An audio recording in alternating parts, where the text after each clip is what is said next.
edition of the Mint Artificial Intelligence Summit. I would like to take this opportunity to tell you about Mint and the work we do. Mint was founded by the HT Media Group in 2007 to serve as an unbiased and clear-minded chronicler of the Indian dream. Today, we are not only India's second largest business newspaper, but the one that is preferred by the discerning and the curious reader. Our editorial team is spread across the country, including in Bangalore, and we are all driven by the same aim, to produce high-quality and error-free economic and business news content that meets the need of business and policy leaders as well as investors. Our focus areas span across public markets, companies and industry, economy, public policy, tech and startups, personal finance, and intelligence lifestyle.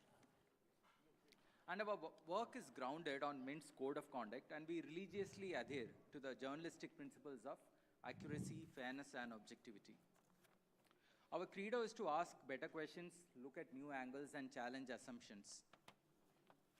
As part of this, our newsroom is constantly thinking of ways to identify under-the-radar trends and provide a stable anchor of ideas that help users navigate the turbulent flow of daily news. One of the ways we do that is to bring together some of the most influential minds, including senior policymakers, investors, industry leaders, all under one roof to delve deep into economic, finance, and business-related themes. This happens under the aegis of Mint events. Apart from our flagship Mint India Investment Summit, we also host an annual BFSI Summit, Sustainability Summit, besides events around managing your personal finances. As a newsroom, we collectively believe that artificial intelligence, climate change and the energy transition, and jobs and skills to manage the aspirations of young India are three key themes that will dominate public discourse over the next few years. This AI conference, the third in a series, is a step towards adding to that discourse. So therefore, I encourage all of you to participate in the discussion, ask searching questions, and take full advantage of the event. Thank you very much. Thank you, Ravi.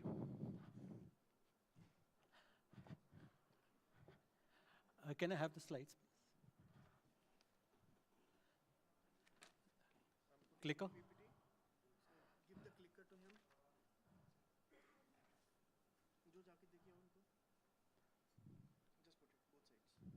Both sides.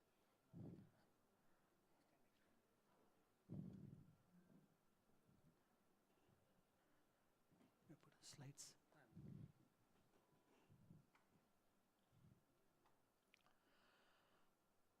So friends, as you already know, clearly we are moving from an era of just where we used to speak about traditional machine learning, which we know as AI, or what we call AI, and we are moving to the Gen AI phase.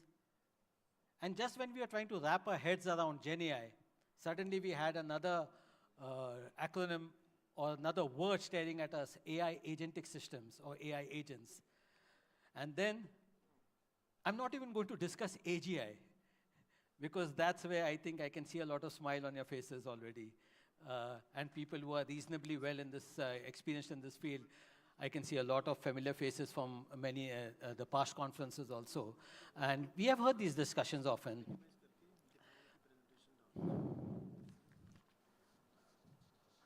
Is the clicker not working? Okay. So if you see the global AI market size, it's around $243 billion. But if you see the composition, it's US almost $66.2 billion. China is $45.5 billion. India is $8.3 billion. I'm not delving too much on this because our next speaker is going to speak at length on these topics. Here are some of the, if you see the rankings, again, now this is the Stanford Global Vibrancy Index 2023, which was released in November 2024. According to that, US is the leader in this space, followed by China, and of course, the UK is ranked third, India ranks fourth, and the UAE ranks in the fifth place, followed by France. The reason I'm mentioning France is because we are talking about the Paris AI Summit. So it's pretty interesting when you see the rankings, because India is the co-chair along with France at the Paris AI Summit. Of course, you see the reason for US ranking first is because of higher quality AI research, notable machine learning models, a lot of private investments, but China is also catching up with it. If you see the 2023 investment of China is much, much greater than that of the US. So again, it's leading, China is leading in the AI patenting space, and of course, I don't think anybody in this room would have not heard about DeepSeek. Yes, of course. Next one, please. Of course, if you're talking about strengthening the India's AI ecosystem, you have the India AI mission with over $1 billion already being spent on it. 4 semiconductor projects have already been announced, around 1.5 trillion. You have all the figures there.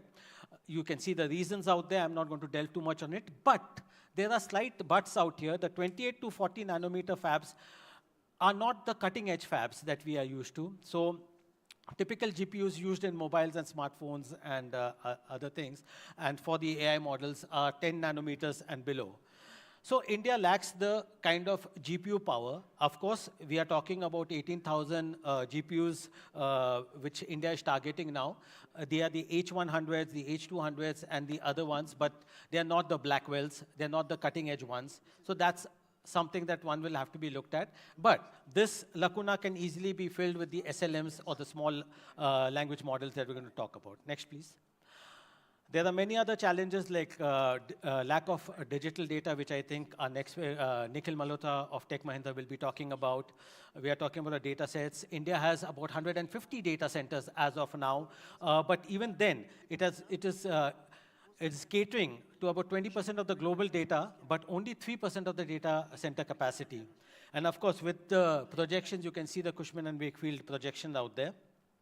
So there are a lot of improvements that are happening. Next slide, please. This is the question that I wanted to ask. Do we need a chief AI officer for India? The reason I'm asking is because the government is talking about the DPI framework. And if you see the DPI framework, you had Mr. Nandan Nilekani who led the project. You had a team of project. Of course, MeitY was involved. There are other quasi-government bodies and government bodies were also involved. But this is a question that I would like to ask at this point in time. Next slide, please. Generative AI market size, $88 billion as of now, 2025, 207. This is a global number. Next slide. 82% of the Gen AI startups are in the top 5 cities. I think this is a no-brainer, Bangalore, Delhi, Mumbai, Hyderabad, Chennai, with Bengaluru accounting for the highest share. Next slide, please. Gen AI models are not about size. Why am I saying it? Because you are looking at even DeepSeek and O3 kind of mini models. Okay, this is an important thing. It's important from the point of view of even when you look at DeepSeek, which is kind of using a mixture of experts, project where you have multiple models dealing with specific kind of problems. And that is what the experts will speak later also. Next, please. Co-pilots to the rise of agentic AI systems. The reason I'm talking because we are going to talk throughout the day a lot about autonomous agents that can make and take their own decisions without needing constant human guidance. Of course, you need to have humans in the loop, and that's a bit of a tricky situation, but of course, we'll have the experts once again talking about it. Next, please. Here are some examples. They can be used in language translation, image recognition, data analysis. They could be used for algorithmic trading. They could be used in healthcare for medical image analysis, etc. They could be optimizing logistics and supply chain processes, or they could handle even policyholder interactions through voice and text. Plenty of examples throughout the day you'll be getting. Most of the speakers will be talking about it. This is a cautionary note which I always tell that generative AI is just not about tech. It's about transforming a business with the right tech tool. Where companies need to grow from the pilot stage to the production stage, so POC to production, because otherwise everybody will end up asking, where is the ROI in Gen AI? Next, please. Open source versus closed source is another consideration that is very important for companies. Next, please. Just look at the figures. You have open source companies, including OpenAI, that have raised cumulatively about $37 billion. You look at the the closed source ones, which include OpenAI. They have raised cumulatively about $37 billion. Whereas if you see OpenAI like Mistral, XAI, Inflection, etc., they have raised cumulatively about $11 billion. Next, please.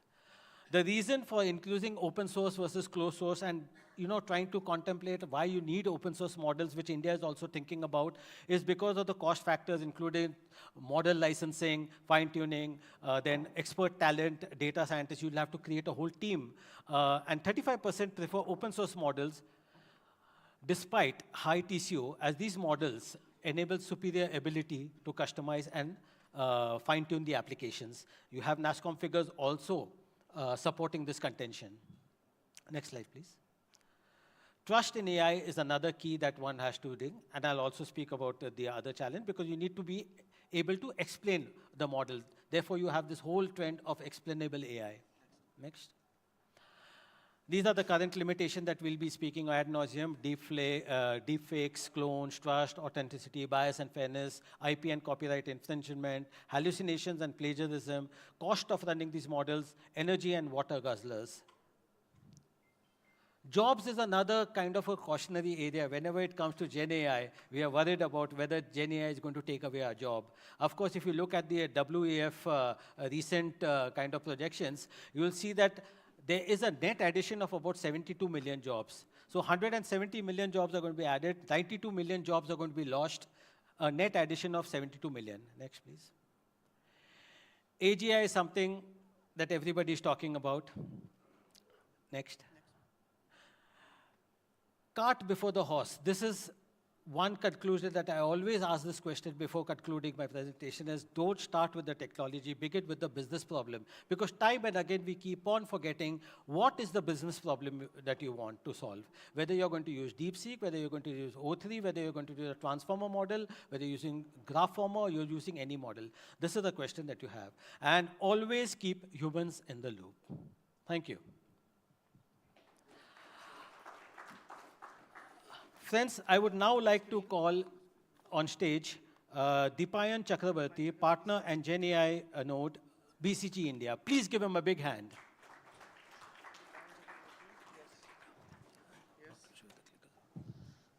Hello, I'm audible at the back? Thank you, Leslie. Great presentation. I wonder what I'll say now, since you've pretty much covered everything to say on the topic.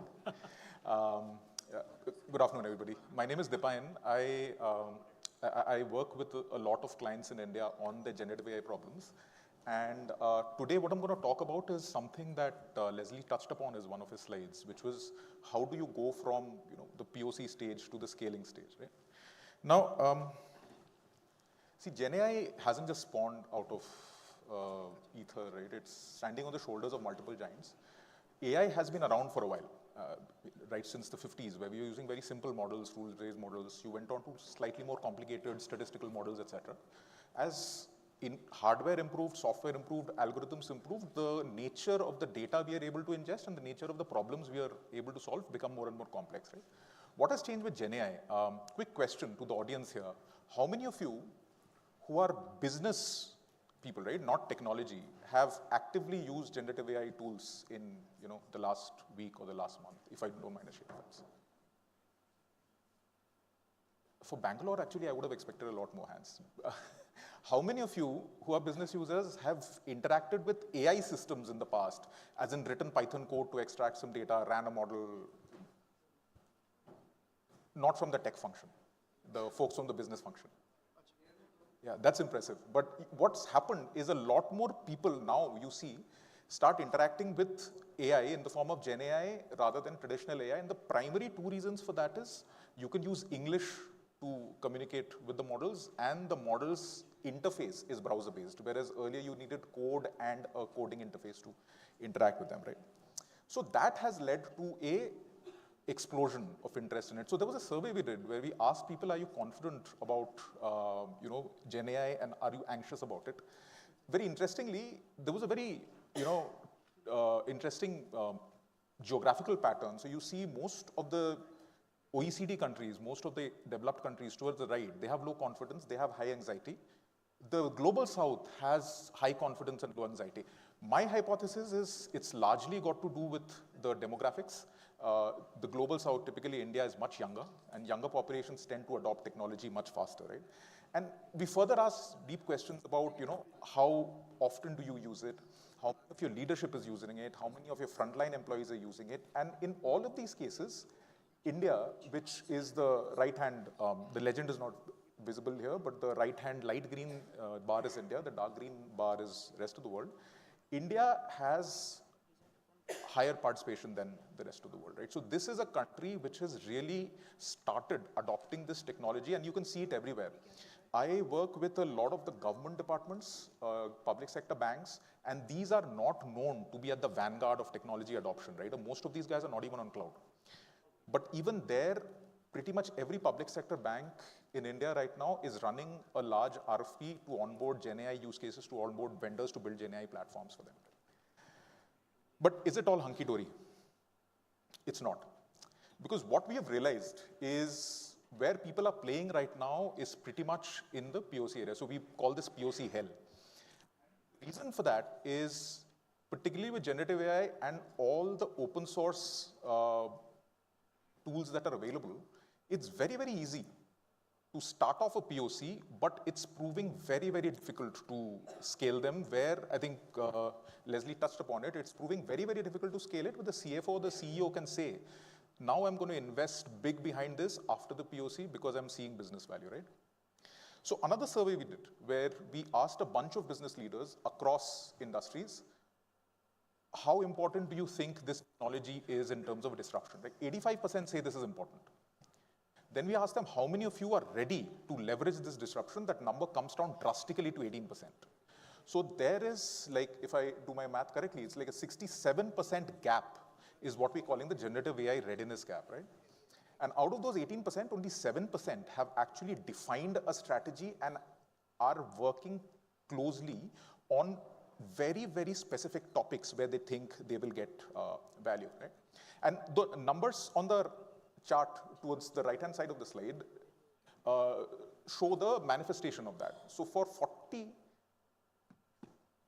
POCs that are running in the area of internal productivity, only 16 are getting into even the area where they're scaling, right? I think this number actually is overstated if you ask me. I think out of the 40, probably 5 or 6 are getting overstated. But, and there are other surveys we do also, so even if you triangulate, this is another survey that we ran where we asked our clients about how many of them have yet to start, how many of them have started, and how many of them are scaling. And when we do the global numbers, we see that around 10% of the companies are scaling, right? Whereas 40% haven't even started on that journey, and the rest have started and are stuck in this POC hell. The good news, however, is that if you manage to scale, the financial results are there, right? Top line, bottom line, customer experience, all of this is not due to AI, so I don't want to draw a direct, complete causal link between this, but there is some amount of causality and there is some amount of contribution that AI programs, once scaled, have to these overarching, overbearingly positive financial results, right? So if you get it right, the size of price is big. So then we started asking, the 10% that are scaling, what are they doing that the others aren't? Again, the number one thing which we said, Leslie also touched upon it, what is your business question, right? The areas where we have seen clients not really being able to get out of POC hell and not really able to scale is when you adopt a let 1,000 flowers bloom kind of an attitude and start doing POCs across different departments without having a unified platform, a unified view, a very strong lens of whether this is ultimately going to give financial return or not, right? So what you need, so what folks are doing, so again, the legend is not visible. The dark green is the scalers, the white chart is the companies which have not started yet, and the yellow are the ones who are in POC. So what we've done is we did a survey with around 100 odd variables, and we selected the variables where we saw the maximum gap between the folks who have scaled and the folks who have not managed to scale, right?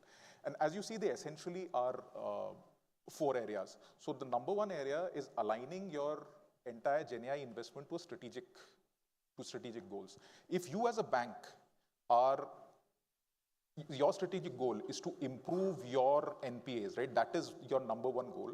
Then do not start looking at generative AI tools primarily in software engineering. Start looking for Gen AI tools which can help your risk and collections, because ultimately the board is going to ask you to meet your business goals first, and the funding is not going to come through to take your POC live. The second thing is obviously technology. And this is very important because what's happening is, unless you have the tech platform right, unless you have your data sorted, the algorithm itself is not going to be able to help you get the results, right? I have an example. The banking client we worked for who wanted to do a lot of work to build co-pilots for their call center employees to guide their service to sales journeys. The problem we ran into is that their dialer or their, the provider which was providing the dialer services and who actually had to give the voice files which needed to be transcribed and fed to the large language models, they were not recording the voice in what is called stereo, where both the speakers are identified separately. They were recording that voice in mono, right? What that means is the software then is unable to identify when the service agent is speaking and when the customer is speaking, and it has to make an educated guess. So when you feed that transcript into a model, the model is not able to generate the results enough to train itself upon what the response for the service agent should be to a customer's query. So that is first what you need to fix, right? Your input pipelines. Do you have a platform? Do you have your documents stored properly in a vector database? Do you have enough orchestration engines? And then you go down to people. Do you have enough data engineers? Do you have enough data scientists? Today, this talent is in critically short supply, right? Because there are very few folks who understand NLP, who understand data engineering, who understand DevOps, and all of this is required to productionize a system. The GCCs are hiring big time for this capability in India, so unless you actually upskill your existing technology stuff, you aren't going to be able to hire in time to really take advantage of this. And obviously the last is RAI. And it's important because you do not want to get into a situation where you have developed a product, you've put it out into the market, but because of regulatory concerns, you're not able to productionize it. So this is what the scalers have been doing, right? They've been investing 3x amount of time and bandwidth as compared to the folks who are laggards in refining the strategy. They've been investing double in tech, 2 times in data, 2.5 times in figuring out the proper alignment of their solutions to their strategy, and also they're investing much more in responsible AI guidelines as compared to what the laggards are. Where are they investing this time, right? So typically when you look at Gen AI solutions, there are 3 ways in which businesses can take advantage of this. The first is the most common, where you basically deploy existing solutions. Office 365 Copilot, write emails, respond on my behalf, ChatGPT, create the first version of my email, draft the first version of my PowerPoint. 10 to 15, 20% of the total value that you can capture is there, right? The real value actually is in reshaping critical functions. End to end, think about how your digital marketing function is going to operate in this world with the tools that they have. Do you need every single role? Do you need every single platform that you have?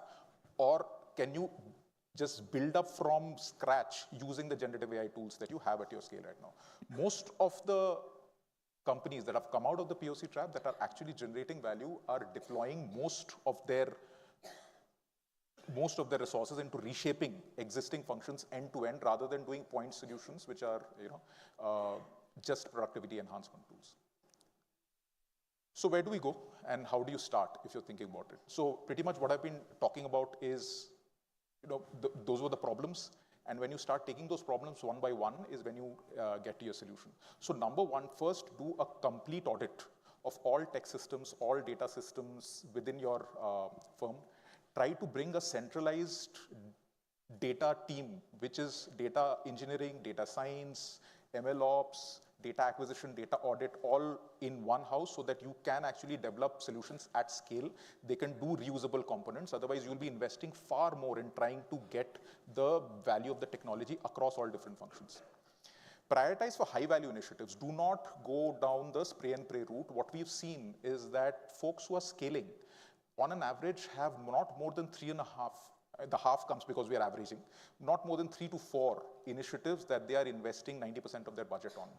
Folks who are not able to scale, that number goes up to 15, 20, etc. So you really need to prioritize your investments in a small set of high impact initiatives. Upskill, because the skills are not really broad available in the market. You need to upskill your existing you obviously need to fund it because this technology right now is expensive and it is going through an R&D phase. You'll have to invest in foundational capabilities, building data pipelines, building data science skills, building machine learning skills, rather than just buy point solutions. Because the way the technology is evolving, today's best point solution might not be the best tomorrow, and you will not be able to do multifunctional cases if you have different point solutions sitting in different organizational tech stacks. And obviously launch an AI governance structure. People sometimes take this very, very trivially, but DPDP is going to come, a lot of legislation is going to come, a lot of your investment might go down the drain until and unless you ensure that a governance structure is there in place, which is ensuring that all of your efforts are compliant with the law. So that's it, gentlemen. I look forward to the rest of the evening where I think people are going to talk about specific cases when they've managed to scale.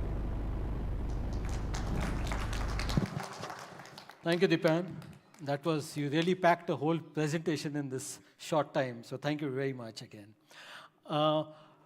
Friends, you all have, is there anybody in this room that did not track the conversation between Sam Altman, Rajan Anandan about 2 years back? Yes, $10 million. Anybody in this room that had not tracked it? Oh, everybody has tracked. Lovely.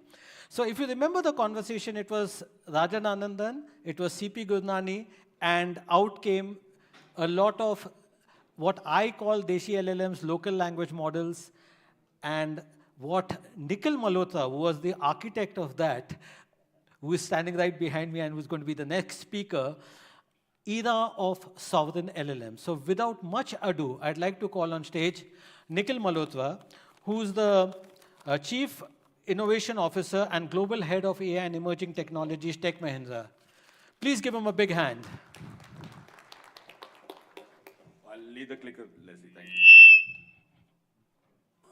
Good afternoon. Can all hear me? I think the lunch was very good, and that's why there's no response. So good afternoon again. Brilliant. I think Dipan and Leslie have actually done their trick. They've showed you what Gen AI could be. But in the last 20 years of my research, which my gray hair would tell you, I've been researching on NLP specifically, right from the times of Watson when I was part of IBM, to now. I have never seen a bigger hype. I've never seen a bigger claim in terms of what we can do on the AI world. But, and this was already the story that Leslie told you that happened to us. Thank you. That happened to us when we said, look, Sam came up and said, India cannot make a large language model grounds up in under $10 million. And just for your reference, and I'll tell you how the story goes, we managed to do it in $400,000. Right? So it's a... So what DeepSeek is proposing today, we actually did it about 2 years back. And we did it in a different way, we did it in a different style, but this is the story of Project Indus. We've got loads of other stories that we're doing for India and making India ready, but this is actually Project Indus. Okay. All right, so apart from being a Chief Innovation Officer, I also run an R&D lab, which is called Makers Lab, which I established in 2014. The reason I wanted to start you with this slide is, it's not new that we turned around the world and said, look, we can do it for language and Indus. We've been doing it over a period of time. We are the only company to have actually discovered a therapeutic molecule behind COVID-19, which is right there and which was done during the COVID times. While you were having vaccines, you were huddled up in your houses. Me and my team were continuously on for about, we stopped for about a month when the virus was pretty active during the period of March in 2021. But this story is a longish story. I wouldn't take your time, but the story goes that we looked at 8,000 FDA-based drugs Using genetic algorithm, Gen AI was not a word in 2020-21, but we also utilized the genetic principles and Gen AI principles to see whether we can find an attack point for that virus itself, which was COVID. So those 8,000 FDA drugs were brought down to 17 by genetic algorithm. I had some partners in Bangalore and Hyderabad. I personally handled the biohazard in my hand and shipped it to Bangalore. Couldn't go back home because I had little kids for 10 days. They did a lot of in vitro-based system testing, where they essentially found out that these 17 reduced to 3 and 3 reduced to 1. And that 1 is a patent that we say, anytime the vaccine's effect wanes off, you can take this therapeutics because the effect stays longer for you in terms of what you do, right? So, so genetic algorithms, Gen AI is not new for us. We've been doing it for quite some time, for about 4 or 5 years. That's my research. That's where I started off as a researcher. Next one is pretty cool. It's called Bharat Markup Language. Every Indian rural kid is allowed to code in the language of their own choice using this. It's free of cost. It's basically a CSR from our side. And this came out because of a very interesting story, because I was part of the panel which was done by AIC. And 4 kids came to me from a very remote corner of Chhattisgarh saying, and I'll speak in Hindi, if you don't understand, I'll translate it, कि sir हम तो 20 kilometre रोज चलते हैं school जाने के लिए. एक दिन हमने हरा साग, लाल साग and bajra, so red amaranthus, green amaranthus and millet was dropped on a piece of land by these kids. Scientific serendipity, if you may call it. The wheat that grew out, they crushed it into water and they started giving it in that region. That region actually got out of malnutrition.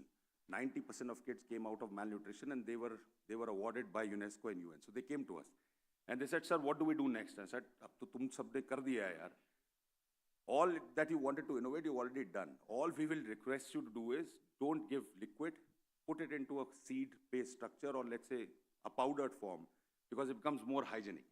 One of the kids turns around and tells me, uncle, agar mujhe अंग्रेजी आती होती, तो मैं अपना ये वाला solution पूरी दुनिया को दे. And that got me thinking that I think 80% of India still speaks the common dialectal language. Can I give and can I bridge that divide? And that's how evolved Bhamal, which is Bharat Markup Language, which allows today, and you can go to bhamal.techmahindra.com even today, it allows kids to code in the language of their own choice in Punjabi, Marathi, Gujarati, and whatever. So they can build a lot of stuff over there. If you come from a farming community, 140 million farmers today have the right to use Atmanirbhar Krishi, which is again under the aegis of Principal Scientific Advisor, which allows farmers to become self-reliant in farming. It gives you ability for precipitation. The only app that actually gives you soil health card data. The only app that has got an NDVI and also a mineral strength of your own system, which is of course data taken from ISRO, data taken from a lot of other places, like for example, ICAR and some of the others. And it's also in different languages. The funny thing about this, and what we did behind this is, all of you read Panchang calendars, right? Panchang comes to your house. We are the only people to have converted Panchang into an algorithm. And we have proven in the International Journal of Sciences that over a longer duration, Panchang is 15% more accurate than the meteorological. Right? And that's also because Panchang looks at planetary positions. Panchang looks at a lot of other facets, and there are hundreds of Panchangs that run in India, right? There's a Panchang that runs in South, there's a Panchang that runs in North, and so on and so forth. Can we combine and convert it into an algorithm? There's a paper, you can read about it, right? So this is what we do. But problem with India, or the complexity and diversity of India. You know how many dialects does India have? It's got 1645 recognized dialects. It's got, maybe on old data, it's got 27 mother tongues. But India unofficially speaks 19,200 dialects in remote corners. If you open up these dialects from the country, you would find out that some of them have gotten extinct. Some of them are no longer in use. Some of them are just with corners of 100 to 200 people speaking that dialect, and they're almost on the extent of they're perishing there. So when Sam gave this challenge and when CP accepted this, my idea was, what do we do, right? ChatGPT can come out with Hindi, can come out with Punjabi, can come out with Marathi, but they would never be able to cater to the dialect part. So we said we will look at one language which is called Hindi, which is spoken by 650 million people. But for all of you Hindi speakers, Hindi is spoken in 42 different ways. There are 42 different ways in which this country speaks Hindi. So we thought we'll pick up those dialects and we'll make a large language model out of those dialects only. And we will not cater to the languages itself. Part of it is also connected to my research in the past, which I feel that if you mix languages together, there's a larger decoherence of language that happens in terms of what you do. So we said we'll pick up one language and we'll pick up the dialects. And again, so this is a marketing slide. Don't consider it as a marketing, but this what really means is that there's a push towards sovereign LLM in every country. And I think Dipayan's slide also showed you, Southeast Asia or the global South wants to create sovereign LLMs. It's not just India. We are seeing this movement in Indonesia. We're seeing this movement in Malaysia and so on and so forth. So it's about my data, my choice. It's about my ethics and my bias.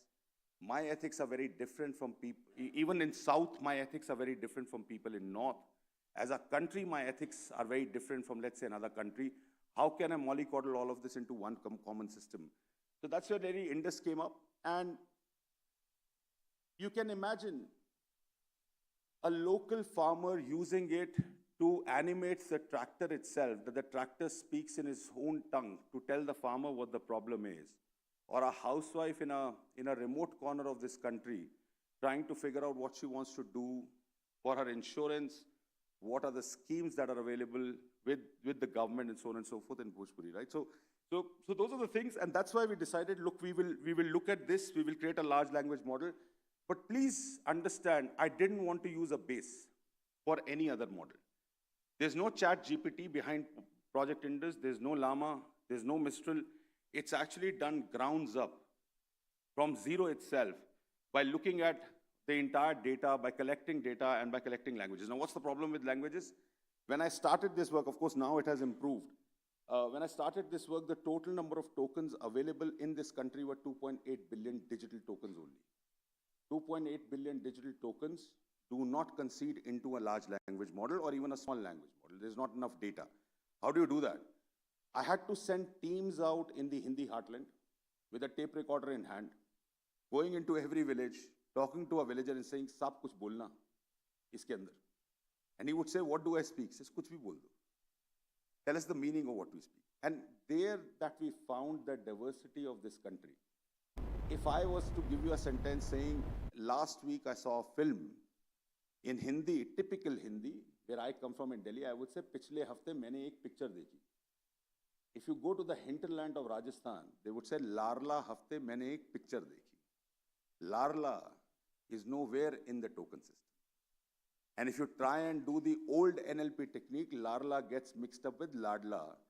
Because of the Levenstein distance, as some of you would know, Larla is closest to Ladla in the dictionary. And as a result of that, Ladla hafte maine ek picture dekhi ho jata hai. So that's why it was so important for us to get this data, to collect this data, and then convert it into a tokenized base for us to really build the decoder and the transformer on top of it. Okay, so this is the Hindi heartland. We are a 1.2 billion parameter model. It's available on Hugging Face. We've open sourced it. We've not closed it. You can go to Hugging Face. You can use it. It's one of the only models that can actually run for you on a server, but can also run with you on a PC or on a phone as well. So it's not that big. It's not that small. It's about the right size, which can actually come on the edge as well in terms of what you're doing. And this is how Hindi is spoken. If you notice the bottom right corner, some of these languages you know, some of these languages I can guarantee you that you have never heard in your life. Languages like Panch Pargania, languages like Khortha, languages like Magahi, which is a part of in how Bihar speaks a little bit of Hindi. So these are languages that are actually picked up and they are actually put into the model to actually do a model creation over there. Now, how do we collect data? Obviously, I told you, teams went out, they collected data, they went to students, they collected and made sure that this is not your own biased data, and this is not anything personal. Talk about some random stuff, right? Aaj aap kaise hain, din kaisa hai, what's the weather like, and so on and so forth. Yeah. Sorry, I'm just moving in. There was also another constraint that we found, that when we collect this data, there's a lot of bias that comes. So we made tools to actually remove that bias in the system. And today, if you give a sentence to, let's say, a project Indus, it will actually find out whether you are biased, and it will actually take out that bias from that system and try and clean it. We are on the leaderboard as well, But this is something interesting that I wanted to show you. Have a look at all the other models on the side. This is an independent survey done by none other than Pranav Mistry, and he's actually launched it into LinkedIn. I didn't give him anything. Because Indus is on the Hugging Face, you actually picked it up. See what we are doing. We are fourth on the list. See whom we beat. We beat the GPT-4s, we beat the Llamas, we beat the Microsoft fees of the world in terms of tokenization. And please remember, we are a 1.2 billion parameter model only. All the others are about 100 times bigger than me in terms of the modeling status. So we can create a small model, and we can solve what Dipayan and Leslie were talking about in terms of compute, in terms of carbon, and not going towards that compute infrastructure as well. We are also on the Qualcomm AI Hub. We now produce these on the edge as well. I'll leave it over here. Leslie is actually looking at me as to my time's up, but I'm available. You can have a chat with me. This is the story of India. India doesn't need someone else to tell what we can do in tech. We have the wherewithal to do it, and we have the minds to actually do it. So thank you. Thank you so much. Thank you, Nikhil. Sorry, we are running a tight ship, so I request all the speakers to stick to the time. So of course, he deserved a very big hand for the creating of a foundation model grounds up. Absolutely. Our next speaker is equally interesting. We talk about AI and smartphones, and everybody, what do you do when you look at a smartphone? What is it called in English? Glance.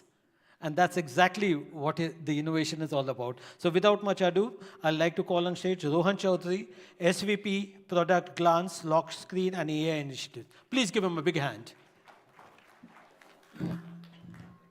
Hi, everyone. So this is more going to be a conversation around how we have used AI in the consumer tech side. So Glance is now a 9-year-old company. We started our efforts in Mobi in 2016, and we really kind of came of age in 2019. And today, Glance is at 300 million devices across the world, where we service the lock screen on the phone. So one question I had, how many of you have heard or used Glance? Yeah, fair bit. And of course, if I ask this question more, in the larger Indian heartlands, the number would be far higher. So we've been more massy in general. So if you think about it, with the advent of ChatGPT, over the last couple of years, a lot more use cases have come off in the enterprise side, and we have seen far less consumer tech use cases really coming in. So the major ones that come to your mind is, for example, the ChatGPTs of the world, the Geminis of the world, and now DeepSeek. Now, one of the challenges is that when you're on the consumer side and you're trying to do AI there, the problem is that it scales with the users, right? So any product I built, it scales with the users, and which, at least before DeepSeek, was an extremely hard problem to solve because it's not affordable to be able to run those models at a user level. But DeepSeek has made it far, far more easier. So I thought it'll be a good forum to just share what has been working for us in the last couple of years on the B2C side in terms of GenAI. So the slide might not be so visible. So through this next 10 minutes, you'll basically see places where we saw a value add in the way we operate as a B2C company. So the first one is basically how conversational AI is a great replacement for onboarding. So to the right, you basically have this companion chat happening on a product where a consumer has just adopted a puppy, and the companion is talking about, oh, what is his name? Have you brought the right products? Do you know how to care about the puppy, etc.? Now, this informal, authentic conversation is not really possible in a world where you're just doing onboarding. Onboarding basically looks like, okay, give me your name, give me the age. It's mostly things that users would skip. They just give their default choices and that's it. But a conversation is a far more authentic setup. So for example, to be able to set up the news part of our Glance product, we ask the consumers, what is the latest news event that you really noticed, right? And you can talk about it as well. You can talk with the AI around it, etc. Which is very different from saying, okay, can you select your news categories that you want to follow, which publishers you want to follow, etc. So this is just an example of how conversational AI might be the new way onboarding happens across the world in B2C apps. You might see a situation where pretty much every app might employ a conversational agent where they just strike authentic conversation with the consumer, and the onboarding actually continues throughout the journey of that app. It doesn't need to be one time, right? So pretty much on glance, we have replaced a lot of our standard onboarding with conversational onboarding. So that's one. Would I be able to open this with the clicker, the video? Let me try. Yeah. So this is basically a fashion style. I think there's a voice issue. Just give me a moment.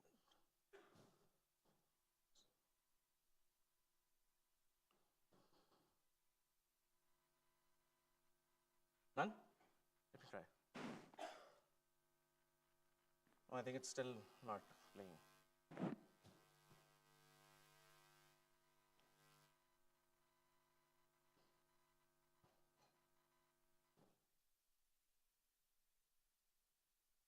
Okay, let's give it a last shot, otherwise I'll explain this. Yeah, it's not really playing. So I'll just quickly explain what's really happening here. So this is basically a fashion stylist that we have been working on for the last few months, where the idea is that we are trying to imagine how interfaces of the future would look. So this is just an example of a fashion stylist. This conversation is basically a pure voice conversation where the visual UX, the tapping and the swiping, only exists if needed. Otherwise, the entire conversation can be done over voice. Now, you won't be able to hear the voice, but whatever words are coming there are basically the voice being spoken. So this is just talking about AI talking about how skin tone matters, in being able to decide what you want to wear, then scanning their selfie, and talking about what palette of colors will work for me. So this is something you wouldn't have seen. In most cases, it's a standard app UX, but this is a UX which is hands-free. It is voice first, and the UX only exists to be able to complement the voice. And we feel that the future would look far, far more like that, where a lot of consumers are anyways used to the idea of AirPods, which are in their ears. So a lot of primary interaction would happen via voice, and the visuals will only serve to create value in that moment. Right? So the visuals are not consistent. Visuals are stitched on the fly, depending on what the need of the consumer is at that point in time. So this is the second class of experiences we feel now would become very, very real. Again, this becomes very real with the DeepSeek world because now this is affordable as well. So therefore, this can be run at scale, and we at 300 million consumers are actually running that at scale. So that's the second one.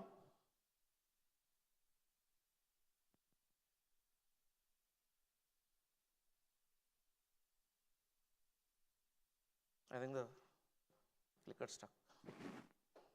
Okay. All right, so this is the third one.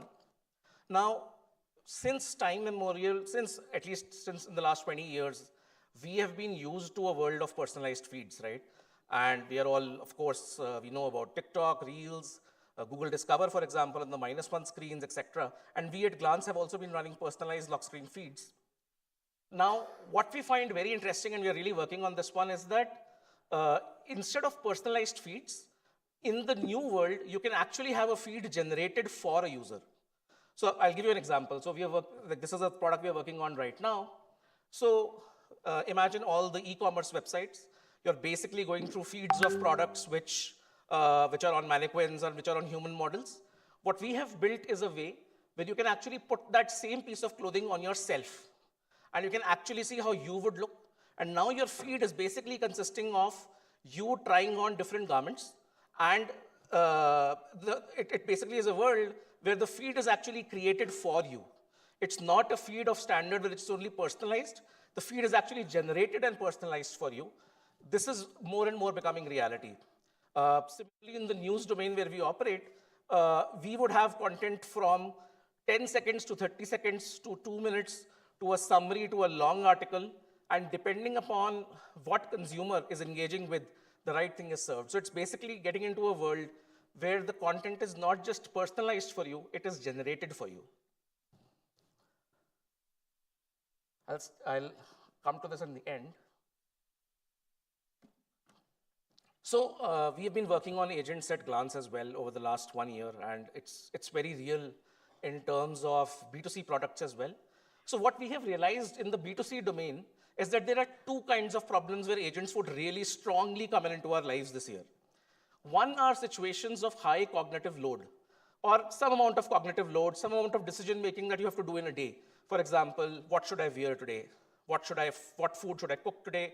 What food should I order today? Which movie should I watch on Netflix, right? When should I leave from my home to be in office in time?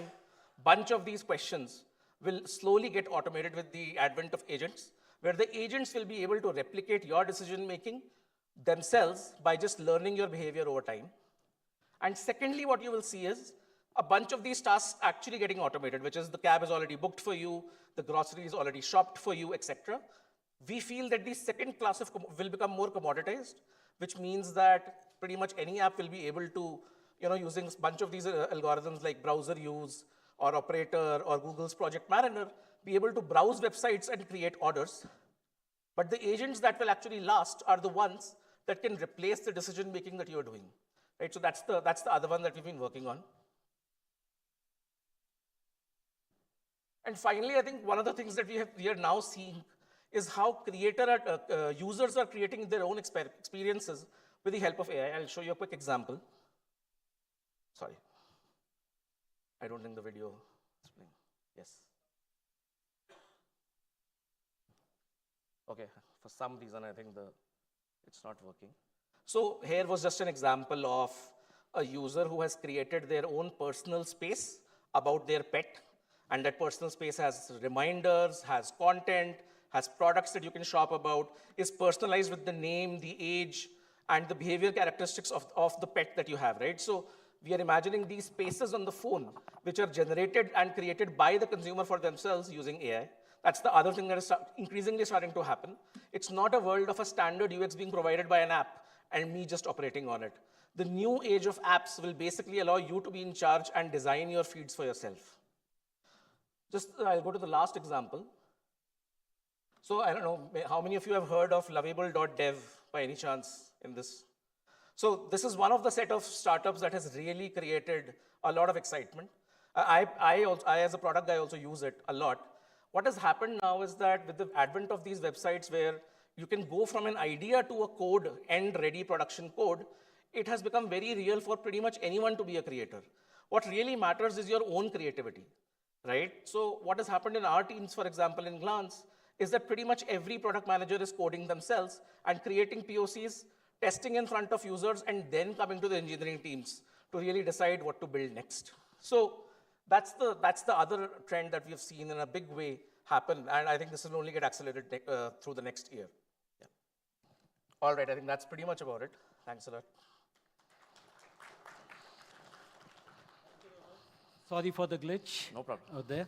And I thought when I saw that heart, I thought it has something to do with Valentine's Day. Okay. So, friends, the next speaker is going to show you how a 40-year-old company. How many of you have not heard about Tally? How many of you have heard about Tally?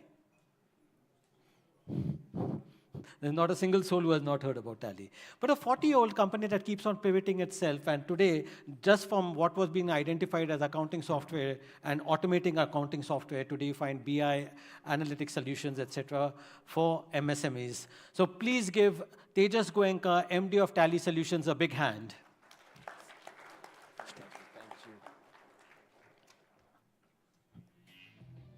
Hi guys, this is the first time I'm experiencing Leslie's 10-minute military-style talks. Fantastic. So I don't have any PPT, but I'll build on what Dipayan, what Nikhil, and what Rohan have said.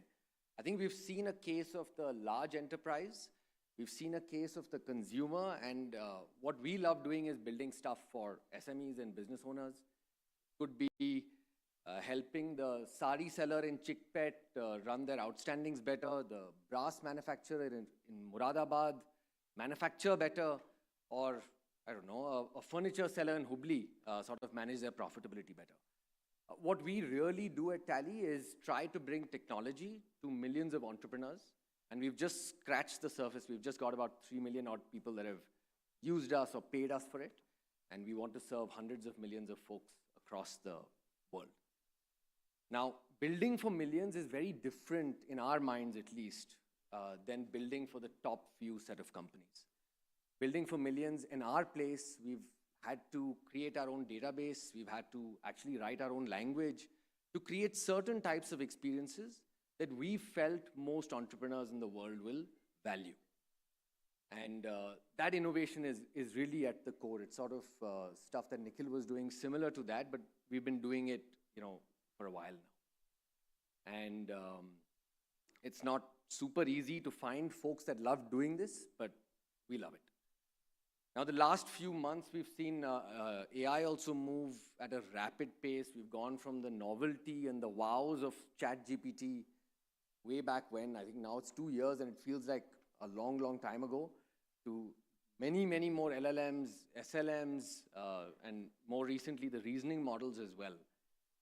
But we've also seen that these cases have been sort of restricted to broadly two big use cases that we've seen even on stage today. The first one is the large enterprise, and the second one is the more curious consumer.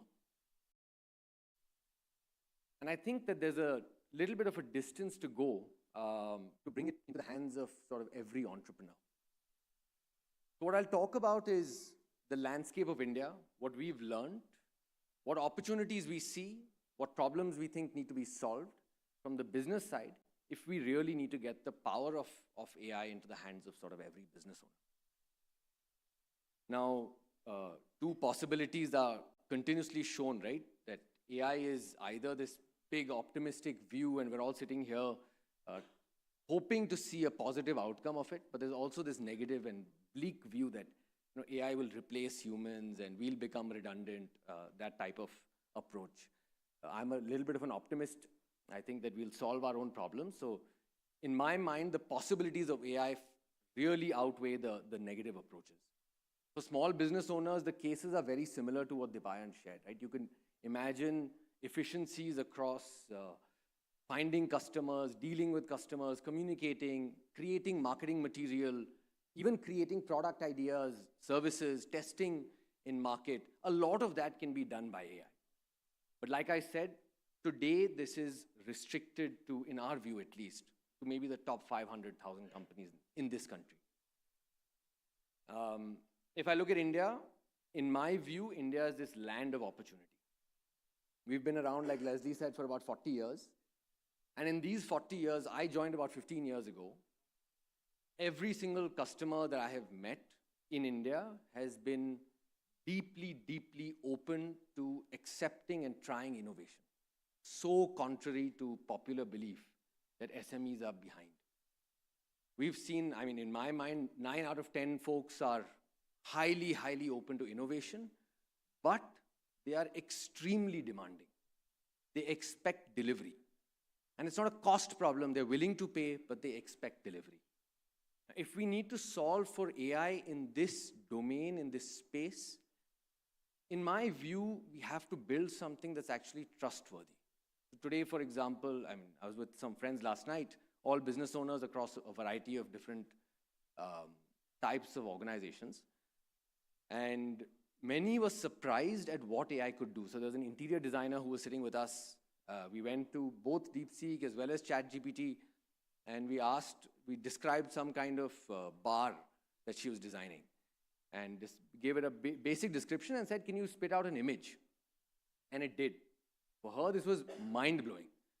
But the moment you give her 2 minutes, she's like, yeah, but I don't like this, I don't like that. Can I modify this? Can I modify that? And it seemed like this evolved, convoluted approach to maybe get there. And two things sort of emerged to me. One is that it will probably remain a novelty unless we're able to solve for trust. So people here would have tried ChatGPT or tried DeepSeek, but how often do we use it for our everyday lives? There's still a distance to go. And I think trust is a very, very big part of what we need to solve in order to get there. The second one is that despite us being open to innovation and also willing to pay, the net point is we are still a country that earns in rupees and spends in rupees. We are not the earns in dollars and spends in dollars, or earns in euros and spends in euros type of a country. And that's a very different mindset. It's a very different mindset on how you think about where each rupee will take you. So when you want to solve for the entrepreneur, for the chickpet, for the Hubli, for the Muradabad, cost simply does matter. And most folks will say that, we've come down, DeepSeek has come out, Nikhil's $400,000 innovation has come. I still think there's a distance to go, and cost does matter. It's very, very critical that we solve for that as well. And the last point is that India is complex. The competitive environment is complex, the regulatory environment is complex, and AI, on the other hand, is running in the wild, wild west. It's completely open. It runs on any data that it can learn off, the internet pretty much. In fact, some of you all must have read a few months ago, New York Times had sued OpenAI and taken them to court because their articles and their content or their IP is being used to train their models. India is going to be tough. The same group of friends that I was with last night all wanted to explore this, but the net question was, but what if my competitors see it? What if that system learns on my data? And I think that this idea of privacy, this idea of security, if we want to get folks across this country to really harness that power of AI, privacy will be extremely important, privacy and security both. So just stepping back, there are 4 things in my mind. First is trust, second is the experience, third is cost, and the fourth is privacy. These are the 4 things if we want to create systems that can scale to millions of entrepreneurs. In my mind, these are the things that we need to solve for. And before I end, just a small note on the regulatory side as well. So bringing the power of AI to every entrepreneur can be game-changing. And if work that was shown in the past really does come to light, India can be positioned incredibly strongly in the next decade or 2. Especially on this journey as we go towards this Viksit Bharat, it is something phenomenal. If we have our own models, if we run our own, on our own data, things can be dramatically different. And I think 3 things that we sort of just need to be aware of and we need to push for. The first is funding. It's important to make sure that we have the right resources allocated, not just within this room, outside. The government must push for this to get our own AI infrastructure and technology in place. Number 2 is data. Data is obviously going to be extremely, extremely critical. DPDP is out, regulations are and rules are pending, but we will need to figure out how to both allow for innovation as well as protect data in a sensible way in this environment. And the third is that we will end up partnering with foreign folks. I think the aggression with which we do it needs to be high, but also the caution on how we protect our data does need to be there. And we do need to make sure that the kind of innovation we have supports the growth of India as well. So with that, I have 50 seconds left, so I'm doing well on time. I hope that we start seeing solutions for millions of entrepreneurs and hoping to chat with you guys offline as well. Thank you so much. Thanks for having me, Leslie. Thank you, Tejas. In fact, actually, one of my colleagues was asking me, saying, you just said it's a 40-year-old company, and he's such a young MD. I said, so? I said, are you protesting? I said, this is a reflection of Gen AI. Absolutely. From MSMEs now, we'll move to startups. So obviously, because this is a tech conference, we're going to talk about deep tech startups, the third wave of deep tech startups to be precise, and for which I'd like to call on stage Sompal Chaudhary, who is the co-founder and partner of Bharat Innovation Fund. Please give him a big hand.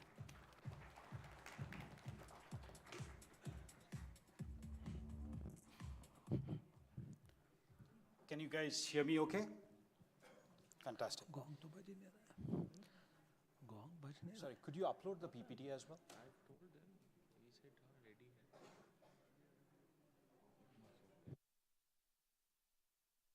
Yeah, great. So, you guys have been hearing a lot about what individual companies have been doing, what are the possibilities with AI. So in this particular short presentation, I'm going to ask you guys to step back. Look at the overall ecosystem, the innovation ecosystem, right? And what we are looking at, and as investors, what we look at is patterns. We looked at, in this particular case, we went back to 20, 30 years of history and started looking at what's happening in the ecosystem. What kind of entrepreneurs are we seeing on the ground, right? So I want to share some of these aspects out with you guys. So what we talk about is why is it the third wave, right? So the first wave, and in fact, most of you probably already know, I'm just repeating, but this sets a bit of a context for all of you guys to look at what is this third wave, the innovation-focused wave, the deep tech wave that's kind of coming through, and why, okay? So the first wave, we all know, we created a fantastic IT-enabled services companies. The Wipro and Infosys are household names, $250 billion in revenue. Back in those days, we did not have a concept of venture capital. We did not have a concept of IP, intellectual property, right? But we did wonders, right, based on the sheer talent pool of engineering and English speaking. The second wave, so back in those days, there was zero venture capital. The second wave kind of started up in the 2007-ish. And why? When we followed the trend, we saw 2007-8 timeframe, the Flipkarts of the world, the Snapdeals of the world started, and a whole lot of global investors, the Accels of the world, Sequoias of the world, they kind of jumped in. And the reason essentially was, if you go back to a fantastic venture capital book called The Power Law, the VC saw a similar kind of trend happening in China 15 to 20 years back. If you look at what has happened, late 70s was when China opened up their economy. India opened up in the early to mid 90s, 15 to 20 years difference. So the entire thought process was whatever happened in China will follow 10, 15, 20 years from now. And that's exactly what kind of lower middle class moving to middle class, people buying more, consumption more, so that's why we call it kind of the consumption first push. What happened? It was the smartphones came, data became cheaper, unorganized to organized, D2C brands, right? E-commerce, marketplace models, replicas of the West. That's exactly what happened in the last 10, 15 years. And we did wonders. We have 100,000, 150,000 startups, 110 plus unicorns, right? But most importantly, this created kind of the ecosystem, moved them from a services first to a product first kind of an ecosystem, right? And now, what we are seeing is more kind of an innovation-centric, deep tech-centric. And why? Couple of reasons for it as well. We saw a lot of multinational companies set up their R&D teams in India, right? Back from the 90s. Back my previous company, I was MD of Analog Devices. We started up in the mid-90s. Many of these R&D sites moved up the value chain. They were doing kind of, I would say, testing first, then they moved into kind of the ecosystem in terms of products, in terms of testing products first, then managing the second generation, third generation, literally bug fixes. Then they started developing more products for the emerging markets. And now one chip at Intel gets done in Santa Clara, the second one gets done in Bangalore, right? So now if you put all of these together with the availability of capital, with the availability of a much larger ecosystem, angel pools and so forth, we started seeing 2015-16 onwards, a lot of entrepreneurs coming out of large multinational companies, Silicon Valley startups, and so forth, and forming more deep tech, IP-led product companies from India, but building for the world. That became our thesis when we started back in 2018, right? So Bharat Innovation Fund is focused towards deep tech. When we talk about deep tech, I'm going to talk about it slightly more. We talk on deep science on one end, coming from research labs, research institutions. For example, we have invested in a molecular computing company from IIT Bombay. We've invested in a chemical, new kind of a polymer, shape-changing polymer company from Chemical Research Lab Pune. And on the other extreme, we have a lot of advanced software and AI companies. We have been one of the early pioneers in investing in AI companies from 2018, a company called Entropic, which is on the emotional AI side, a company called Detect, which is on the industrial AI, a cybersecurity AI company called Fire Compass, and lately, a company called Clodura, which is kind of the sales companion, the sales buddy, right? Using Gen AI, of course. Just a quick piece of trend, the number of deep tech startups have grown significantly over the last few years. If you look at just the 2 years, 2023, 2024, right? The number went from 3x from 500 million to 1.5 billion. It's a function, the 9% function is the total amount of venture capital invested in year 2023 and 2024, 10 billion and close to 16 billion, right? Lot of government push towards deep tech, the AI mission, the quantum mission and so forth. And lastly, we are starting to see green shoots back in those days, early days, right? We had a handful of companies.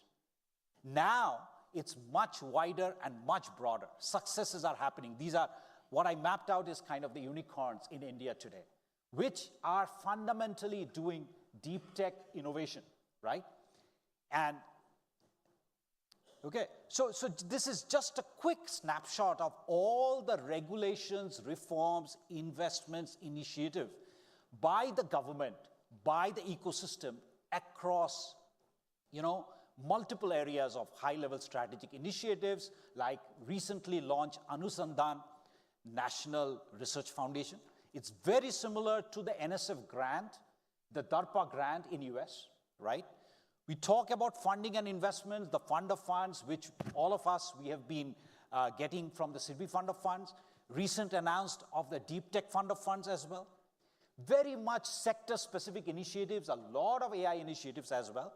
And lastly, the enabling infrastructure and collaboration across multiple spaces, right? Now, one big question comes, what is this ecosystem all about? What are the different areas of deep tech? When we say deep tech, what does it mean?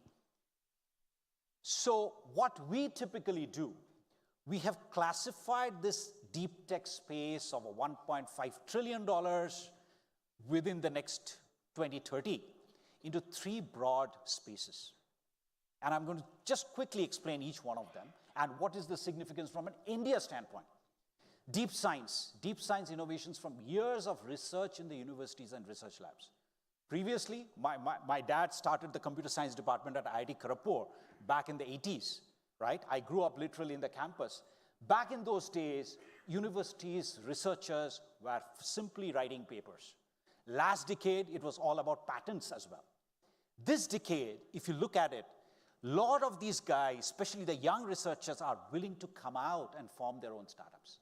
We have invested in this molecular computing company, right, from IIT Bombay, one of the pioneers in this field, right? Even CSIR labs, the chemical research labs in Pune, these guys are now coming out. No questions asked, 3 years of sabbatical are being given to these researchers to come out and form startups, right? So be it biotech, synthetic biology, scientific AI models, right? What DeepMind has done, that's extremely critical. We are seeing a bunch of companies kind of coming out, focused on using this scientific AI, call it Gen AI or whatever models, right? Trying to figure out more innovations in material science, synthetic biology, and so forth, right? The second aspect is more hard tech innovation. I call it the ISRO way. Whatever ISRO has done compared to NASA, right? Send rovers to the moon and the Mars, done it at 1/10 of the cost and time. We need to do similar space tech. There's a bunch of them, Make in India, robotics, semiconductor. We are seeing these kind of innovations. And obviously for reasons, right? Advanced software and AI, okay? Because of our software strength, that becomes a very natural piece to it. I'll stop here, okay? Thank you. Please give him a big hand. Sorry we had to use this pressure tactic because running a tight ship. I like those gongs. Thank you. Here's to lighten up the mood a bit. At CES 2025, this is a quiz question, and there are some prizes? I don't know. At CES 2025, US tech startup OpenDroids showcased a home robot. It was powered by Gen AI. It can listen to you, do laundry, wash dishes, and more. What is this robot called? I'm giving you 4 options. Wall-E, R2D3, John, Bumblebee.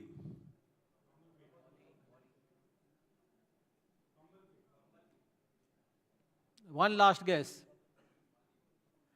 Okay, the right answer is R2D3, not Optimus. Nobody got it right. So now I'm going to call on stage. The reason I took this quiz is because we have AI-powered humanoids in India. Like you have heard about names like Anushka, Tracker, and many others. So I'm not talking of the Sophias and all, which have become a citizen of, what is it, Saudi Arabia, right? So I'm not talking of those. In India, you have these AI powers, and one of them is from Adverb. So I'm going to call on stage Sangeet Kumar, who's the co-founder and CEO of Adverb. Please give him a big hand.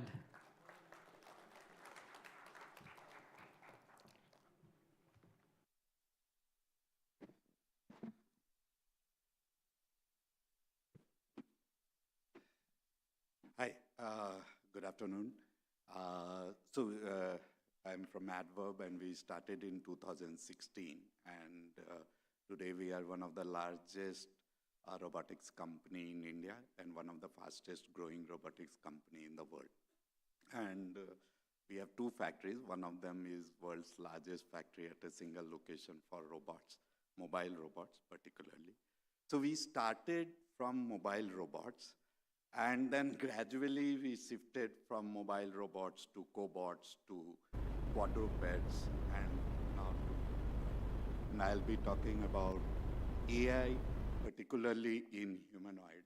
This is something which is in making. There are 2 versions of it. Technically, those are different based on the kind of actuators that we are using. And most probably, these things will start working in our lab in 2 months from now and would be available for the first trials by end of this year. Now, as far as humanoid is concerned, it is very easy. So the humanoid is nothing but manipulation, which is 2 hands working together. Of course, there is vision, there is perception, etc. And there is locomotion, which is moving, and moving on all terrains, including steps and etc., etc. Now, all these things, which is very, very easy for humans, is the most difficult for humanoid or quadruped or cobot. And there is a term for it, Mayer's paradox. Now, it talks about, anyone can make an aeroplane by folding paper, etc. Not the real aeroplane, but any human being. But that is the most complex task for robot to achieve. And similarly, you can walk on the staircase, which is very, very easy for humans, and it is very, very difficult task for humanoid. And for these tasks, for the robot to do it, you definitely need you need the classical control, which is model predictive control, which you see in refineries, etc. But you also need reinforcement learning. So you keep on training these robots on and rewarding them and punishing them, their actions, and there is a feedback to the robot on how to walk. Now, and why did we get into this space, the humanoid particularly? What happened was Indian government bought these quadrupeds from an American company at a price which I feel was exorbitant. As a person who understands robotics, it was 2.5 crores each. And I thought we can make it in, we can deliver it in almost 1/5 the cost, and that is how we got into quadruped.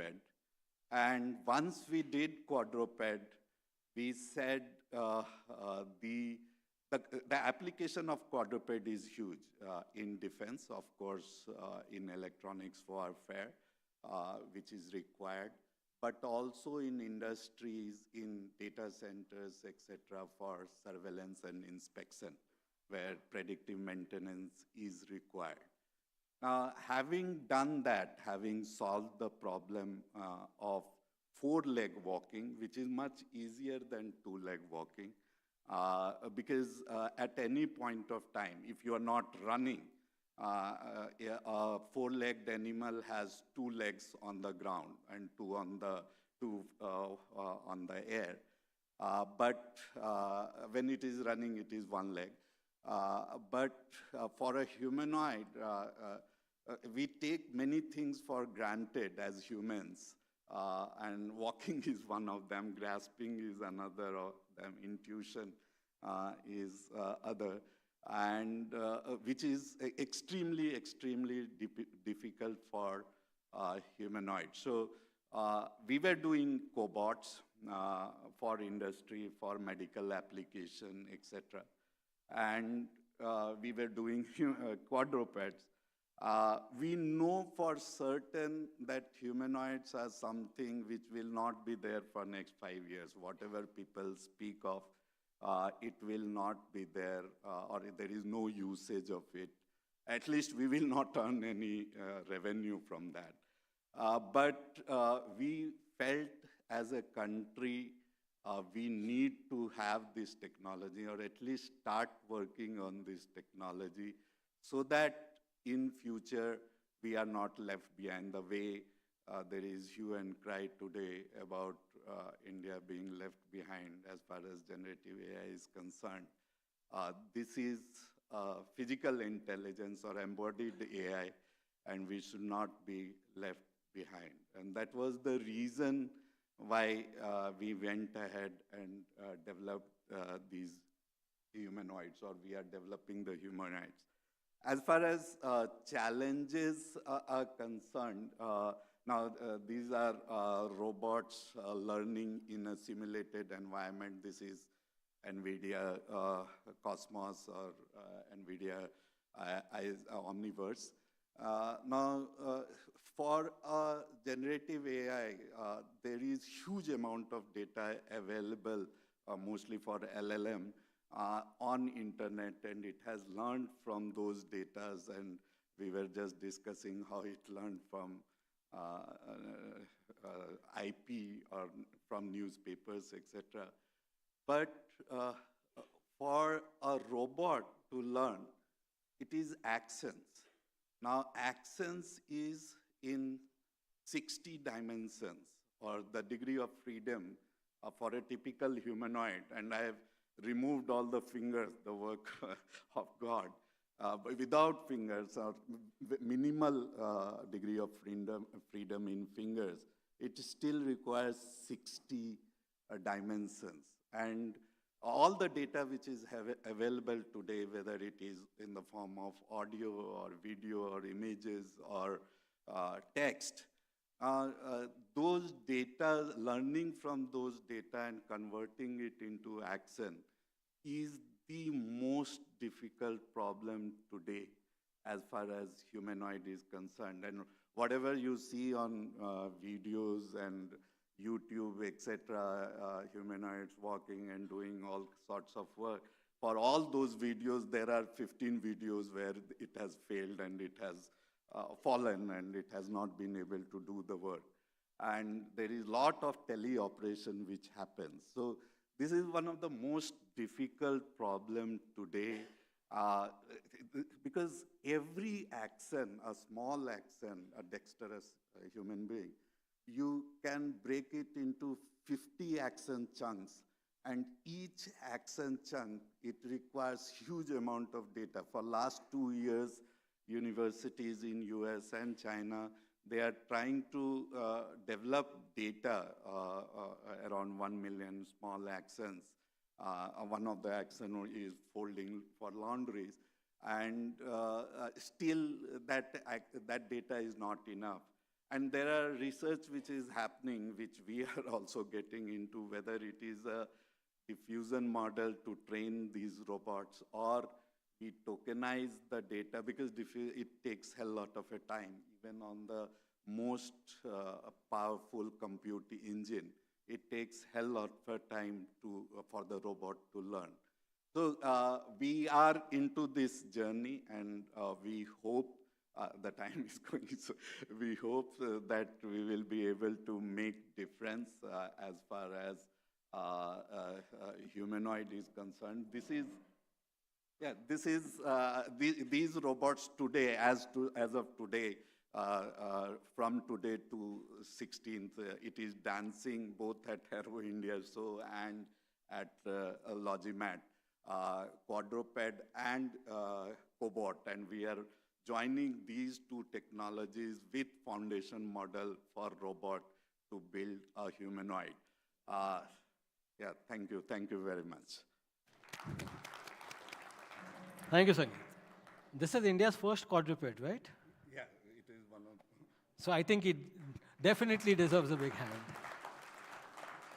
And of course, I think speaker after speaker will say, please do not hype up the technology. Dikhawe pe na ja, apni akkal laga. So essentially, it's easier said than done. Our next speaker is now from the manufacturing sector. Is Mahesh Chikodi online, please? So it's Mahesh Chikodi, Chief Digital Officer, Larsen & Toubro. Is he online, please?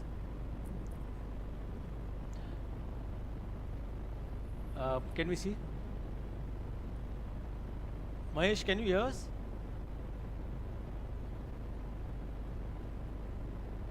Hello? Mahesh, can you hear us? Yes, please. You can start. Perfect. So very good afternoon. I'm Mahesh Chikodi. A warm, very good afternoon from Mumbai. Sorry I couldn't be there in person, but I'll walk you through our AI journey at L&T. So at L&T, as you see on screen, this is our food chain, material chain, quality chain, daily business, nearly 3 lakh workmen visit our site, and in terms of volume of business, we have nearly 600 parties working with you to take pride in being made in India. All that you see on screen happens on a daily basis, like geospatial, mirror tracking. So when we started our journey, we looked at something called L&T Century. So this is one snapshot of what we do at digital and at AI at L&T. So we have connected nearly 15,000 of our assets all on one single platform. We have built mobility applications. We have end-to-end ecosystem of what we do. You want to speak?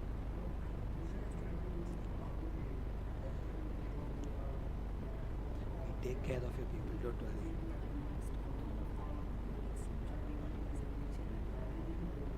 Who's that? Jumping on me?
Yeah, absolutely.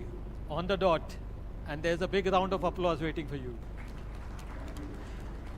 Obviously, I wish it was in person, but I guess you had your engagements, so it's okay. You were supposed to be here physically in the morning, and unfortunately had to call it off.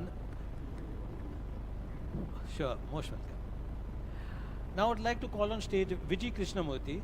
She's the Vice President, Generative AI Solutions, Oracle Cloud Infrastructure. But more importantly, she's a PhD in machine learning and many other things. So I said, okay, let's a PhD in AI. Please give her a big hand.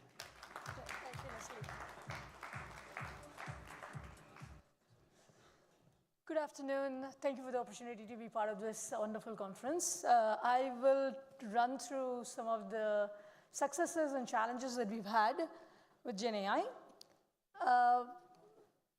AI is real. You have been hearing from a lot of these speakers how they are using it for SMB, big companies, also service side, also in government. So we are also seeing AI market is real. We are seeing a lot of adoption across large range of customers. Foundation models are improving on the daily basis. We are already seeing customers starting to use the data assistant, knowledge assistants in terms of agentic front end to a lot of applications. We are also seeing a lot of enterprise use cases emerging where both efficiency focused as well as the top of line focused use cases. What do we expect? We will have foundation model improving continuously. We will have wide-ranging foundation models with various capabilities. There are gaps in the foundation model today in terms of context understanding, continuous learning, as well as how to engage the human in the loop, planning, reasoning. Those will get improvement over time. We'll also see all of these capabilities becoming valuable in making it easy for using these foundation models for enterprise use cases. And we'll also see the models becoming more and more towards the system too, where it is able to actually think through, plan, and reason, and do better. And that's what the foundation model companies are moving towards. What do we at Oracle are focusing on? What are we focusing on is we are trying to get customers to take advantage of the models that is here and now. Right? We have been helping customers for the last year to take advantage of current capabilities of the model for generating various kinds of contents, summarizing large content for right information at the right time. We are also helping customers extract the right information from large amount of unstructured data like contract documents and others. And we are also helping them to do combination thereof, like you extract the right information from the project document and then generate an email or a project summary that is sent to a project leader, right? So this type of combination thereof we have been doing. We've done 100+ use cases in this across a lot of our own applications as well as with our strategic customers, and we've been seeing quite a good consumption on this. What we have started to do in the last 6 months is that the customers have moved past the task level generative AI use cases like generation summarization.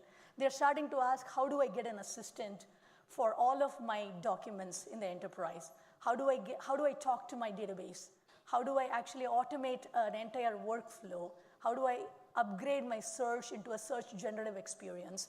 And this is where we are investing a lot. We are actually having a number of customers who are using knowledge assistants on their unstructured document. We've got a bunch of customers who are actually talking to their data in database. And we are also having some of the customers starting to do business workflow automation. Our goal in Oracle is to help our customers across the stack because generative AI is one of those unique models that help customers in various ways. So we have the luxury of addressing that from the infrastructure, data, and AI services all the way to the SaaS applications. Right? So I'll give you a quick example of it. Mosaic ML is building their large language model on our infrastructure. And that shows how differentiated our infrastructure is. I'll also talk about what do we have, how are we actually differentiating is that we are not going for a model zoo. We are going for a very select set of curated models that are best applicable for the enterprise use cases. That includes both the small model as well as the large model, and also the curated set of agents that is easy for customers to use on their enterprise data for enterprise-grade deliveries. We also have solutions for different persona, a developer persona as well as the data science persona. For example, our OCI data science platform has all of the models that is in Hugging Face for someone to build the entire end-to-end pipeline. So we have customers and partners who take advantage of that as well. Of course, we have RAG agents for unstructured data knowledge assistant development. We are introducing a SQL agent that helps you to do natural language to SQL to talk to your database. So you will ask, like, what are the customers? What are the proof points? This is the customer slide that I'm flashing. As you can see, we have customers like Outfront, who is a billboard advertisement company who's using generative AI for personalizing the messages and also encouraging and providing the specific strategy, regional strategy for sales. We have Mortensen, who is a brick and mortar construction company. They actually construct large stadiums and big construction facilities in America. And they use ours for project management and identifying exactly what is going on with each project, like talking to their project data.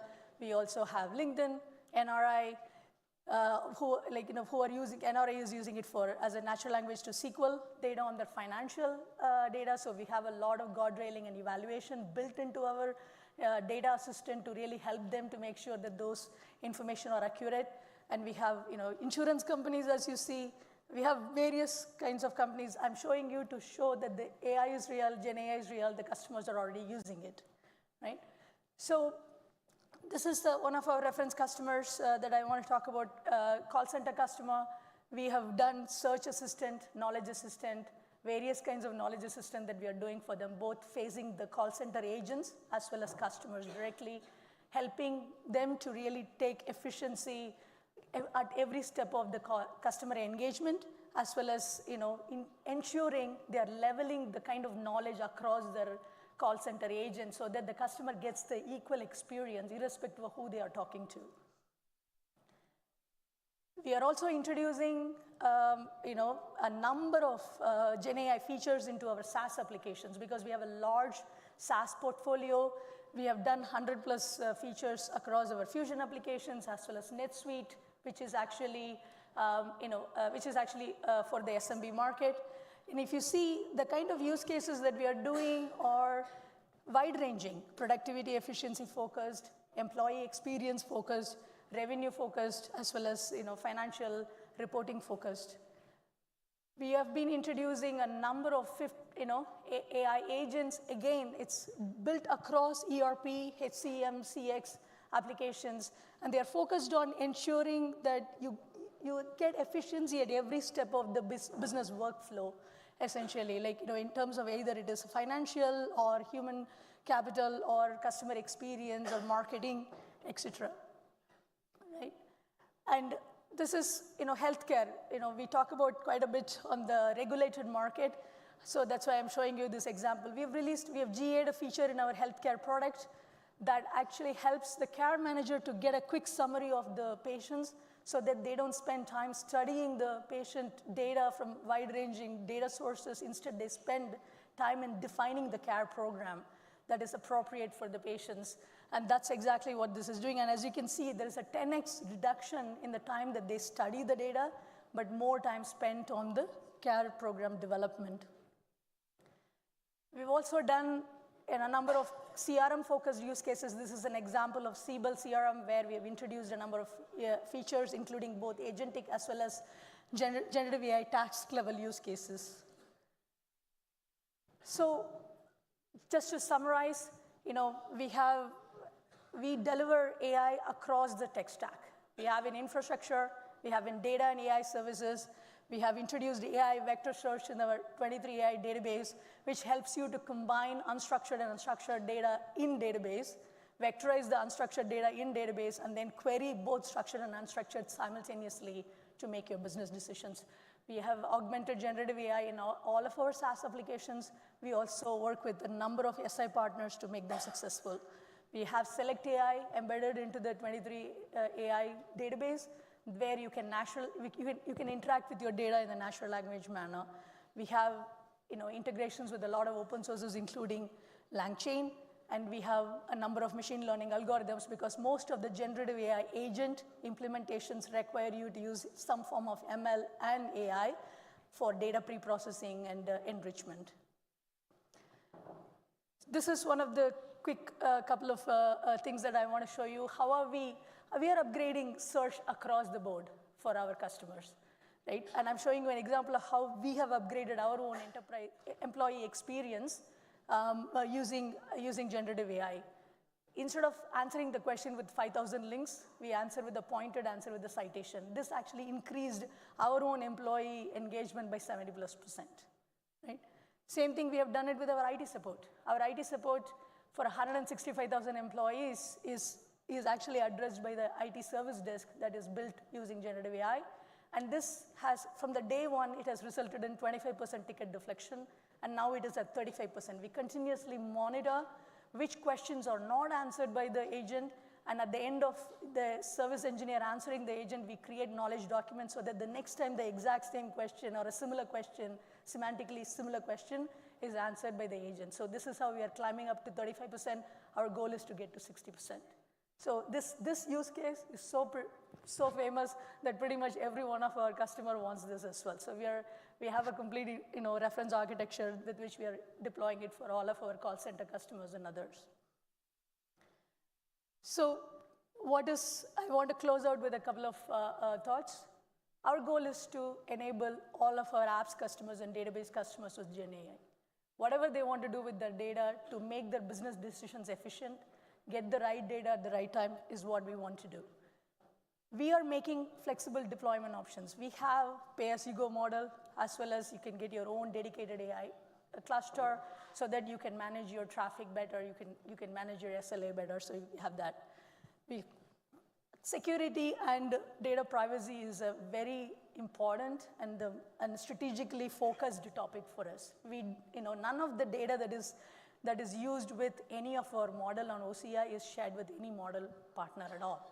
The data is yours, you're using it in your tenancy, and model is not learning based on that data at all from the one version to another version.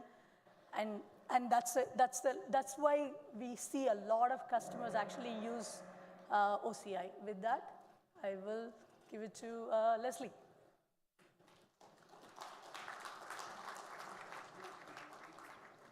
So I have a couple of questions for you. One is, this is it's a clear idea of how it works. Would you mind? Yeah, I it's can okay, start. right? Yeah, we can start. Okay. So if you can give us some examples, some use cases, because I think people will be able to relate much better to what you have already said. So currently we are having a major problem that enterprises are facing is POC to production, and something that we discussed in the morning also. What are you seeing at Oracle, and what can be done about it?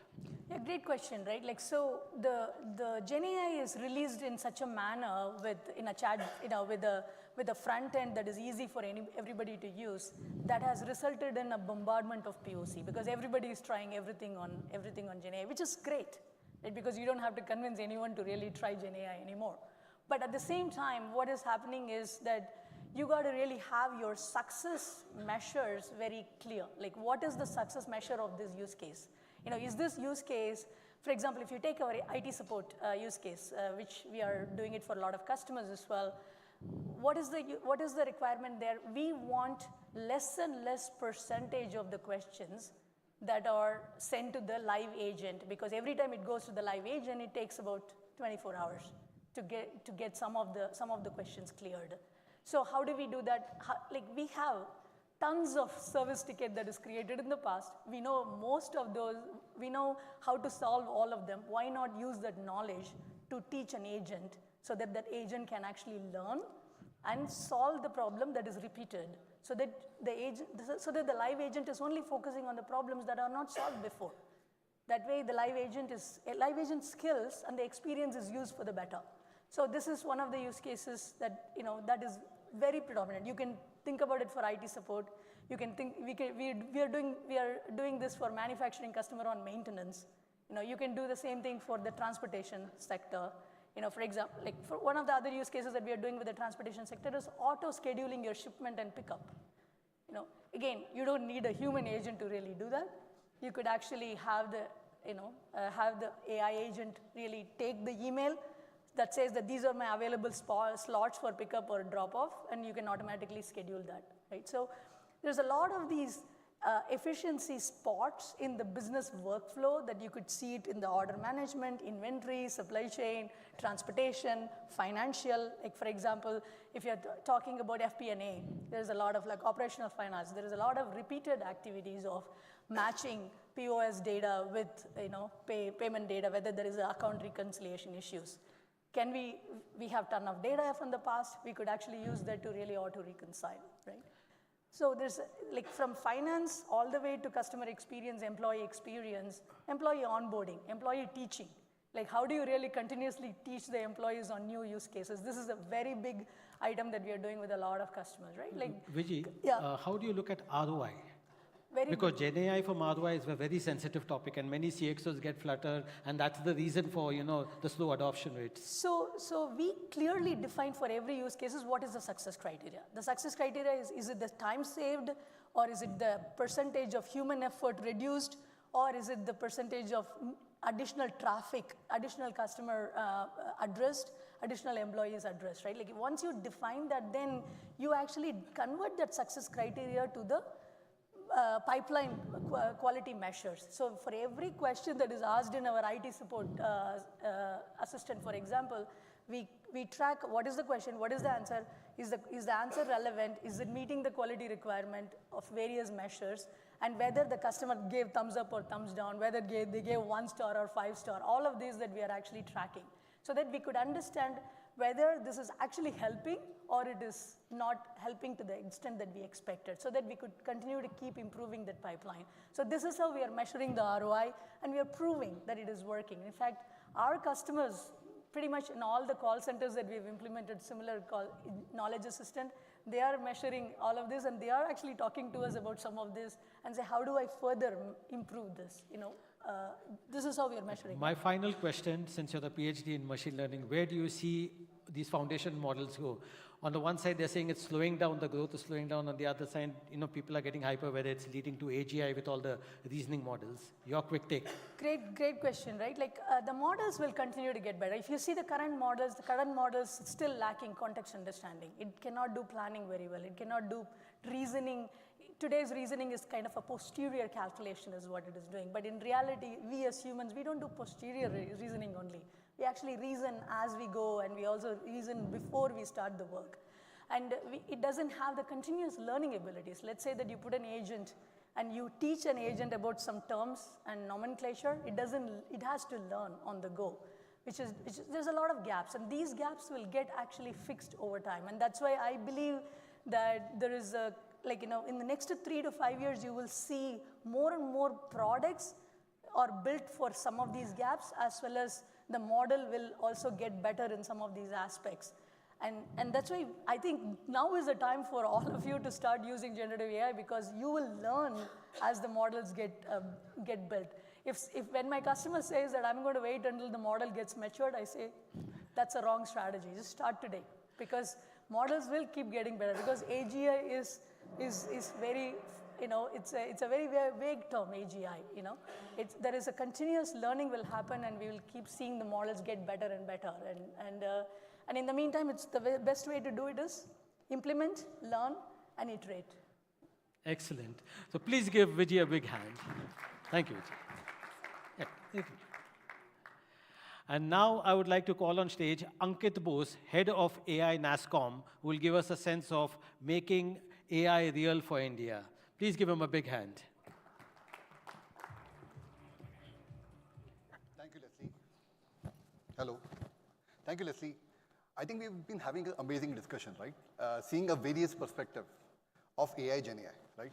Let me give you a very short, real fireside, macro and micro view, right? Let me start with this.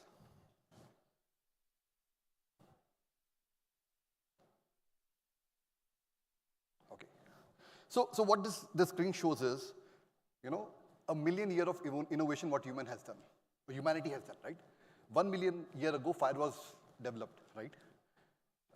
Agri, 10,000 BC. Humanity has survived and we have thrived, right?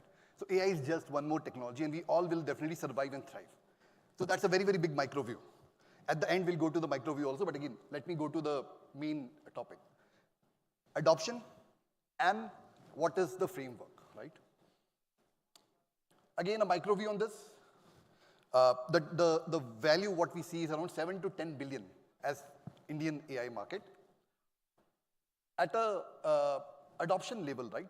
We do something called adoption index. We basically review how AI adoption is happening across the country. India was 2.45 2 years back, 2022, we are 2.47, not much difference, but again, a lot has changed in that. Skill set wise, we are around 600 to 650K skilled data and AI professionals. Right now, we were at 450K 2 years back, we have significantly grown. Startup wise, we are around 2,400 native AI startups. Incubators, we have 825. We have good amount of research papers. We'll see whether that is really, where we stand. But again, we have research papers, right? So this is a macro view of how the whole Indian AI ecosystem is currently placed. Let's go deep into a few of the deeper elements, right? In this view, you see the adoption across sector, right? To our amazement, the adoption, AI adoption was led by manufacturing, telco and transport. BFSI and CPG are still laggard, right? So if you see the three functions, I will not go through it, we have very less time, but again, the top three functions which are driving adoption is definitely customer service, right? In most of them.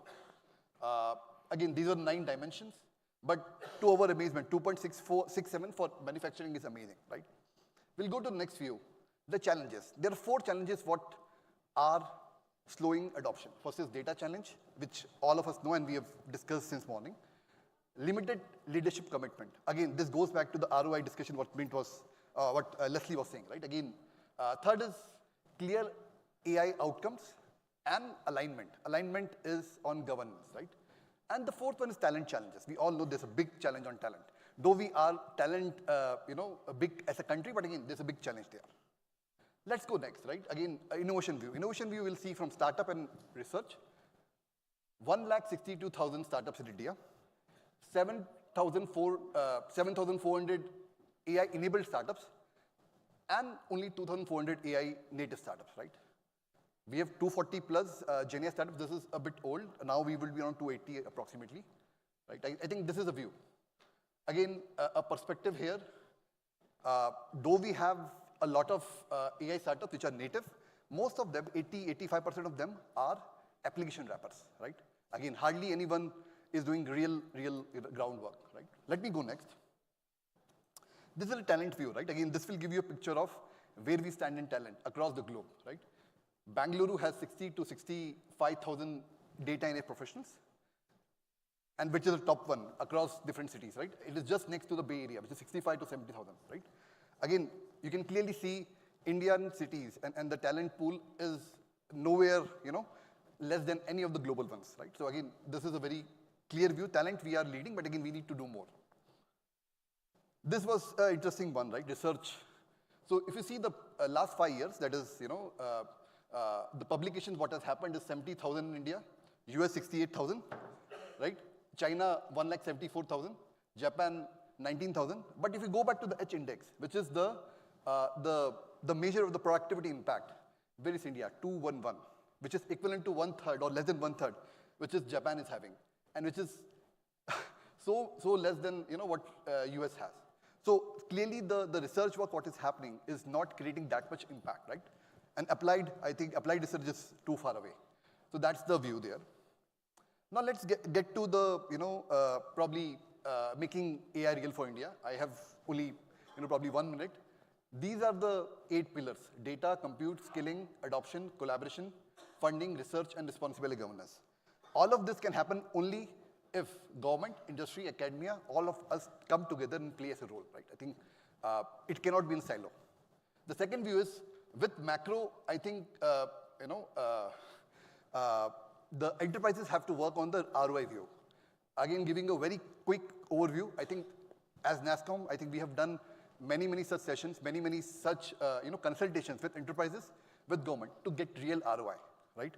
Out of a AI Gen AI project, we say 5 steps, First step is identification. Second is analysis of investment. Third is benchmarking. Fourth is ROI, TTV. And last is risk management optimization. Again, this is a cyclical process. You cannot just do once and stay. You have to do at the start, do at the mid, and keep on doing it, right? So again, anyone interested, happy to help you across that, right? Again, that was a micro view, and this is micro view. Coming to a very, very narrow micro view on AI technologies, right? Again, as we started, 1 million year ago, fire was developed. So is AI 50 years ago, right? There are three ways you should see: AI in the production, AI in the rise, AI in the future. Again, production, most of us would be using. Rise, again, we know these are the three things: Gen AI, prompt engineering, LLMs, which we are currently all working. But there are a lot of other technologies we should definitely keep our eye. And definitely AI of the future, we should have our eye, right? With the micro and macro view, we should all keep our focus on both, right? With that, my time is over. Thank you.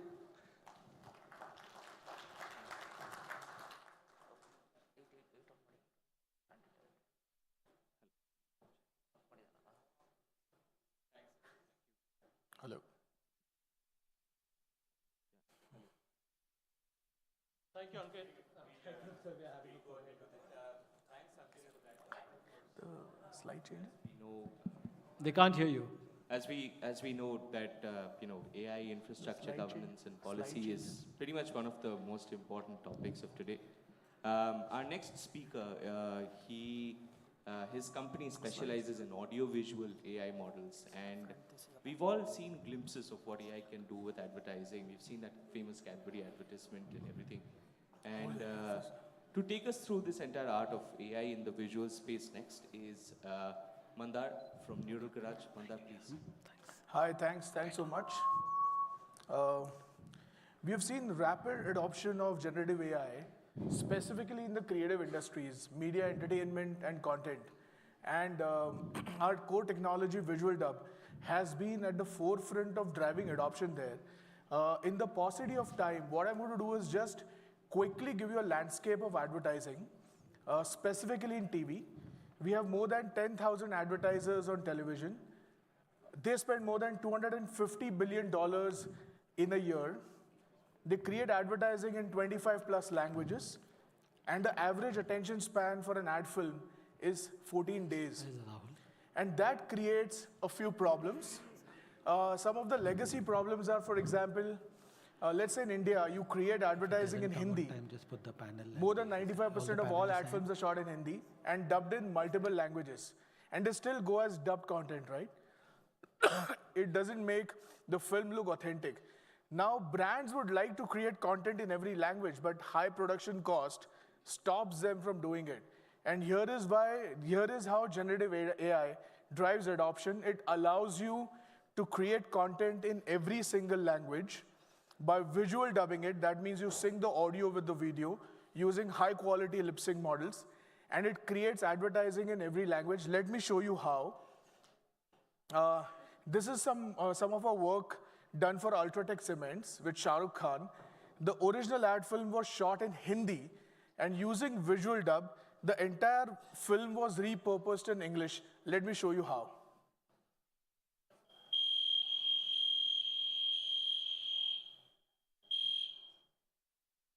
Man, this sucks.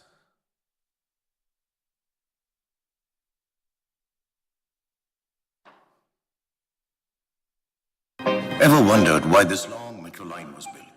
Are you going to make this joyous jump possible? How do I go back?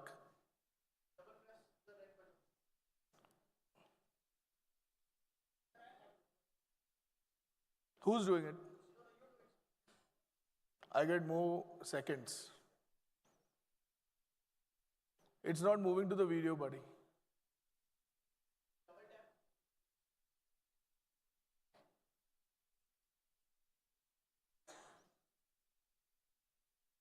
I'm not holding it.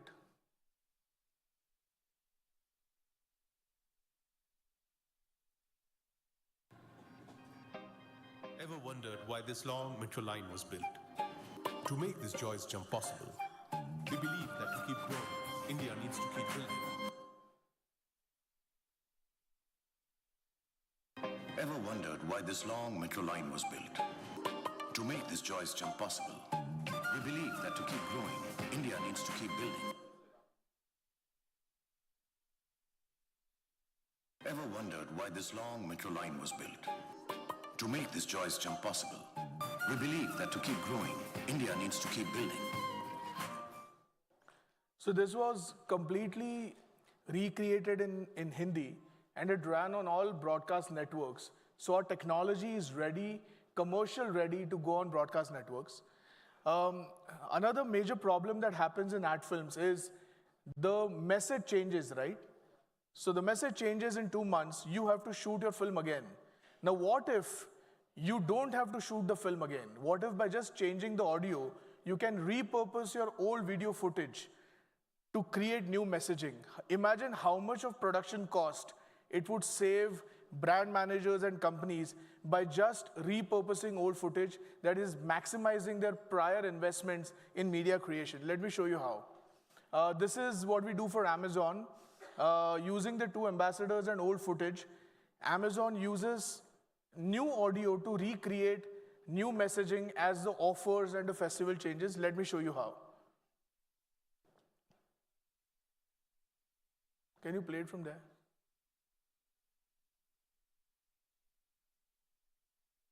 The biggest sale of the year, the beauty sale, is now live on Amazon. The biggest sale of the year, the beauty sale, is now coming on Amazon. Get your hands on top beauty brands at up to 30% off. Get your hands on top beauty brand at up to 70% off. Grab them fast. Shop your favorite ethnic wear brands at minimum 10% off. Shop your favorite casual wear brands at minimum 7% off. Shop your favorite sportswear brands at minimum 50% off. Amazon Great Indian Festival is live. Shop your favorite fashion and beauty brands now. Amazon Ultimate Brand Sale is live. Shop your favorite fashion and beauty brands now. Hey, you can wear that with these earrings, these sunglasses, these sandals, and this shirt. Hey, you can wear... So basically, this is a use case of using old footage to create new messaging. And then, you know, for the it's only about me generation, advertising is generalized, but how do you make it personalized at a consumer level? We did a massive campaign with Unilever just now, where they made retailers the hero of their campaign. Across 100,000 retailers, all they had to do was just upload their selfie on the Shikhar app, which is a B2B app by Unilever, and that photograph got converted into video where the retailer talks to consumers about all the products that they have in their store. This was a massive campaign, more than 100,000 videos, more than 250 amplified shares per video. This is one of the biggest generative AI campaigns ever done in the country. We recently executed this. And last but not the least, generative AI is going to disrupt the entertainment industry in a very big way. Let me show you what's coming next. This is our technology now getting ready for films. We've all seen dubbed movies, right?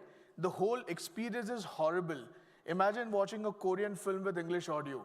What if now you could watch content in the language of your choice as if it were shot in that language itself? Here's a clip from Squid Game 2. I hope you like it. 난 그 게임을 멈추려는 거야. There's the original clip. 그놈부터 잡을 거야. 5일날 밑에서 게임을 관리하던 놈. 그놈을 알아? 감염된 그자를 대장이라고 불러. 얼굴을 봤어? क्या? नहीं, उसे बंद करने की कोशिश कर रहा हूँ। वो कैसे? पहले उस कमीने को पकड़ूंगा, जो ओइल नाम के लिए वो गेम चलाता है सालों से। तुम जानते हो उसे? मास्क वाले उसे लीडर बुलाते हैं। उसका चेहरा देखा है? What I want is to stop the game once and for all. How? There's someone that I'm gonna find. The son of a bitch who ran the game under oil numb. Do you know who he is? All of the guards called him the front man. You know what he looks like? And this goes on. I mean, our technology is... thank you very much. Our technology is compatible across 50 plus languages. I'm sorry for the experience. I think the audio and the video did not sync here, thanks to them. But I hope you guys got the gist of what I had to say. Today, generative AI is at a very unique stage to completely disrupt how content is created, distributed, and consumed all over the world without creating barriers of language and understanding. Yeah, thank you very much. I think we'll have to wrap up for now. Yeah, okay.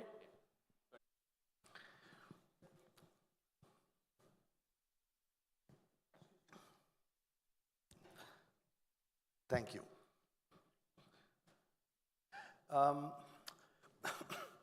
We started India's first Metaverse Experience Center last year, and this is in Noida. What it means is that in this experience center, you're able to see and look at the use cases being implemented across headgears, whether it is virtual reality, augmented mixed reality, or assisted reality. And what I'm really doing is to start with showing you how, with augmented reality, we integrate AI. So this is a blind man with just about 10% vision, and this video is being shot a month and a half back in Hyderabad.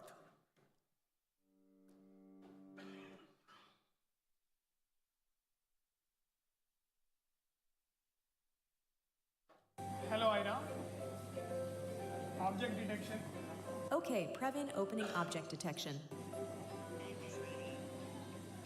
Hello, Ira. Navigate. Navigating surroundings.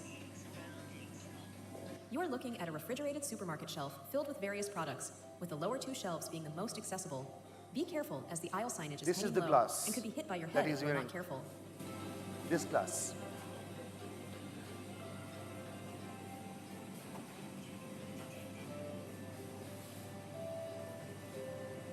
Hello, Ira. Express. Milk packet, 1 foot away, center, in person's hands. Milk packets, 2 feet away, left, on refrigerator shelf. Yogurt containers, 3 feet away, center, on middle refrigerator shelf. Dessert boxes, 3 feet away, right, on middle refrigerator shelf. Guiding and buying and understanding surroundings. Hello, Ira. Navigate. You are facing a grocery shelf with rusks priced at RS19 and RS12. Navigate carefully to avoid knocking over the densely packed packages. Move straight ahead for 2 feet. So what I'm going to explain to you is that this device is an augmented reality device. It's gotten a camera. Camera can see things like the way you go to ChatGPT, type things out. You need not really do it. Now you can talk to this glass.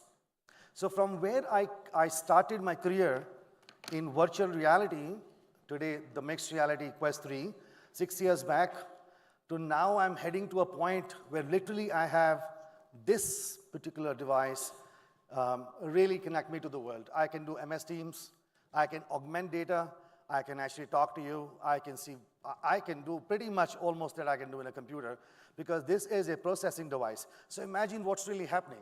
This is the device we started with, and we're reaching to a device which is pretty much like a glass. I have a 60-gram glass right outside the booth that we have here.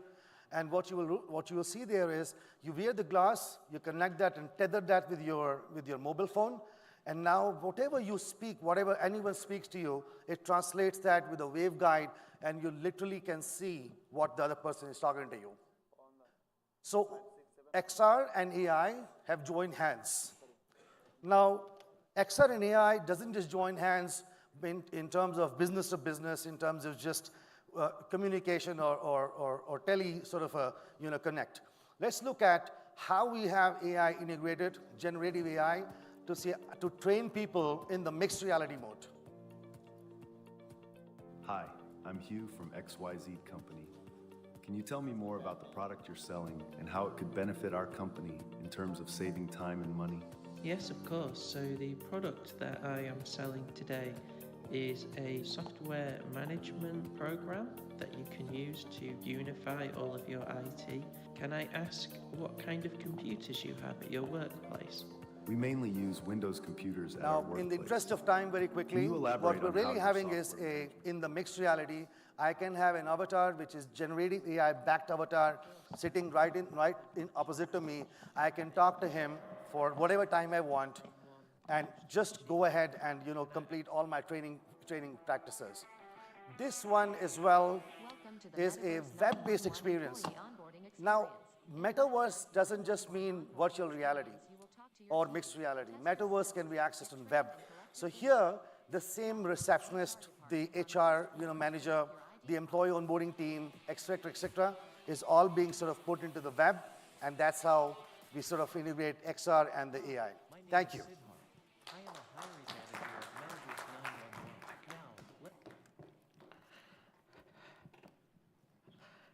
Thank you, Rahul.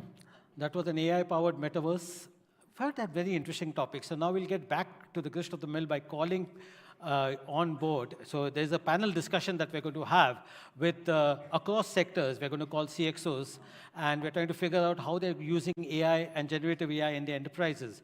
But before that, I have they're putting out the chairs out here. So I have a quiz for you. Now, please pay attention. There's some gift, right? We do have something. So it's again on humanoids. This sci-fi horror series showcases a humanoid robot with AGI. It shows complex emotions and eventually puts all humans to sleep to take control of the titular spacecraft in outer space.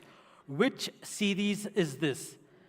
Blade Runner, Prometheus, The Arrival, or Solaris? Blade Runner. The Arrival. Two more chances I'm going to give you. Solaris. Okay, now we've run out of options. Sorry, the answer is Prometheus. Okay. They're laying out the chairs, so one more chance. Okay, let's see if you get this one right now. Actually, this is an easy one, but still I'm going to give you a chance. Who's the founder of DeepSeek? Ren Zhengfei, Feifei Li, Liang Wenfeng, or Daniel Zhang? Okay. Please give him a big hand. You got us easy on this. So folks, as I said, we are going to have a panel discussion now so without much ado, I'm going to call on stage Akhil Gupta, co-founder and CPTO No Broker. Akhil, are you around? Yes, please. Abhishek Ravi, CIO Dream Sports. Abhishek? Okay. Anuj Magazine, co-founder AI and Beyond. Minakshi Iyer, MD, Wealth, Retail, Banking, Technology, Stanchart, Global Business Services. You have a long designation. And last but not the least, Vijay Balakrishnan, EVP, Chief Digital and Information Officer, Godrej Enterprises Group. Yes. Please.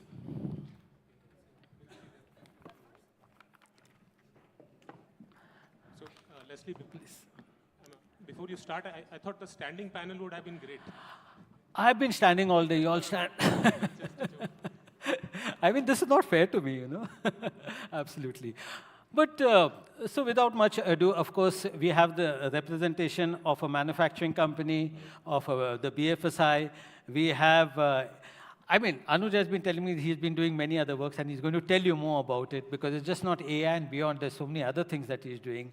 And of course, we have so many other participants. So let's figure out, in the real estate, let's start with each sector. Amit, let's start with you. Hi. So tell us how you're using AI and generative AI in your enterprise. So I'm sure most of you know what No Broker does, and because we are a real estate platform with no feet on street, we generate a lot of data, and this we have been doing for last 13 years now. And one of the biggest problem what we have is how do we ensure that SOP of the company, because our real estate services are provided mainly from the call center. When you guys take a service, there is a relationship manager, there is a partner who is coming for cleaning, painting, whatever service you are taking. So all these guys are representing No Broker brand. And if these guys have to follow the SOP, which is very high, how do we ensure that all these guys are able to work at the top-notch SOP what has been set for No Broker? And in that ado, what we did, from the day zero, we started storing all the data what we have. So to give you the context, on daily basis, we generate 10,000 hours of calls. We generate millions of chats which are happening. We have approximately 4,000 people who are serving our customers. And if you have to have a top-notch quality service, which doesn't depend on the human, you need to have some AI. And that is what we started building in 2017 when AI was not AI. AI was not even ML. It was just data science models which was told. And we have created a solution called conversion.ai. So what it can do, it is like Zen of your conversation. It can be an email, it can be a call, it can be a chat. It summarizes that particular conversation for you, and it can be in any Indian language, which none of the foundation model has been able to do successfully. It works in Hindi, English, Tamil, Marathi, Telugu, Malayalam, whatever you say, and then you get the context. So when the customer is reaching out, or when customer is escalating, you exactly know what is the problem, what exactly customer is struggling through. And on top of it, now what we have been able to do is we have been able to create the agentic AI. So agentic AI, which are internally automating the flows, at the same time, they are also automating the work of our agents. So there are virtual agents who are speaking to our customers in the language which they like. But just a quick question, how many of them are in the POC or the production stage? Whatever I am talking about, they are all production. So, okay, lovely.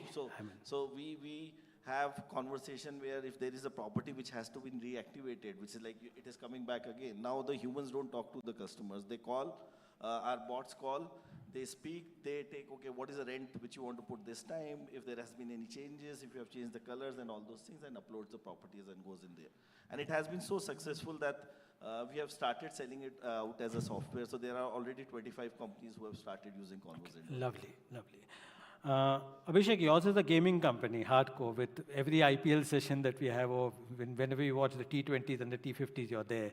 So you tell us how you're using it. Yeah, so as you have already put it, right, the scale that we work at, right, with 225 million Dreamland users and 250 million Dream Sports users, right, with so much of a data being generated for us, AI is a natural selection for us. And it's not that this is some journey that we are right now into, right? We have been into this journey since very long. Of course, the speed and the kind of innovations with generative AI that has brought, of course, I feel and we feel that it's a transformational change for the whole world that this would bring. As we are the first, we are completely digital native, and this was an obvious choice for us. Two things we decided when we started with our AI, and then I'll move to GenAI journey. One, of course, is that what is the problem statement that it is solving, right? I think many of the panelists out here and in previous panel also, they've discussed from POC to production, right?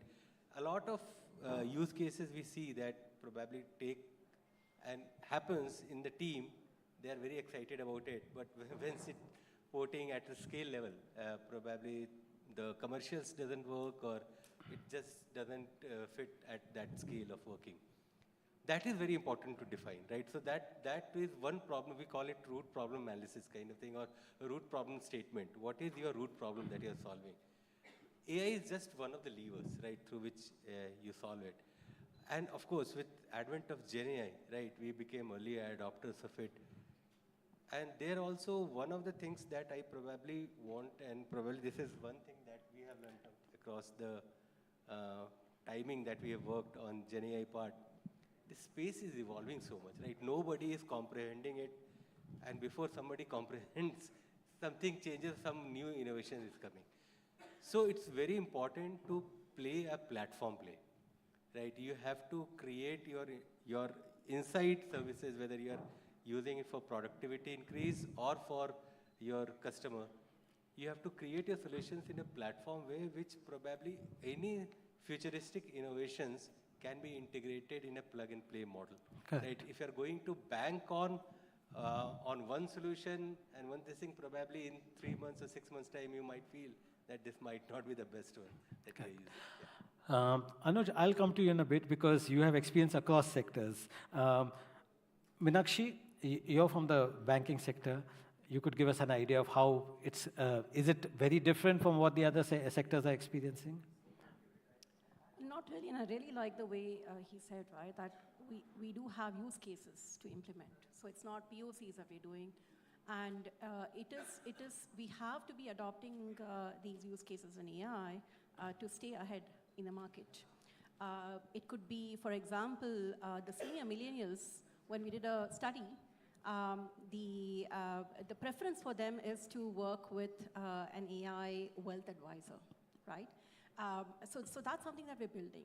And then financial crime is a very common use case, I mean, to solve for.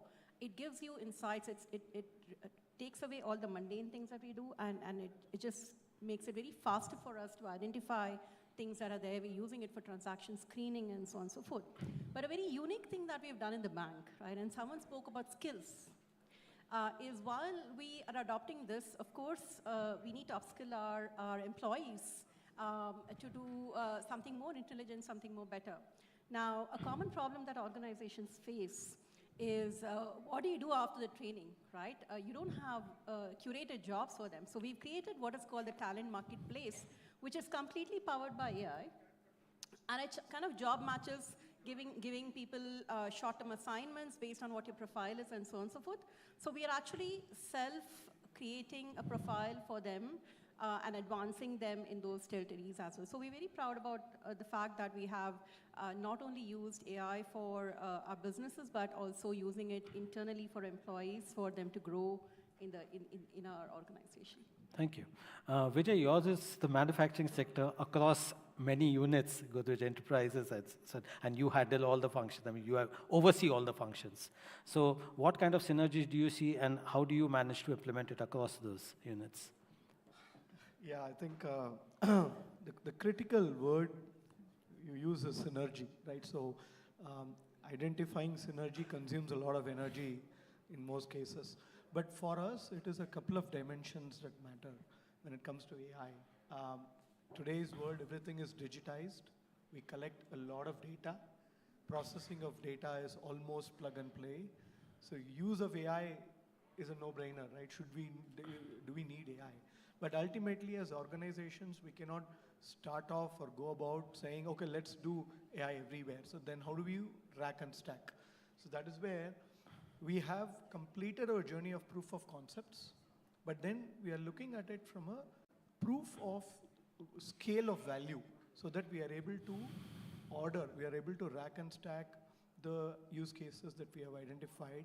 We have more than like 100 big multi-generation use cases we have identified across our businesses, but that's where we are in at this point in time. Secondly, we have a concept of design to delivery, because we are predominantly B2C consumer goods for most part of our group's focus. So we look at application of AI end to end, because at least my vision is that if we don't do it end to end, there'll be one broken arrow somewhere. And ultimately, even a seemingly disconnected AI application at my factories will impact my customer experience positively.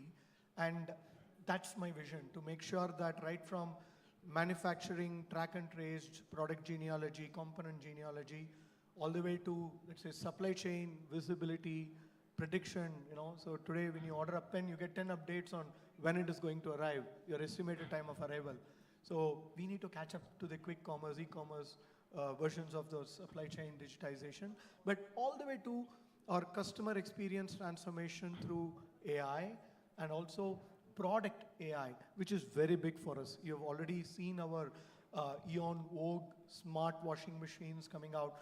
We have released our connected forklifts. So it's a very diverse product range, diverse channels we are talking about, B2C, B2B, B2D, B2G, you name it, we are in it. And at the same time, we have very different set of industries, from industrial projects to consumer goods and so on. So, like I said, the catchphrase is identifying potential synergies, and the broad themes around our end delivery has to be smart, the customer needs to be informed, and at the same time, we need to make sure that even after that, we continue to collect the intelligence and use it for their customers' benefit. Thank you, Vijay. So you've got a sense of, across sectors, how they're using it. I mean, because these are individual banking, real estate, gaming, and of course, Godrej Enterprises. And now, Anuj has got an experience which is across sector where he holds a lot of workshops, etc. That's the reason why I told him, I said, I'm keeping him for the last, typically as I do it to my friend Jayant, who's in the crowd. So I always see, he says, consultants are always the last, but that's the reason, because you all have got an overview. I know you don't like the word consultant, but yeah. So you could give us a sense of how it, what are the sense of the opportunities across sectors that you're seeing? We'll come to the challenges in a bit. Yeah, sure. I think since I represent AI and Beyond, I'm co-founder and CTO of AI and Beyond. Since AI and Beyond is not as famous as Godrej, Standard Chartered, No Broker, and Dream 11, so I'd like to give a brief about what we do see in the organizations. And the whole idea behind AI and Beyond is a simple belief that the way we have seen literacy over the years is changing. It is no longer just about reading, writing, and arithmetic, but it's also about how we can infuse AI now in our daily lives and work. AI now in our daily lives and work. And towards that, in the last several months that we've been in existence, we have, and what, Leslie talked about bootcamp. So, that is one offering that we have targeted at CEOs and CxOs and C-level executives at all the organizations that we have gone to, which is like more than a dozen now, across the industry sectors. I think starting with PR, media, education, energy, there is IT services, telecommunication, and consumer goods, and many more. So, one of the things that we have seen in these interactions, I'll just sum it up in 3 or 4 points that I have top of my mind. One is that when we talk about adoption, it is a range. There is someone who is not adopted and someone who is fully automated.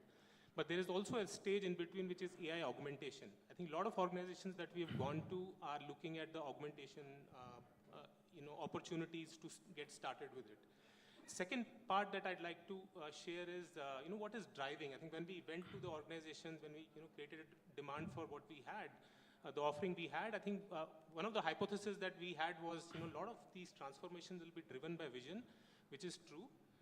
But there is also, a lot of organizations are also getting into the AI just for the FOMO effect. I think, and I'm not saying that in a negative way in any sense, because all of us, like the individual, need some sort of motivation, organizations do.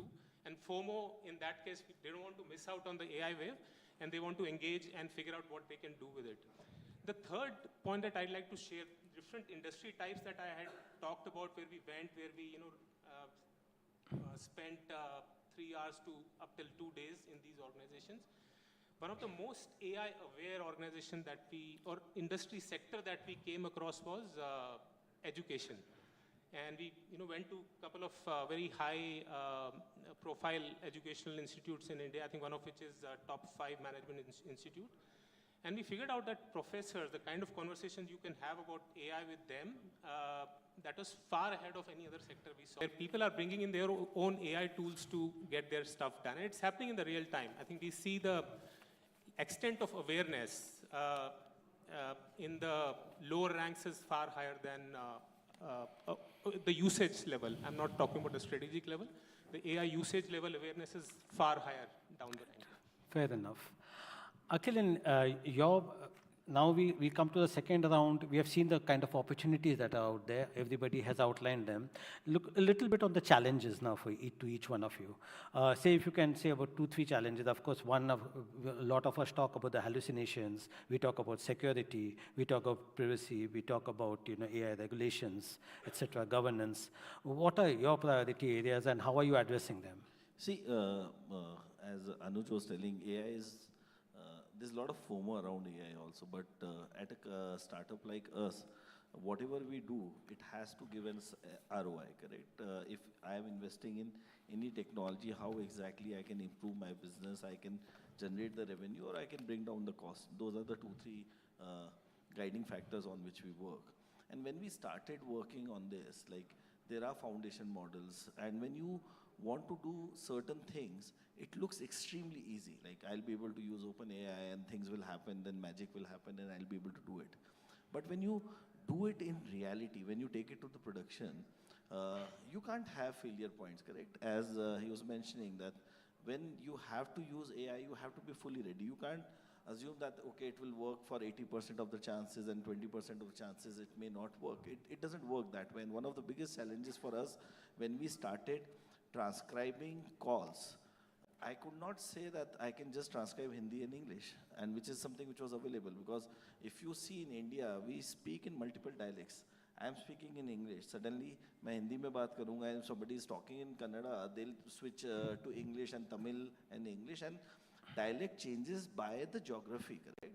The way Hindi is spoken up north to the Hindi spoken in south, it is very, very different.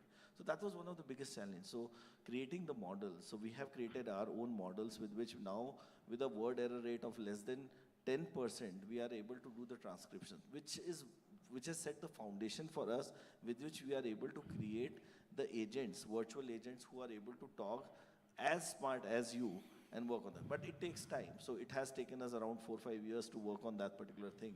And coincidentally, at the same time, there are bigger foundation models which are coming. So the rate at which the change is happening, the thing which was not possible 3 months ago is possible now, and the thing which you think may not be possible for some time may start happening in the next release or the next foundation model which is coming. No, I think a very important point that you raise, and Abhishek, obviously it's a similar question to you also. So many models to choose from. How do you actually choose for them? Because obviously we're not developing models from scratch. We are building on other foundation models. And now with DeepSeek kind of models coming in, everybody wants to try them and say, okay, fine, is this going to be more efficient? Yeah, so I think before I answer that, I think I'd like to double down on his point where he said that he's seeing a lot of AI, AI adoption coming from bottom up, right? That's actually true, and that's also a challenge, right? Because suddenly you're bombarded with ideas across in your company with all people around, right?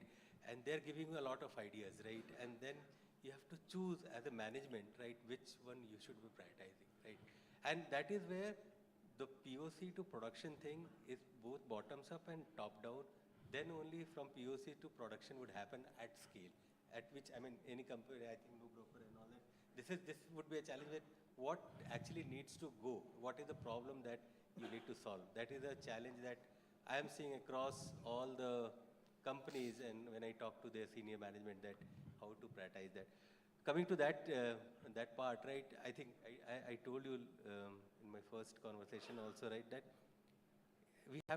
we realize very soon that we have to create a platform kind of thing. So we created an in-house platform in which we can probably onboard any of the model, because different models would have different capabilities and their attributes would be different for different use cases. It's not that one size fits all kind of thing. Second part that we invested was to realize the fact that you have to have a very, very conscious call on the cost part, right? Because the scale at which we work at, right? There are multiple components, right? You might feel that one model can solve your problem at a POC stage, but when you go at a production, there are multiple partners with whom you are working with. Your solution is not your only solution. You are using SaaS solution, you are inbuilt, you are having some consultants in between. Are they also AI ready or not with your solution, right? So that is why it's very important that when you are working at scale, how would it span out? What would be the cost? What would be the production? What would the timeline that you would see in the production? And what is the ROI that you can expect out of it? Yeah. So these were the two challenges that we've, of course, security, compliance, those are platform challenges. Absolutely. I think that would run across all this thing. So that is also, I would very, very strongly suggest that please do look at your contracts that you're doing with different companies, different model companies, and also probably invest on your own model creation, which probably nowadays, I think AI is developing AI. So very soon it will be. Agreed, agreed. Meenakshi, in your specific case, of course, it's also an added thing of the AI regulation, I mean, the regulated part of it, because you're a very regulated sector. Everybody's eyes is on it, and especially our money is in the banks. So I guess everybody watches with a very keen eye. I think you'll agree that financial institutions, the basis is trust, right?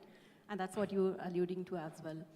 So for us, I wouldn't call it as a challenge, because what we have done is created a responsible AI framework, right?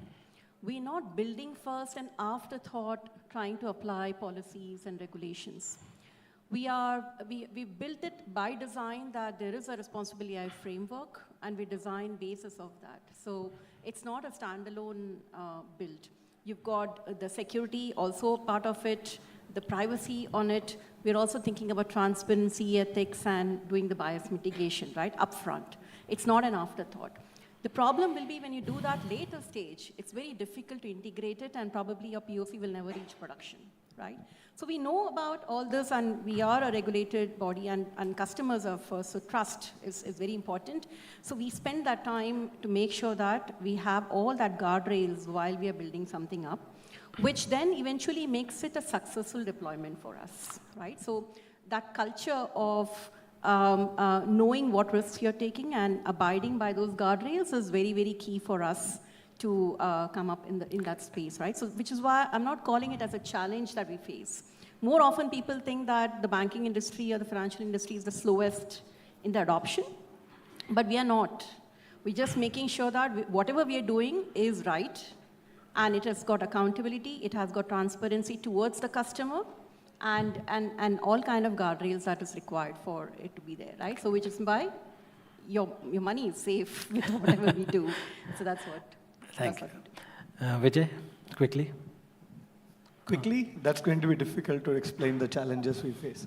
But let me say, number one, when the FOMO is good, but then when the business leadership do not have a clear answer on where are you using AI, it quickly becomes a solution looking for a problem, which is very unhealthy. So we are, and that's where we are focused on business priorities. We are focused on functional cross-business councils to derive the most common denominator in terms of what kind of AI, Gen AI use cases we need to chase. Secondly, I'm picking my top three as we go. But secondly, people. We talked about responsible AI. AI governance is very difficult. Ethical, responsible AI.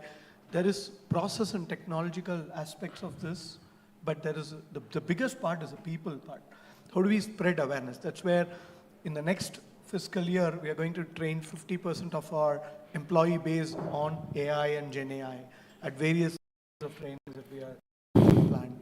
And thirdly, I think it eventually goes towards how much are we going to expose in terms of the risk aspect, which is clearly the platform aspect. We have got it there. I think that's where we clearly started off with a very solid cybersecurity focus, but then we deal with a lot of consumer data, so we are already gearing up for being compliant to that.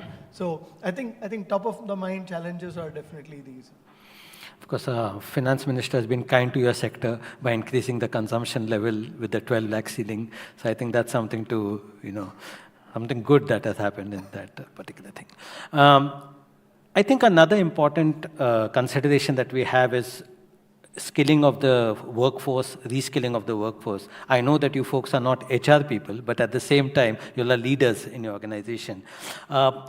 What is your quick advice to youngsters getting into this field, and even the people who are in the field, as to, 30 seconds kind of, I'm going to give you each one of you because I have to open up for a couple of questions to the audience, as to what kind of skill sets do these, to today's generation of workers need, given the kind of models that are being, so rapidly coming up?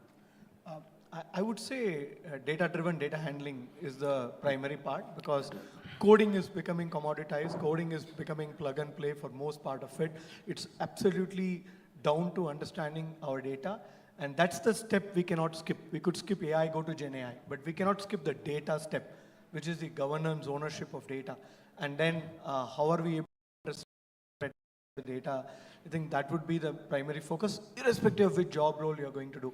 The most frequent question there is, are jobs going to go away? No, the jobs are going to get transformed. They're going to be much more efficient. So the jobs are here to stay, but then assisted by an AI agent, the nature of the jobs will be different. Meenakshi?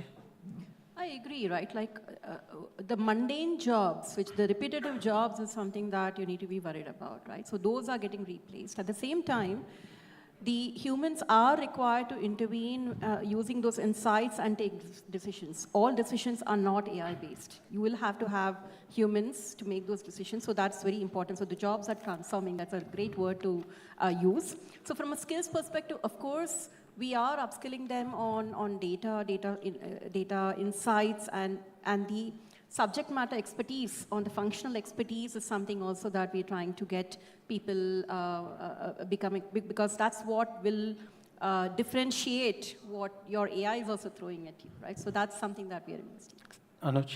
Yeah, I think I'll say two things. One, in this era of intelligence, I think one of the skills which will be table stakes is your ability to disrupt yourself. And that requires courage. I think, career paths are not going to be the same. I think let's not be in that illusion. It will be same, it won't be. And, there is this term called as learning ability, which is a given now. All of us need to learn fast, but there is also a term called as learning agility, which means if you're put in a situation that you have never seen before, how fast can you emerge and figure out what it needs to be successful in that situation? And second part that I want to say is become CEO. I'm not saying start startups, okay, I think that is the best thing you can do it. But CEO, my definition is become Chief Experimentation Officer. I think these tools are available at your disposal. We're not talking about technology which will come 5 years from now. It is there. And amount of lack of experimentation culture is hurting organizations more than, and individuals also more than what they are believing it is. Just these 2 points.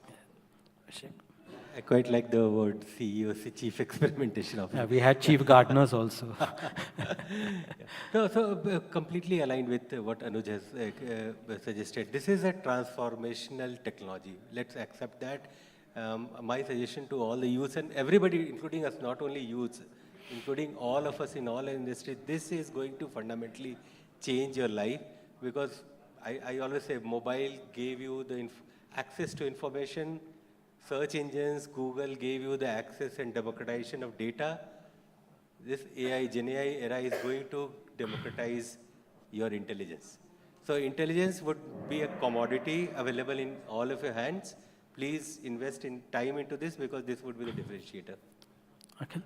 Yeah, so I believe that AI will not take away the jobs, but if you don't use AI in your job, then there's a danger which is lying.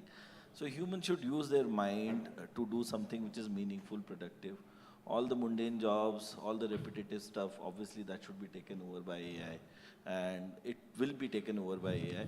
So we should use our mind for better stuff, because now AI is going to do stuff which is not supposed to be done by us, because we are want to do much better things. So yeah, leverage AI in the jobs, otherwise there is a danger. So on that comforting note, I hope everybody's comforted in the room. Or it's a kind of, okay, let's wait and watch kind of stuff. But on that comforting note, please give all the panelists a very big hand. Thank you. Thank you. Thank you, Vijay. Thank you. Thank you. Please. Thank you. Okay, you can just take a photograph, please. That's great. Please.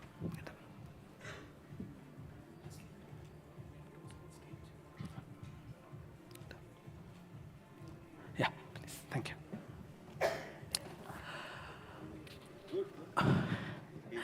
Okay, friends, I know we have had a very kind of dense kind of sessions. So to make it a little lighter, we have a session now which is going to ask you, will AI is AI able to make you live longer and healthier? For that, I would like to call on stage Kumar Bagrodia, who's a neuroscientist and founder of Neuraleap. Please give him a big hand.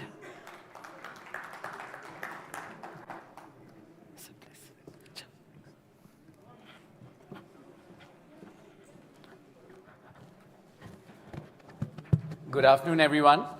I think it's a rhetorical question, right? Can AI help you live longer? Who wants to live longer? Quite a few hands are not going up. You don't want to live longer. You're happy with a short lifespan, is it? Right? Let me rephrase that. Who wants to age healthily? Yeah, great, right? So you want to ensure that the last 10, 15 years, 20 years of your life, whatever that lifespan is, you're not dependent on people. You can do your own things, you're happy, you're content, you're physically able. I'm here to tell you it's all happening now. It's not in the future, it's not in the distant future, it's not in the near future, it's happening as we speak. And I'm just going to give you 2 stark data points, news flow from the last 4 weeks, actually 3 weeks. This is a clip of a news item. OpenAI launches longevity model. I'm not surprised by that. But look at the subtext. It says, biotech's AI arms race. That to me is a more telling sign. And this is yesterday. This is a fresh research paper published yesterday in a peer-reviewed journal that ChatGPT now is officially outperforming psychologists, psychiatrists, psychotherapists in therapy response ratings. And this is not on the basis of their answers. This is not on the basis of their computational power. This is on the basis of outcomes from actual users. They are now preferring to talk to an AI therapist rather than a human psychologist. It's happening. Who wants better sleep? Better sleep quality. Deeper attention span. Or longer attention span.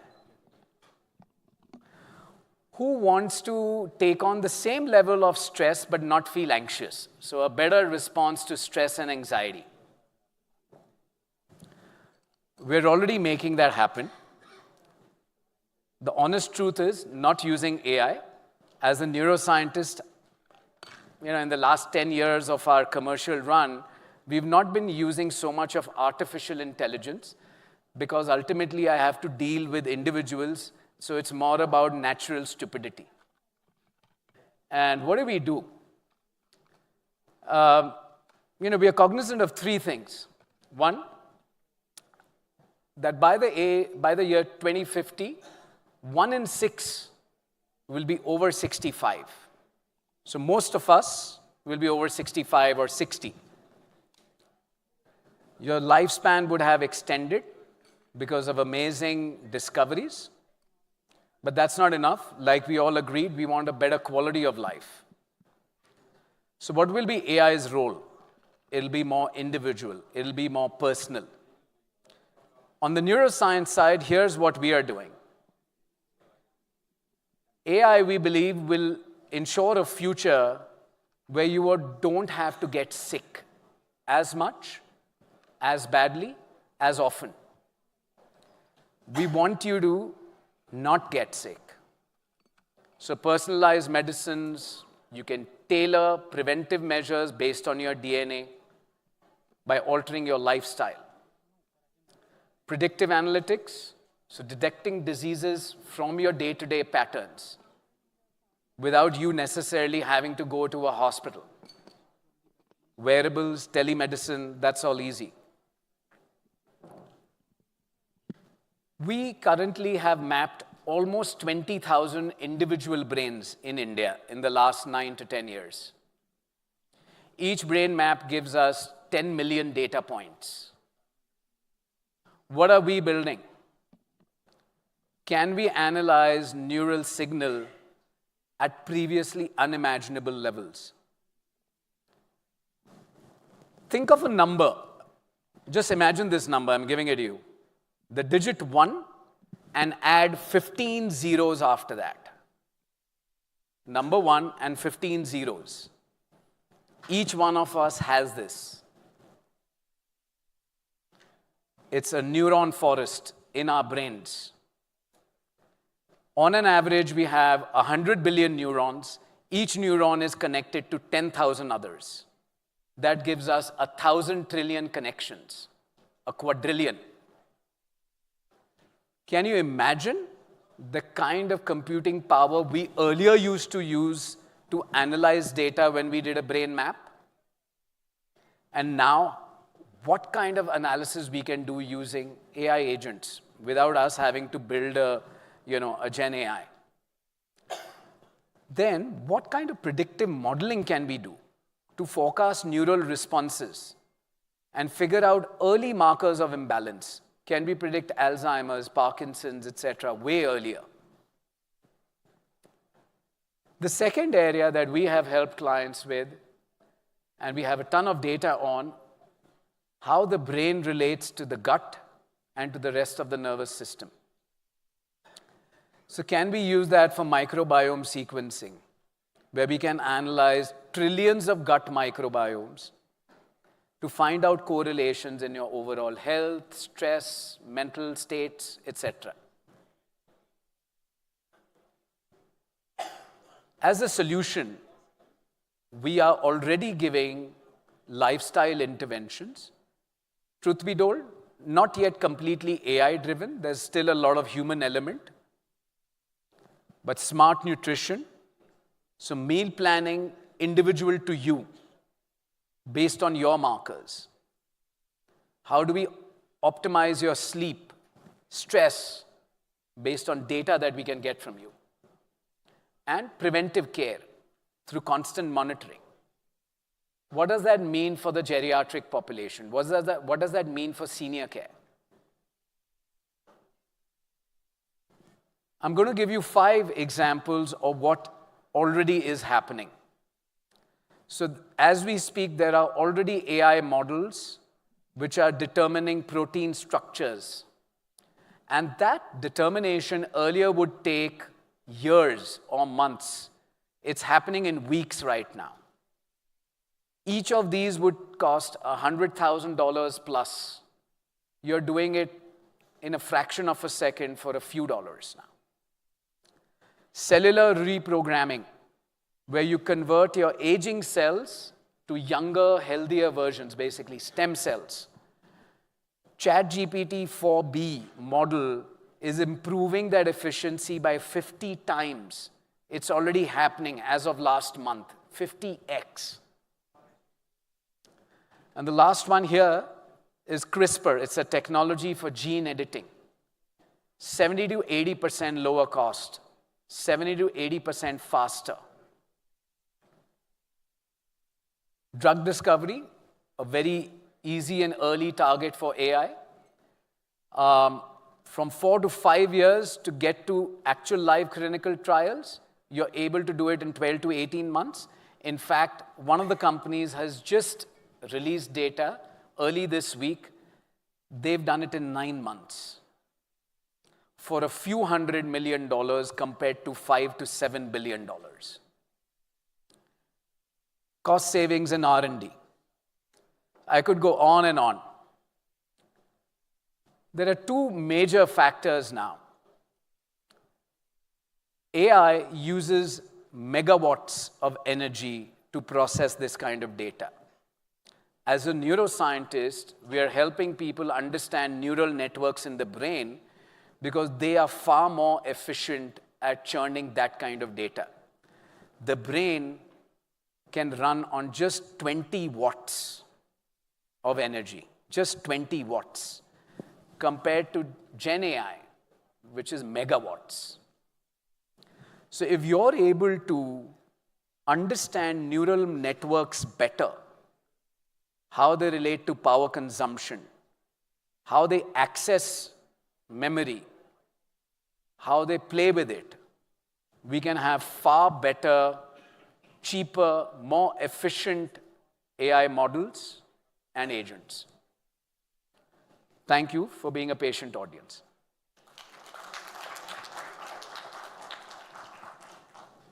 Thanks, Kumar. Thank you so much. Of course, one of these things is we've always wondered whether there is a question around whether we'd even want our lifespans to be increased. It's a question of length versus quality of life.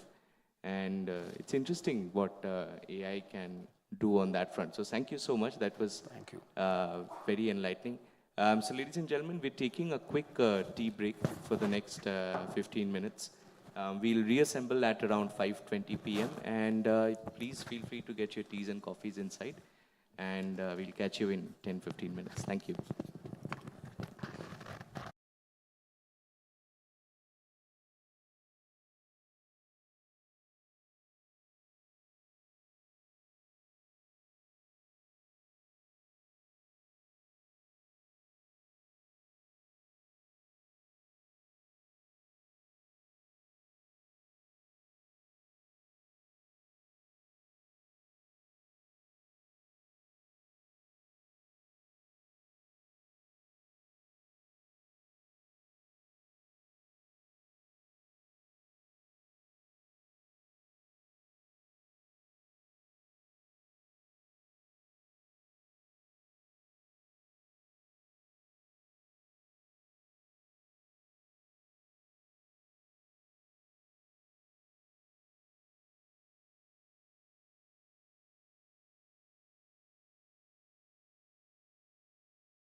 various tech-related issues and more recently AI.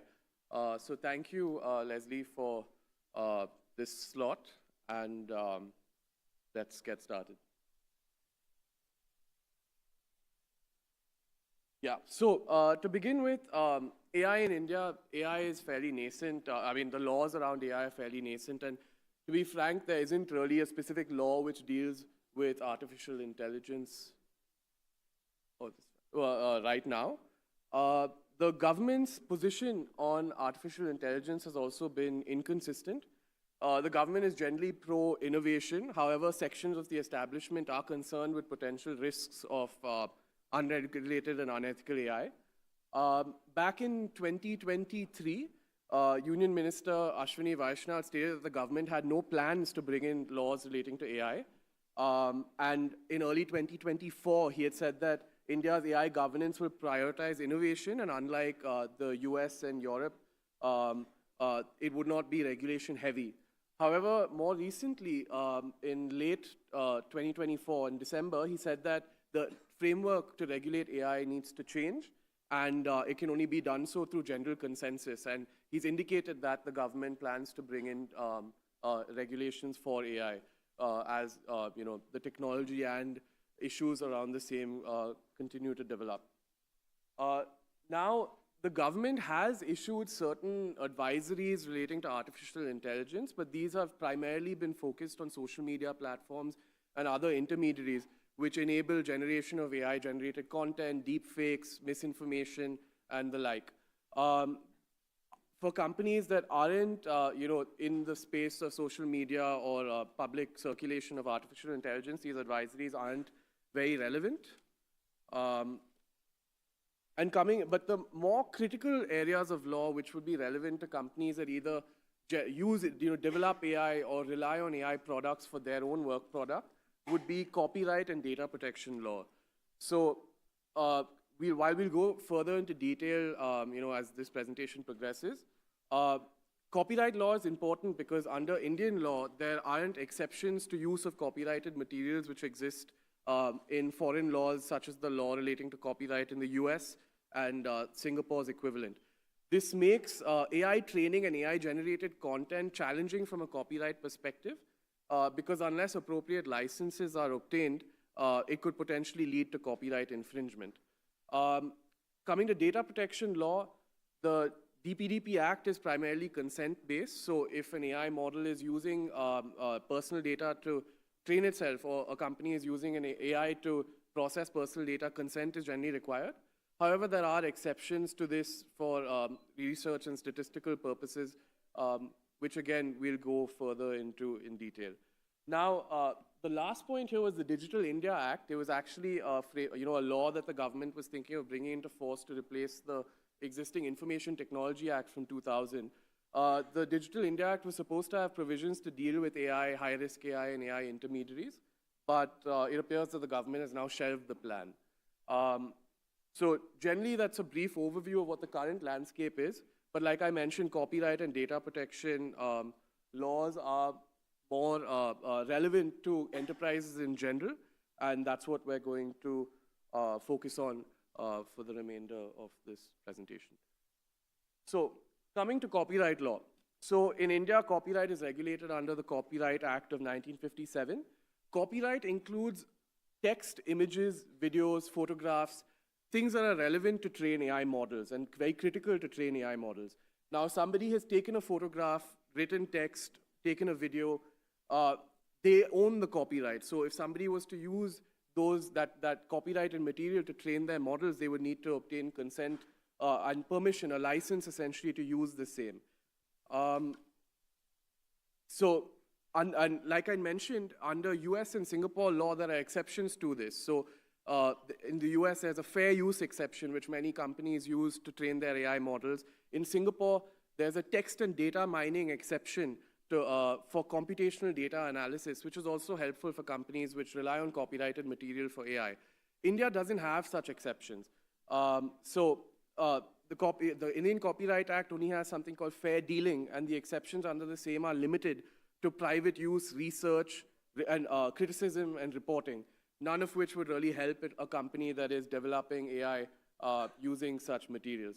Additionally, the government has announced that they have no plans to amend the copyright law.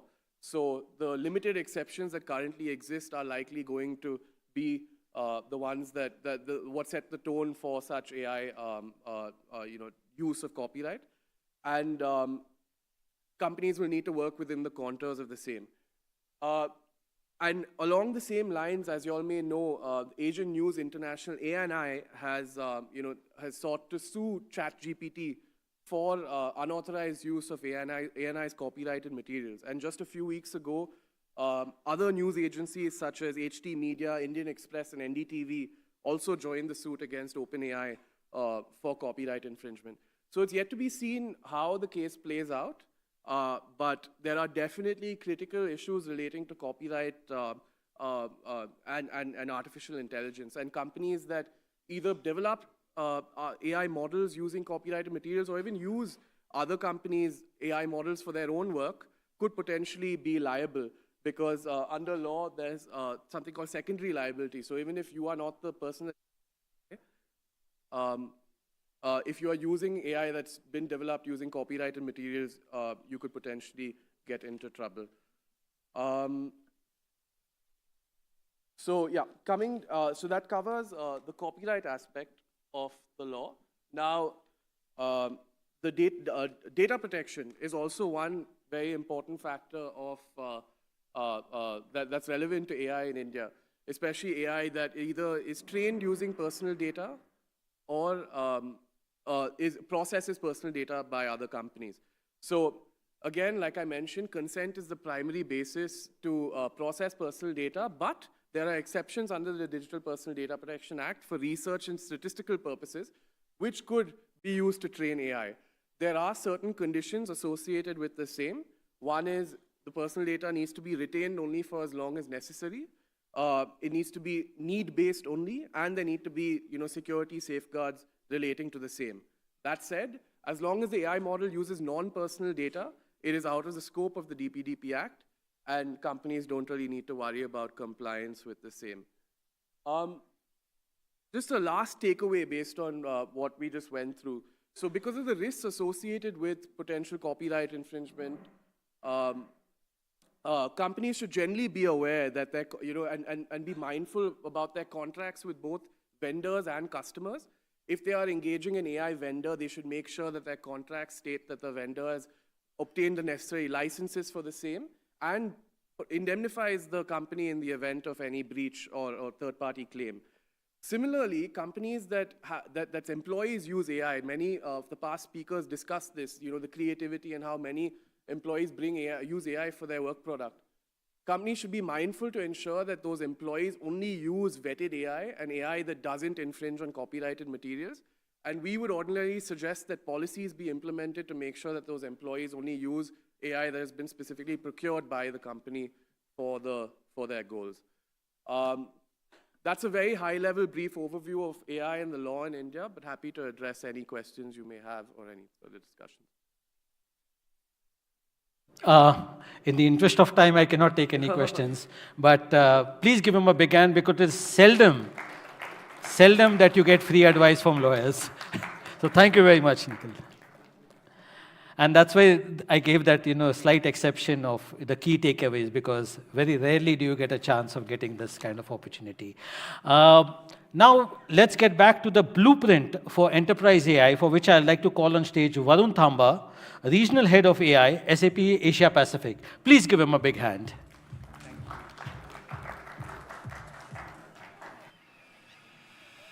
So you want to follow a day in my life, but focus on SAP? Yeah, sure.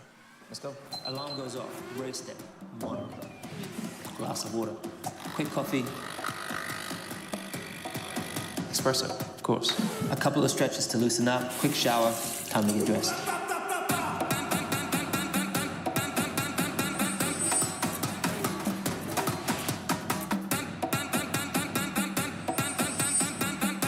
Just in time to talk to Bono. Hey, Bono. Hey, Lewis. New race strategies in your inbox.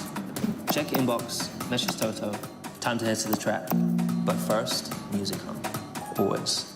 This is the whole game when I say so. I pull up, shut it down, yeah, they know. Running this game ain't a game for me. I never switched up, no. Take the corridor, take the elevator, drive to the track. The whole game when I say so. I pull up, shut it down, yeah, they know. Running this game ain't a game for me. Focus.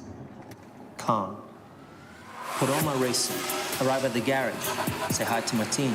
It's almost time. Fuel, check.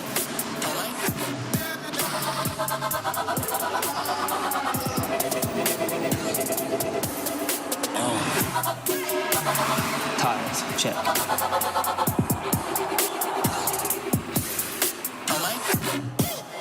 Ready to race. So that's a day in my life. Not sure where you saw any SAP and all that.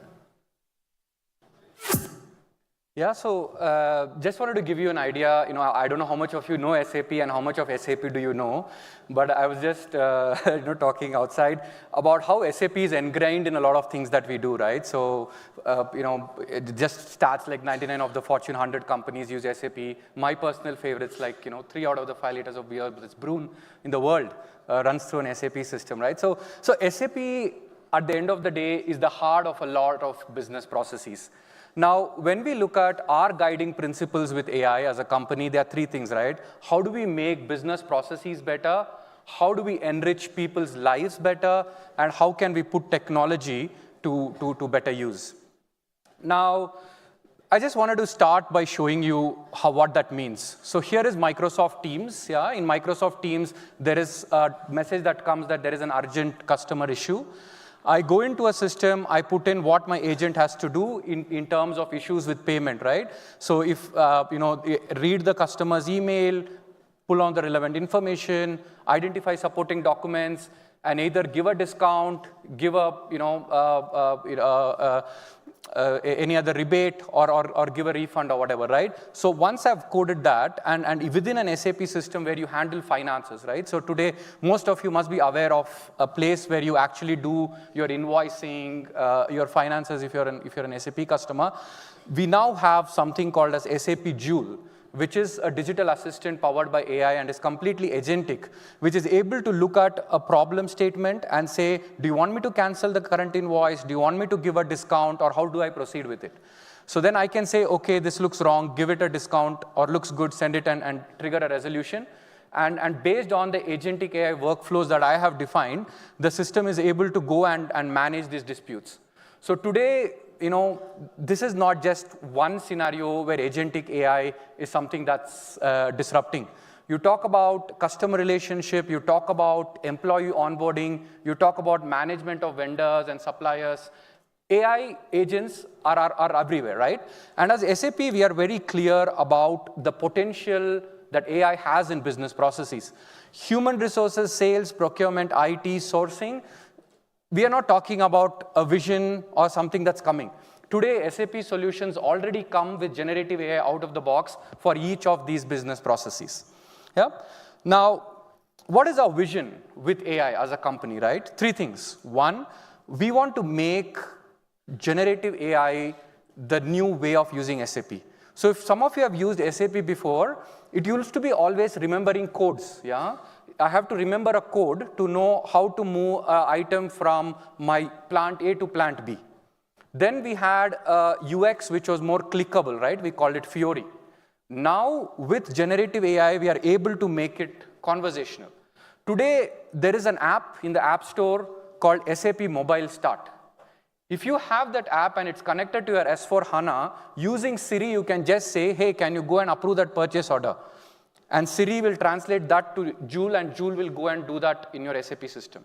And that's generally available and a new way in which you can use SAP. Assisting with cloud transformation. A lot of you must be using SAP on-premise and as legacy. When you move to the cloud, your core needs to be clean, the code needs to be optimized, you need to make the best of all the data that you have there. How can AI help in assisting your cloud journey? That's for transformation. Third is the innovation. You want to bring in data from SAP, non-SAP, structured, unstructured. Choose the best of models, the most cost-optimized models between DeepSeek or Mistral or Hugging Face or ChatGPT. Use the models, use the agents, build your own as innovation, right? So these are sort of the 3 pillars that you can look forward to from us as SAP in 2025. Right? And it all comes down to business context, right? So everything has a role to play. So a finance-related decision often has an implication in supply chain, right? And a supply chain-related decision has an impact on sales.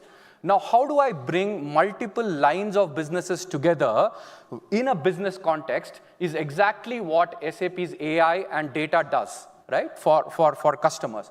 And just on this line, in the year 2014, we released 140 generative AI use cases, already generally available across our portfolio. I don't have the list here, but I'm happy to send it to you later, or it's also available online. So in SuccessFactors, our HR solution, like 15 to 20 Gen AI use cases available, right from looking at a resume, generating interview questions, or in our finance systems to say, can I look at my daily cash position, look at the amounts that I'm receiving in the bank, and use AI to reconcile and close my books faster. So for every line of business, we have released use cases, and that today amounts to 140. By the end of the year, we will have 400 generally available AI use cases, all on this design principle of plug and play, automatic authorizations, and leveraging business data. Now, how does that fit into SAP's architecture, right? SAP's core principle is to keep things simple, yeah? Now, if you look at, there are just 3 layers, yeah? One is the SAP applications. So you have the ERP, the financial management, you have spend management, which is, Ariba, human capital SuccessFactors, supply chain, integrated business planning, SAP customer experience. So you have multiple SAP applications, all of them coming together as a suite. Because as I said, businesses, sales, supply chain, finance might all seem disintegrated, but at the end of the day, for a business, they work hand in hand. So you have the best of applications, including non-SAP applications that you might have built custom. You have the best of data, where SAP is providing pre-packaged data models, what we call as data insight apps. By line of business, we have that. We also have something called as the business AI layer, where we have Joule, which is our digital assistant that I just showed you a demo of. But apart from that, we have agents for finance, analytics, CX, supply chain, spend, and so forth. And you can see that little block here. We also have a tie-up with Databricks, where you can actually bring in non-SAP data and model it seamlessly as part of our data strategy. So we have the best of application, the best of data, and the best of AI, all coming together in a modular way, where you don't have to worry about, of course, if you want to, you can, but you technically don't have to worry about which is the best model for this use case. How do I train my data? How do I cut it? Is it trustworthy? Or something like that, right? So as an enterprise provider embedding AI into our applications, we take care of all of that and provide a plug-and-play experience onto our core applications. Yeah? But that embedded AI capabilities is not all, right? So you also have the ability to build your own custom AI, right? So as I said, you have the ability to sort of bring your own models via the foundation, and we already have all the models of Microsoft, Google, AWS, Hugging Face, or even from Git, if you want to sort of call your own models. You have the ability to bring your own models, bring your own RPA, use the pre-built bots, and sort of build your own sort of AI-based stack on top of it, which seamlessly then works with the digital assistant that we have. Right? So there is a lot in there which can drastically be simplified to say you have a digital assistant, you have embedded AI capabilities, and you can build custom AI, all using this one single platform that SAP provides. Now, having talked about all of the AI capabilities that SAP provides, today you saw the numbers that we were trying to get across with Lewis Hamilton. Just in India, we were just having this conversation. Most of the large automotive manufacturers, in fact, all of the large automotive manufacturers in the country run on SAP, right? It is also true for most of the textile manufacturers. It is true for most of the metal and mining organizations. So as a company, we are seamlessly infused into a lot of sectors which are also very critical, including things like pharma, yeah, or on public sector.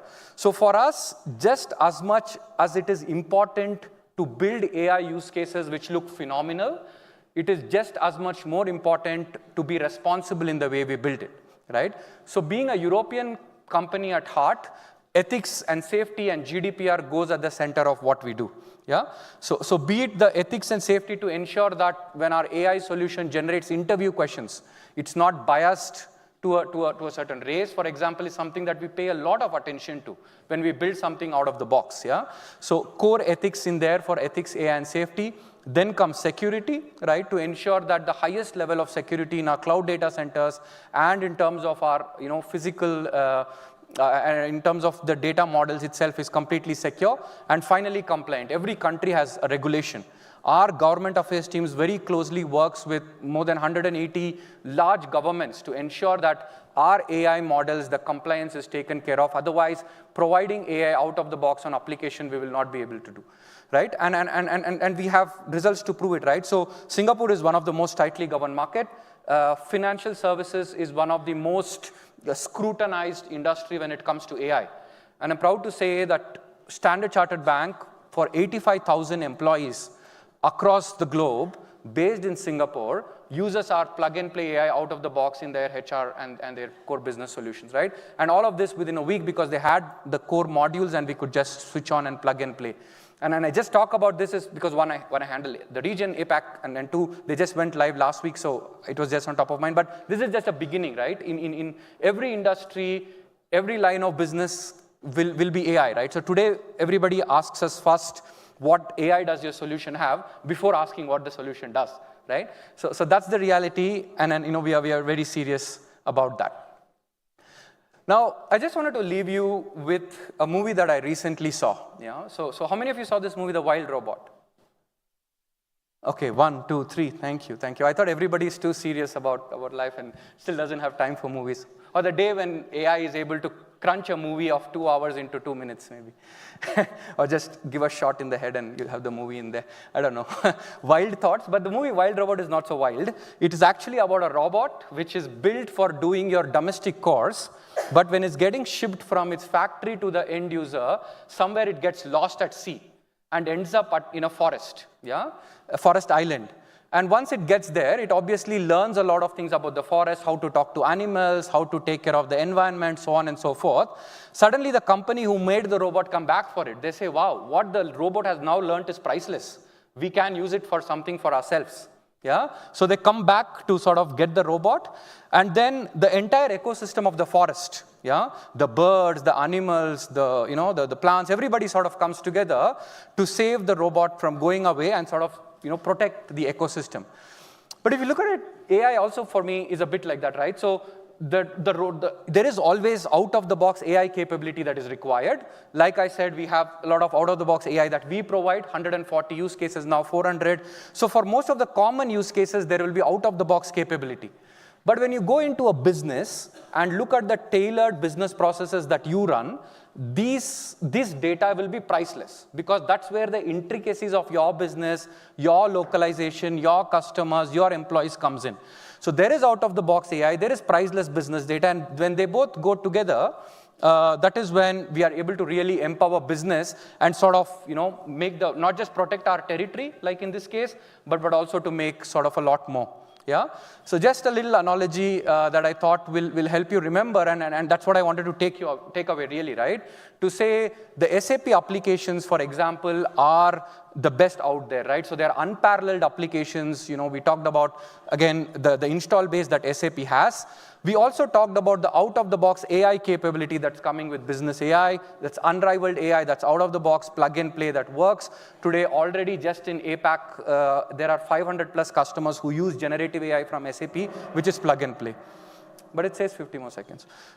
I pace myself, yeah? So then there is the new layer that I'm talking about called the Business Data Cloud, SAP Business AI, which provides us unmatched data. So ultimately, I want you to take away these 3 things, maybe 4 things. 1, The Wild Robot is a nice movie. Then SAP has great applications, unparalleled, which helps you run your businesses better. It comes with out-of-the-box, unrivaled AI. But more importantly, it also comes with unmatched data management capability to take SAP, non-SAP, shop floor, big data, you name it, together to make ultimately your business process intelligent, right? And I'm many times asked, and I leave with this, what is the one vision that you have as a person working in SAP? I say it's to make business processes intelligent, autonomous, and bottleneck-free. That's wonderful timing from... Thank you. Thank you so much. Special applause for the timing. You know, the reason why I stopped there is I thought when the time's up, there'll be a gong. And I thought that'll be a great way to end, but there was no gong. I think we mistimed the gong, but... there we go. Thank you. But thank you so much. That was wonderful. So now we have a panel, our second panel for the day, where we are speaking about AI and its impact on jobs. And, you know, ever since ChatGPT came to the front in November 2022, everyone has spoken about whether ChatGPT will take away our jobs, whether we should learn something else, what will happen to us as our profession, journalists as well. But we've also kind of by now come to this conclusion that AI is not going to take away jobs, but perhaps create new ones. And that's what we're going to discuss today. Our panel will try to take a look at how jobs are changing already, how jobs are going to change 5 or 10 years down the line, and how far can we really even predict? Can we really understand what skills do we need in order to shape up for the future? And we're just going to take a quick minute for them to set up. But that's going to be the crux of our conversation. And what we are also going to try and understand is that, is upskilling a misunderstood word, or is reskilling a more accurate phrase? To look at that, we are ready for it?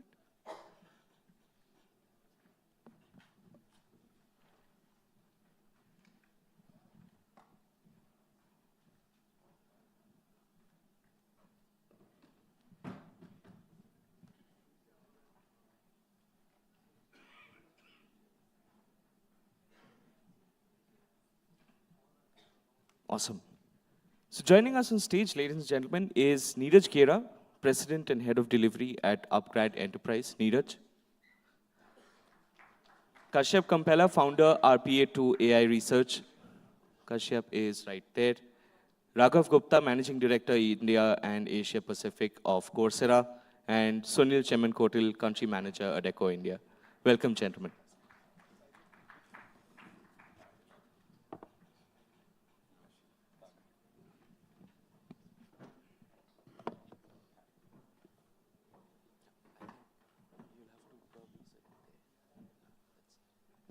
They've given me strict instructions to maintain the pattern. But, oh yes. Awesome. Great. Gentlemen, thank you for joining us today at the panel. And of course, all of us have individually spoken before. Sunil, I'll like to start this conversation with you. Of course, you've been looking at the employment space for much longer. We've known each other since before your Adecco days. And I'll just quickly get to the point. When you speak with people or speak with companies who are getting into the employment space or are even in the senior stages of employment, have you seen them already becoming wary of the impact of AI, or are they more excited? What kind of sentiment do you gauge at a corporate level? Am I audible? Yeah. So there is a mixed kind of a feeling. You know, we often get to hear that are we really going to lose jobs? So we also did some surveys as part of the Adecco group. We are one of the largest talent solution company in the world. And we survey every year on what is the mood of the employment segment and how are the employers looking at it. And the sense what we got in the latest survey is that, you know, people are really worried about the jobs, and there is a lot of confusion. I mean, there are so many conferences happening, so many things spoken about it, and even if you type in ChatGPT, it says that jobs are at stake. So people are really worried, and that brings us to a point where we have to really take a step back and assess whether jobs are going to continue or is going to replace.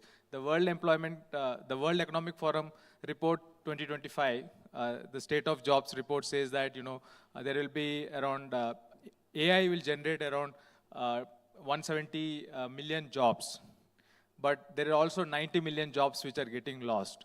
So net, there is a growth in the jobs, or there is new jobs which are going to come in. So that's only the solace. That's what we keep telling, but we really don't know. If you ask me whether jobs are going to be there or no, I don't know the answer.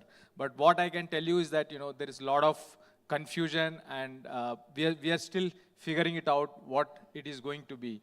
On a lighter note, the problems we face as job providers, or as a consulting organization or HR organization, is that all the resumes look alike. So it becomes very difficult. Gone are those days when a customer calls us and tells us that just send me some 5 good profiles. It's very difficult. All profiles are good now because it's all written through AI. So it's very difficult. So it's very difficult task, and we at the group, we are looking at how AI can help us to figure out which is made through AI. So that's where we are.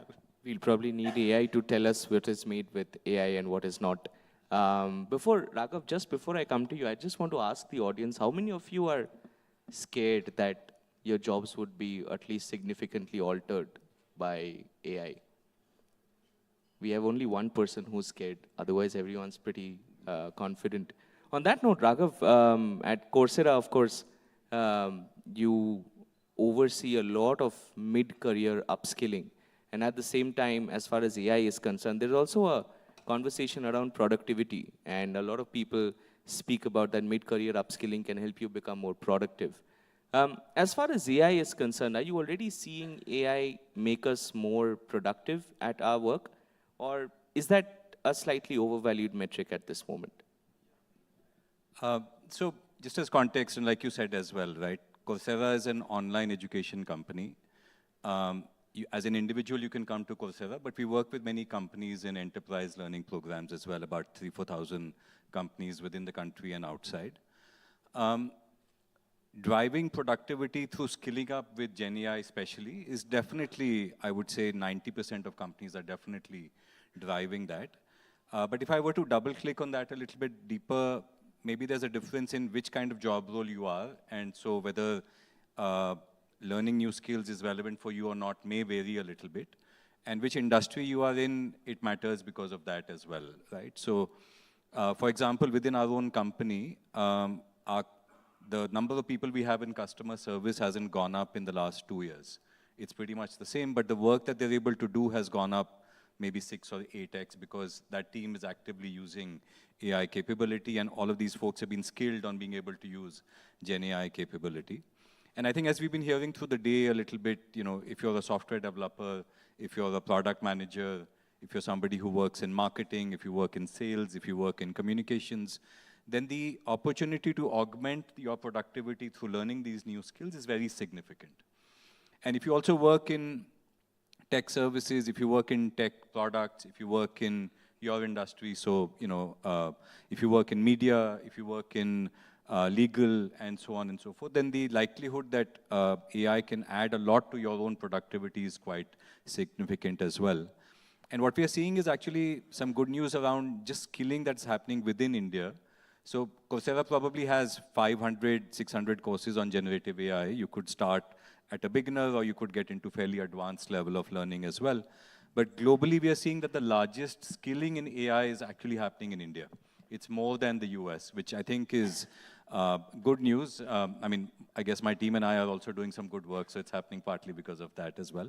But generally, we're seeing a lot of good momentum, whether an individual is coming and learning Gen AI skills, or whether companies, banks, etc., are saying, look, we want to invest in this particular space. Right, absolutely. Neeraj, continuing on that note, as far as interest in AI right from the ground up, from an education standpoint, right up until the enterprise level, mid-career, senior career, upskilling and reskilling initiatives. what do you sense as the pulse of the market right now? Of course, there is interest, but is it more preemptive interest where people are still trying to figure out what exactly to learn and how exactly do we go about this? Or are there specific areas where through upgrad you see certain interests? So I think there are 4 or 5 buckets, if I was to put it. A lot of companies start with CxO mindset and what does AI mean for leadership, and hence, what do the boardrooms have a view on the direction of the company, right? That's one layer. Then there's an interest bottoms up on having AI fluency, partly because of engagement, and partly because it just sets up the base to facilitate change as companies think about it. But the real execution action happens either in the functions, and we spoke about it, so customer service is a big theme, sales marketing is a big theme, software development is a big theme, and there it gets to practitioners, where it gets very deep on deploying AI. So that's the 3 layers I would cut it. But then the next layer comes by industry, what are the use cases which work in banking versus healthcare, but that's how people are looking at adopting AI. Yeah, right, absolutely. And Kashyap, a couple of days ago, I remember we were speaking about this. And on a similar note, you cited Geoffrey Hinton's statement that if you really want to pick up skills, become a plumber, pick up physical skills. Your thoughts on what you hear from the boardroom in terms of their thoughts behind AI, as well as whether physical skills, is that an area which you see becoming more prevalent? Correct. I mean, I think, good evening, everybody. There are 3 related points. I mean, a lot of these are, like Sunil said, it's mixed messages we're hearing, as well as it's a complex phenomenon. And I think what is missing is, in general, an economist's perspective is missing, thinking about the first order and the second order effects. But let me talk about 3 key things. One is what generative AI has done, relating to your question of physical labor, is it has appended traditional wisdom. Traditional knowledge was that AI and automation are going to come for low-value, blue-collar work. High-value, creative work, etc., is safe from AI. That, if you ask me, this 3 years ago, that would have been the conventional wisdom. But after seeing generative AI in action for the last 3 years, maybe that assumption is weakened. So that's one thing. So the next thing is when we talk about what jobs are, what's going to happen to jobs, how jobs are going to be transformed. I mean, I'm more worried.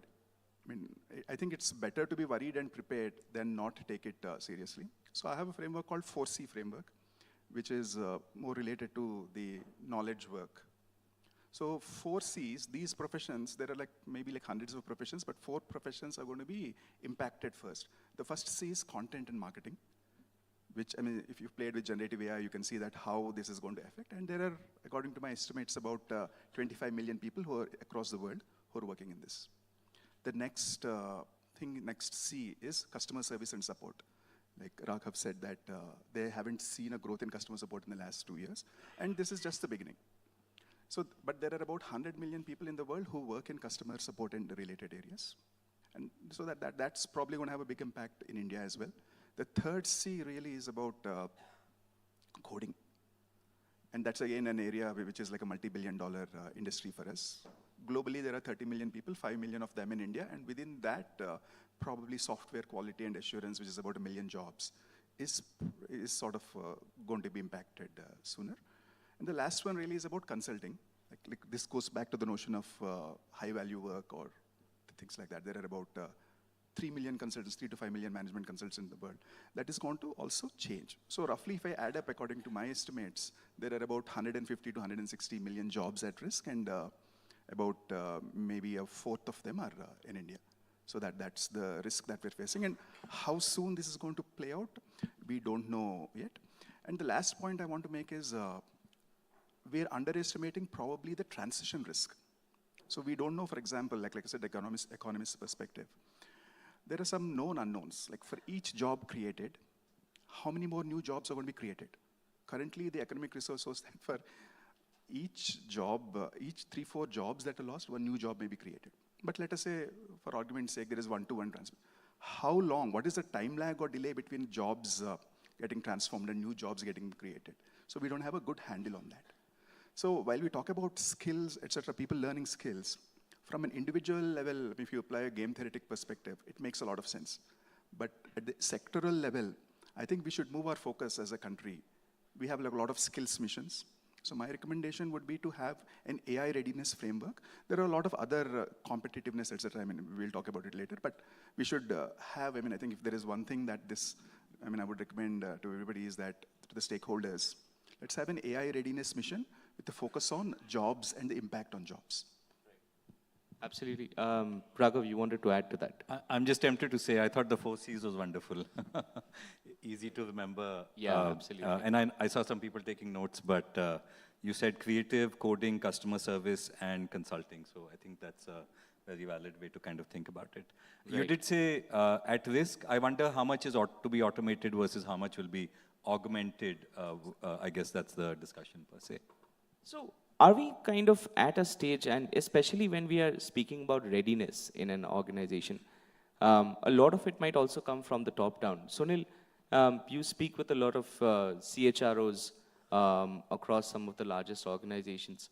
Do you see a readiness at a board level, or maybe at from a top-down approach where the senior leadership is aware that we need to refine the way we look at jobs? And is it really on organizations to try and protect these jobs, or are they more keen on trying to understand whether they can improve maybe the efficiency or the efficacy of employee expenses as AI evolves?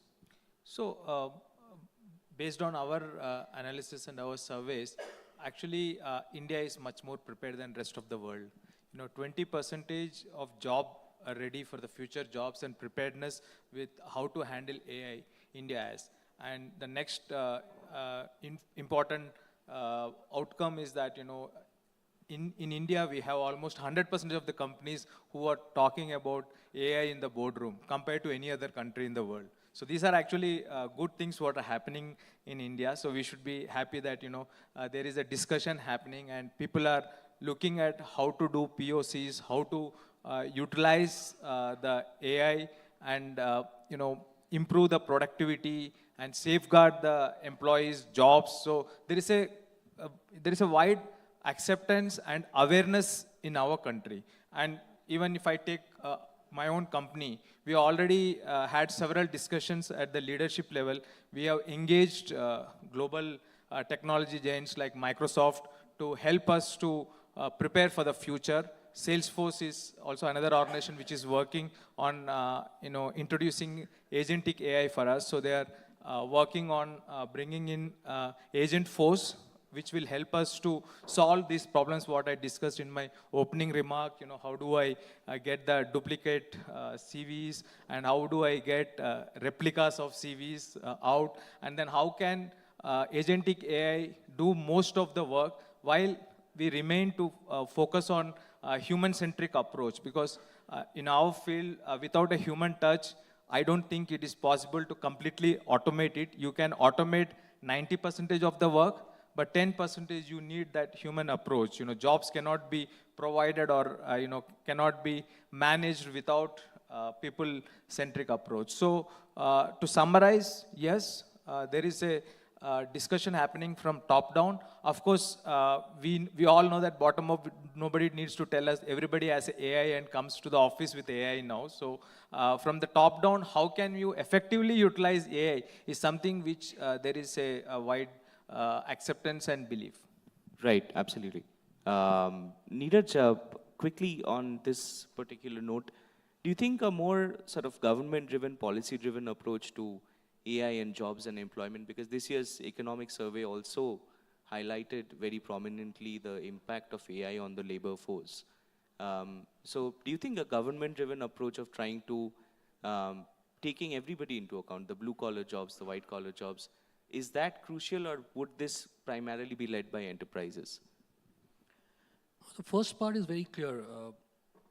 Enterprise need to be let loose. The pace at which this disruption is happening, the world, so it's an arms race for AI, right? Where there's Europe, which has taken the view that we want to be tight on regulations, not let anything loose.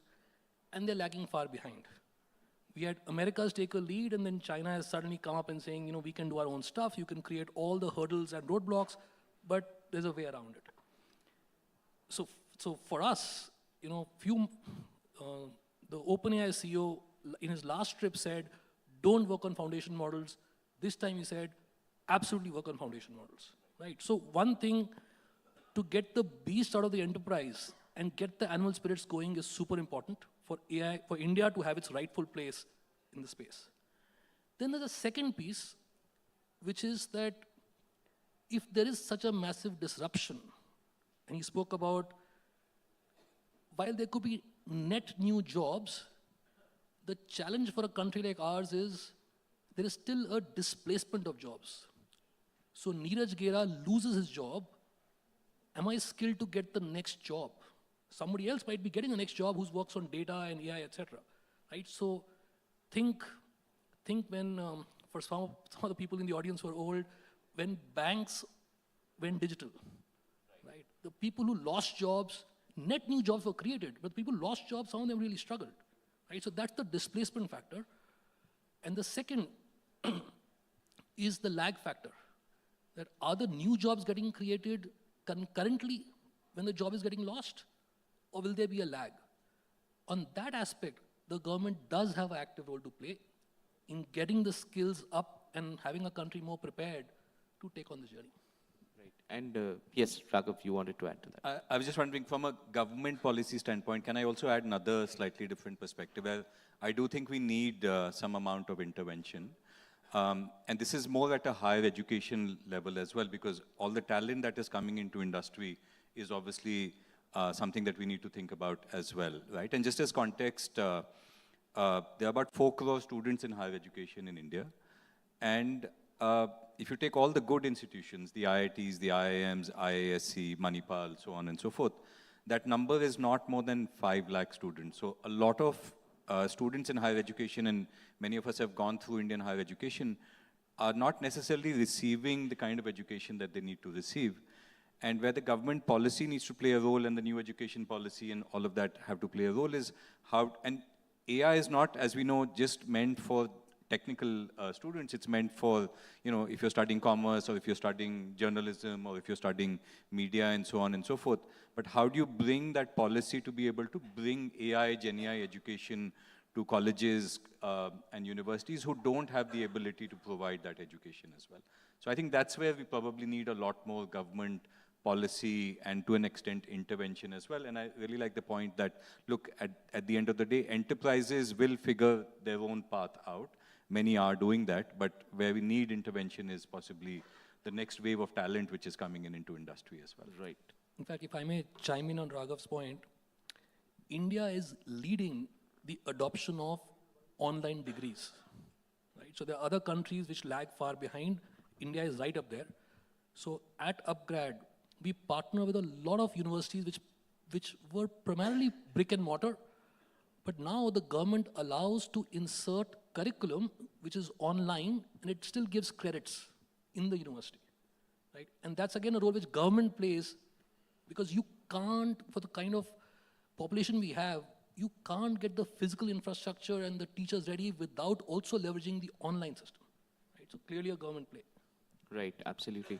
So Kashyap, I'll come to you on this note, based on what Raghav, Neeraj, and also Sunil said. How do we start identifying the skills? How do we start identifying what we should be focusing on, what we should be studying, what we should be getting our mid-level workforces skilled on in order to be prepared for this AI onslaught? So I'll give you one statistic which I found fascinating. So the global learning and development market, I'm rounding up, but it's roughly about $300 billion. So all the money that goes towards platforms, skills, a lot of it hopefully to Coursera, all of it is like $300 billion. But this year, we are going to spend about double that money, $600 billion into AI investments, making AI machines better. So are we prioritizing on improving human skills, or are we prioritizing on making our tools better? So that's one interesting thing. So, but to very quickly come to this, what kind of skills? So I think what we often miss is that we're talking about knowledge work. So in India, I mean, again, some more data into the mix. India's formal employment is 75 million, 1.5 crores. But the working age population of India is roughly about touching a billion, or it'll touch in a few years. So there's a huge mismatch. So across the world, outside of the world of generative AI, et cetera, if you take about automation itself, robotics, et cetera, industrial automation, so there is a concept known as robot density. How many robots are there per every 10,000 workers in specific sectors? In India, right now, that's about 160 robots for every 10,000 workers. So in China, that is thrice the number. So what is happening in China is China has adopted this thing of robotic production. So if you take a small factory, let us say a $40 million factory, which is roughly, let us say, about 300, 400 crore factory, they used to have 100 workers to run that factory. Now it is because of these robotic technologies, they only have 5 workers.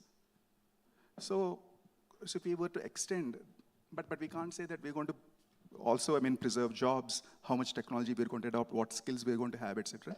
So I think one pillar of our policy, of our emphasis, has to be on this kind of industrial automation, robots, et cetera. And some of the new jobs that are probably going to be created are robot repairmen. That would be super. Sunil, you want to chime in on that before we start wrapping up? No, absolutely right. You made a right point that we are investing more on AI rather than investing on people. So there is also the other side of it. We expect that AI will train us.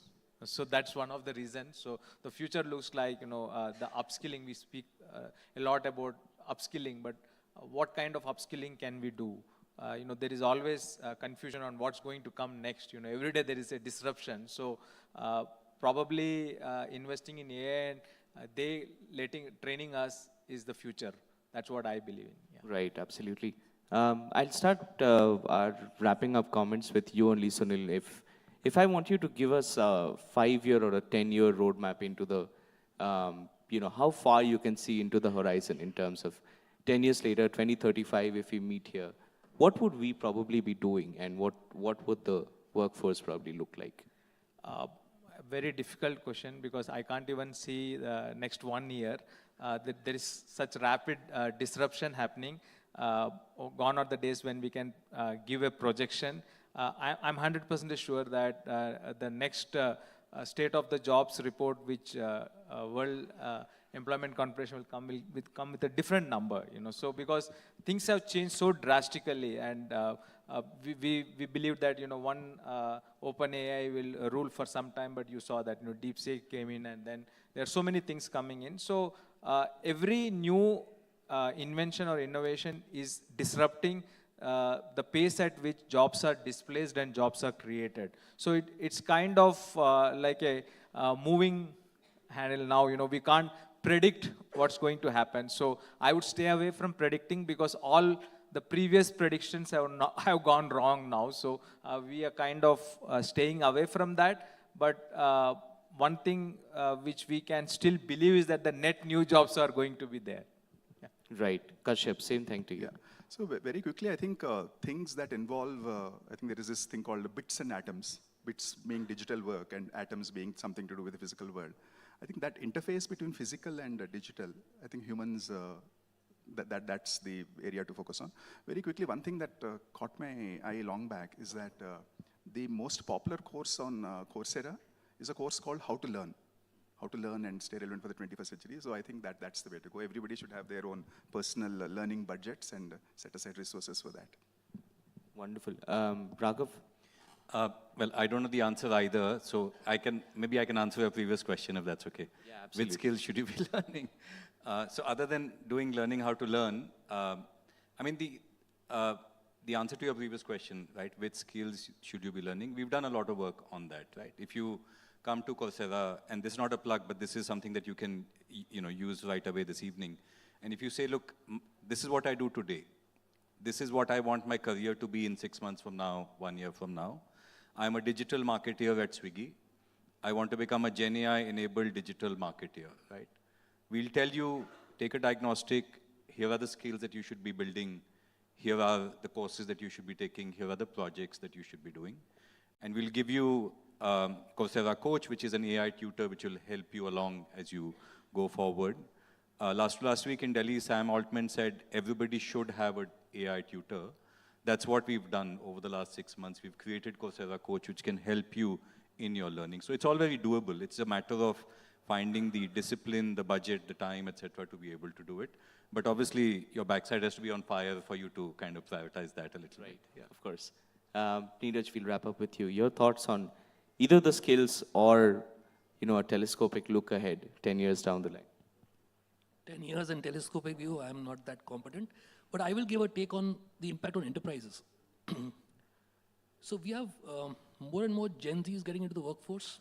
And Gen Zs, by definition, are digitally native. And Gen AI has been a technology which has hit the consumer before it hit the enterprise. So think ChatGPT, DALL-E, Midjourney. While enterprise were grappling with responsible AI, compliance, controls, et cetera, et cetera.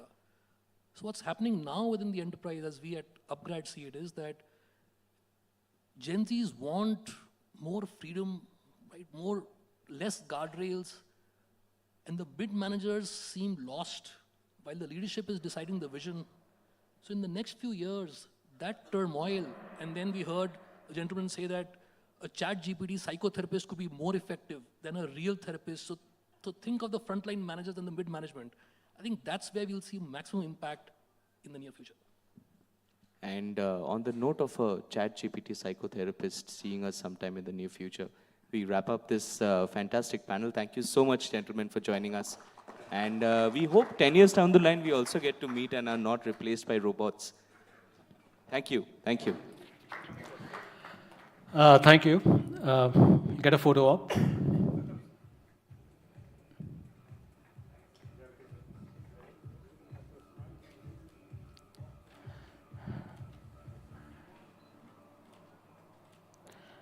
Lovely. Thank you, gentlemen. In fact, actually, Kashyap and I think Raghav also said how to learn is an important skill. Earlier, we were taught how to think. I think since ChatGPT has taken away that function, we are going to stick to how to learn. I'm not clear about that also. But thank you very much. Thanks. Thank you. Thank you. We have another interesting session now on AI and healthcare, an equally important panel, for which I would like to call on stage Abhinav Lal, co-founder and CTO Practo, Dhruv Rastogi, SVP and Head of Data Science MediAssist, Dr. Gurukiran Babu Tuma, VP and Head of Clinical Affairs, GVAI. The reason I've called him doctor because he's actually a medical doctor. And of course, Jayant Enkola, founder and partner of Convergence Catalyst, who is going to be the moderator of this event. Please give them a big hand.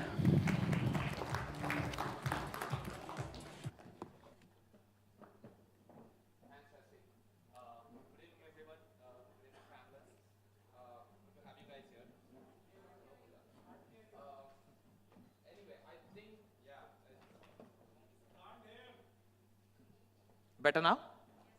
All right. Good evening, everyone, and thanks, Leslie. Panelists, good evening.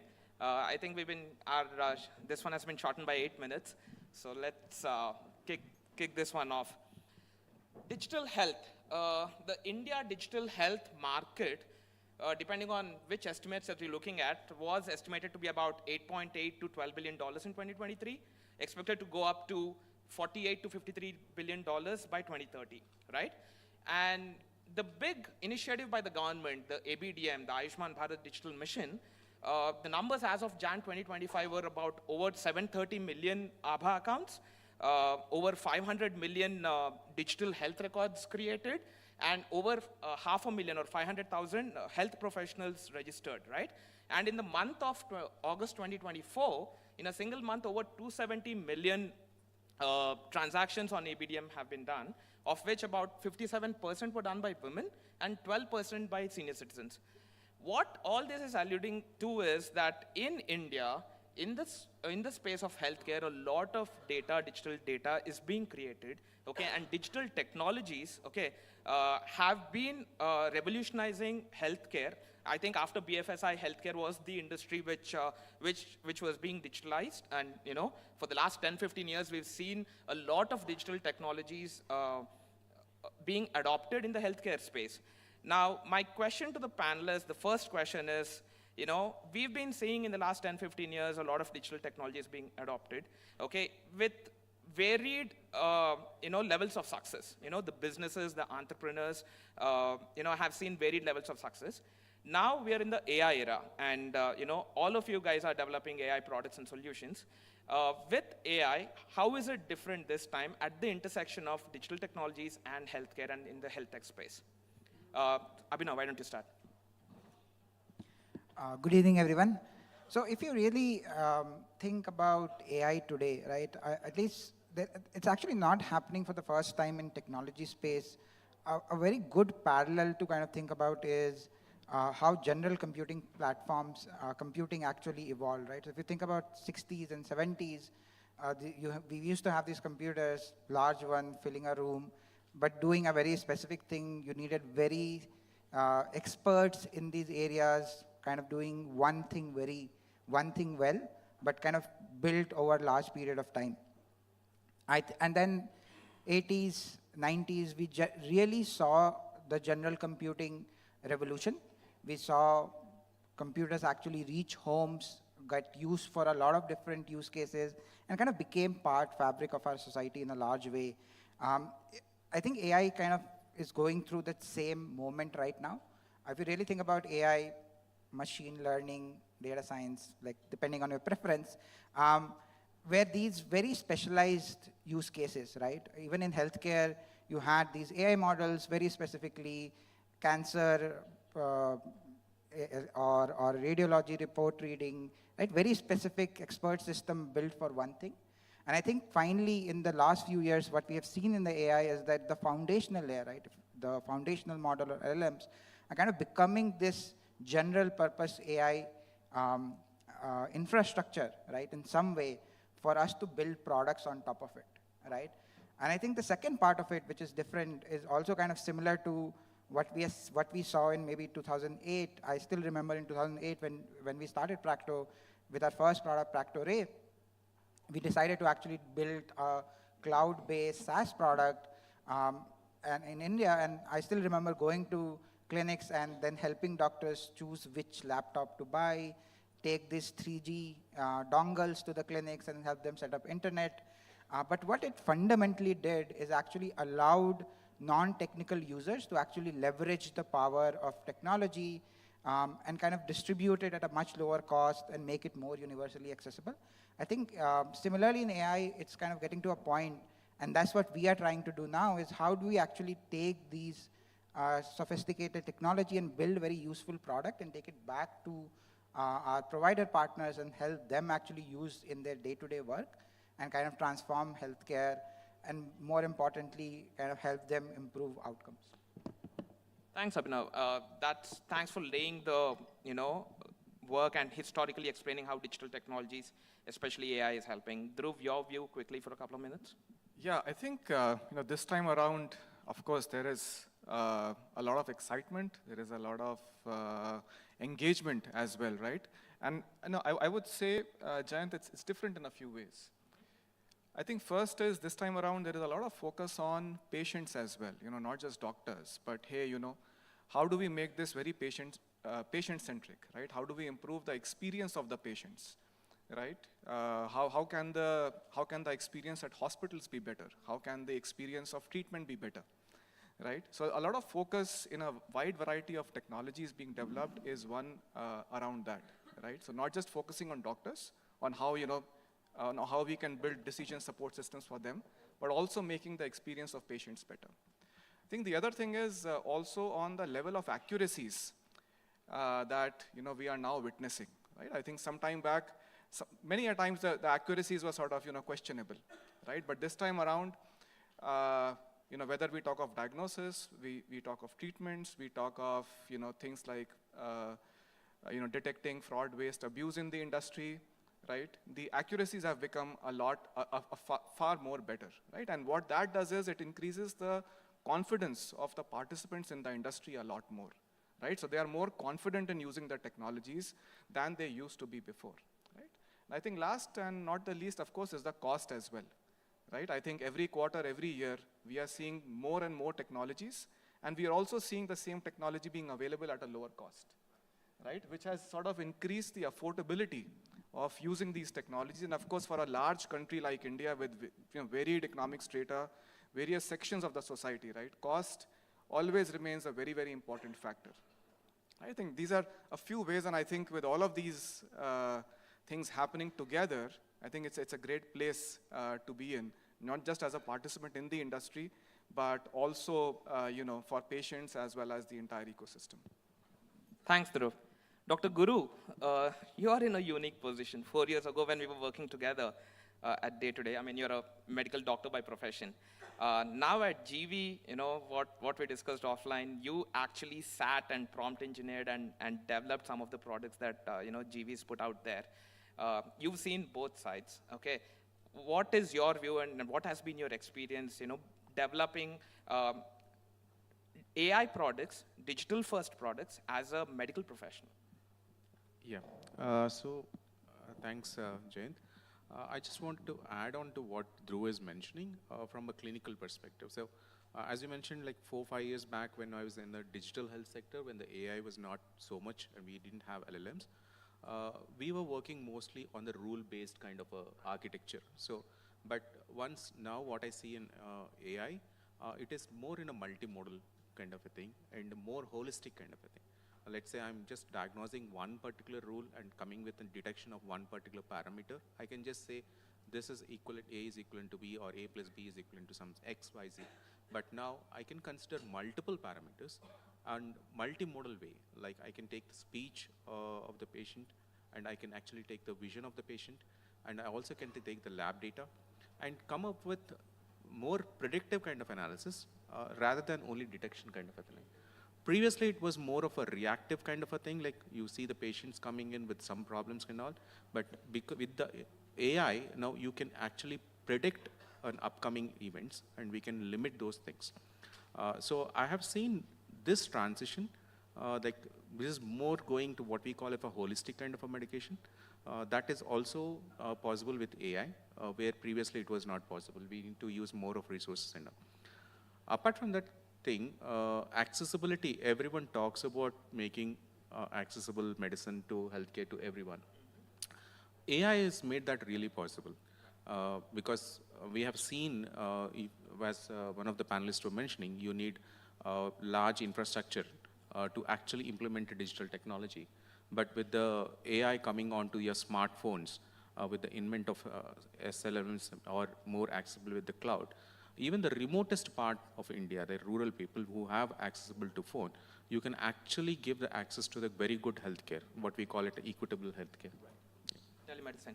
Yeah. In fact, accessibility is something that you touched upon. I don't know how many in the audience know, but government of Tamil Nadu has this program called Makkale Thedi Maruthavam, which essentially means healthcare at your doorstep, and as a part of that, they deliver free medicines, for their entire population or most of their population, right? So they ran this program in partnership with Google called Population Health Registry, right? I mean, they actually built a health census for their entire population. A WHO paper was written back in 2004, and it was supposed to be only theoretical. It was not supposed to be pulled off. But Google, along with the government of Tamil Nadu, went ahead and pulled this off for 20 million citizens in 15 months flat. It's the world's biggest, public health program and initiative that's been pulled off. So, and one of the main, benefits of that was the accessibility of healthcare, okay, as a part of the MTM program to the remotest citizen of the village in the state. Okay, and my next question is going a little deeper.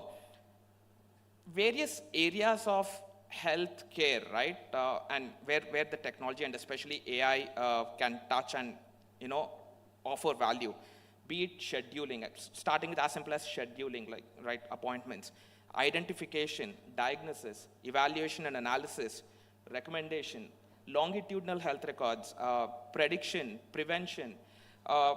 Where will AI be most useful in the foreseeable future, okay, in this country, and why? And this one I'd like to start with Dhruv. Dhruv, can you give your views? In which area would, AI be helpful first, and why? Yeah, I think, for AI to be helpful, right, I think one of the core, necessities is having quality data, right? So there are many, I think if you look at the entire life cycle, of a person, when they're getting treatment, while data is present in various places, but many a times they're sort of disparate in nature, right? And connecting all the data points, putting them into a place, getting sort of a 360-degree view, longitudinally, cross-sectionally, with different types of data sets that we have in the industry, from voice to language to images and so on, becomes quite a bit challenging, right? So of course, there is potential in each of those areas, but I think a couple of areas where, we've seen success. One is, improving the experience of patients after they get discharged from the hospital, right? I think, one challenge we've all seen is, hey, you have to wait for 3 to 6 hours, even after the doctor has suggested you to sort of, leave the hospital, right? And that's because of, a complex system of billings and paperwork, et cetera, that's needed, right? And that sort of is not a great place even for the hospital, neither for the patient, right? Especially, when you've recovered from something which is, sort of draining for you and the family, right? So, there is a lot of potential in sort of predicting bills and figuring out what could be the out-of-pocket, so that, instantly, you are able to sort of be released and get discharged from the hospital, right? And, we've been, at MediAssist, we've been running thousands and thousands of discharges every month basis this technology, right? So we've seen quite a lot of success, and we continue to sort of enhance that. I think the other area is when it comes to reducing fraud, waste, and abuse, right? And that's something that is across the entire life cycle, right? And that sort of reduces the trust in the ecosystem. It's financially draining for health insurers in the industry, right? And, we've seen quite a bit of success there as well. Because with AI, we are able to stitch hundreds and hundreds of data points in the entire claim journey. From filing a claim to, getting the treatment done, to the hospital, to the agent, to the doctor, to, hundreds of things, right? How the treatment was done, et cetera, et cetera. And we've seen immense success in getting more detections, one, and getting them with far lower false positives. Understood. And do you have a data point in terms of the reduction in the discharge and the billing cycles, that AI has been able to impact? Yeah, I mean, if you look at a typical case, it would take, let's say, 3 to 6 hours. Right. Which is a typical waiting time for a patient, Yeah. right? With this, it's sort of within a matter of seconds or minutes. Oh, cool. Okay. Right? Because it's instant, right? You just have to essentially run your engine, and it tells you, hey, this is the kind of amount that would be. Cool. Dr. Guru, as a medical practitioner now in the AI product space, which of these areas that you think AI is going to impact first, and why? So if I look at from the clinical perspective, from the patient journey point of view, I would look at basically the outcomes. At GV.AI, like AI, where I'm leading there, we also see that the patient, how do we transform the patient's journey? That is one of the major things. So I can put this into 3 parts. One is the short term and a little longer. We generally in medical, we take like short term will be something like you transform something for less than 5 years, 5 to 10 years, or more than 10 years. If you see for a patient perspective, most of these administrative things or the processing kind of a things, which will have an immediate results, like what Dhruv is mentioning, like discharge summaries, early insurance, filings and all these things, or automated patient, doctor-patient conversation converting into that, transcribing or scribes, all these things, which are the administrative tasks, or a clinical decision-making things, like which can augment the doctor or the other clinical staff by giving the right kind of a diagnosis or right kind of investigations or coming to the company.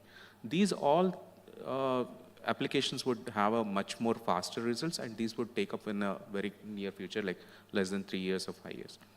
In the midterm, it comes like something like you need to predict for certain ailments, or you want to transform the patient's lifestyle, these things.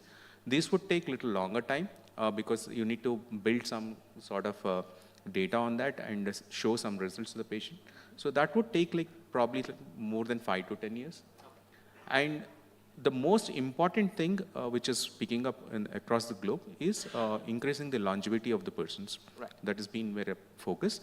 like coming up with the primary preventions or predicting long-term ailments and completely transforming the patient for a healthier life and a longevity life. Okay. These would have probably come from 10 years onwards. Yeah. So I would say this is how the landscape goes. Cool. Abhinav, Tracto is a 16, 17-year-old company. You've seen a few of these cycles. And I'd like for you to comment, especially in India, is preventive healthcare, going to be taken care by AI as well? And there's a market for that. So,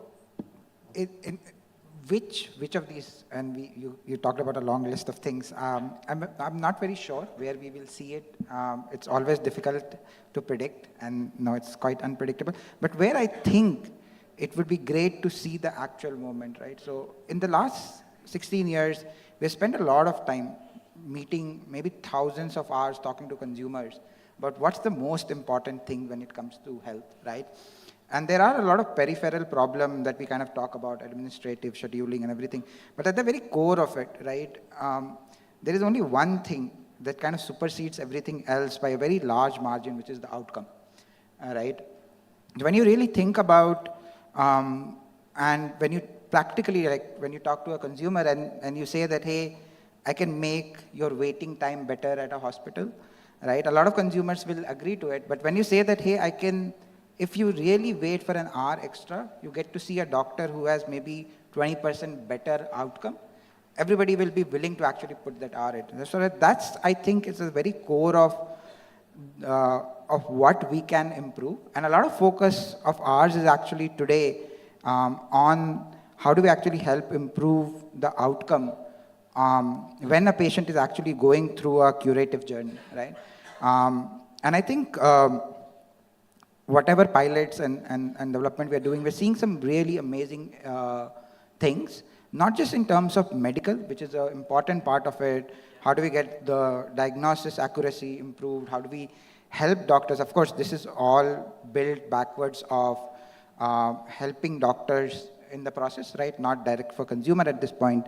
And I think that's very, very important. But we are also seeing and being able to push a lot of softer cue to the doctor, because at least the research actually shows that a lot of the effectiveness of our treatment, keeping the surgical things aside for a minute, actually not just depends on the treatment plan or the care plan that actually provider gives to the patient, but also the quality, the empathy, how the conversation goes, what questions were asked, how well understood the patient felt, because that actually determines in a large way the adherence to the treatment plan that has been created. And those are the cues that we have been able to actually provide to our doctors in real time as the consultation is happening in a lot of cases. And I've seen the outcome data kind of move in a small way right now, but that's very, very exciting. And I think the question that you ask, which I think is the next logical thing, the best outcome is that you don't really have to have one. And I think that's going to be very, very important. And I think we will see a lot more. I think preventive care is a very difficult thing, not because of the technology, not because of the product that you build, but it kind of is a human behavior change, which is a much more difficult problem. And I think having Gen AI and the tools that we have available today, actually building products which help behavior change is going to become significantly easier. And I think maybe, at least my personal opinion, I think maybe Gen AI will be better at behavior change than humans have been, right? Because for a lot of us, things coming from other humans are difficult to accept. Maybe machines will be better at it. Understood. Thanks. We have a minute and a half. Last question, quick 20 seconds view.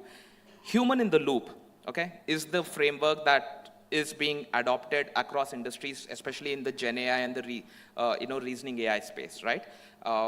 Last week, Deep Research launched, and my job or half of my team's job is gone because now Deep Research can do all of secondary research. So we are moving to primary research, right? So making human important in the AI decision making and the outcomes. What will be the human in the loop equation in the healthcare, health tech space quick 20-second view, starting with Dr. Guru.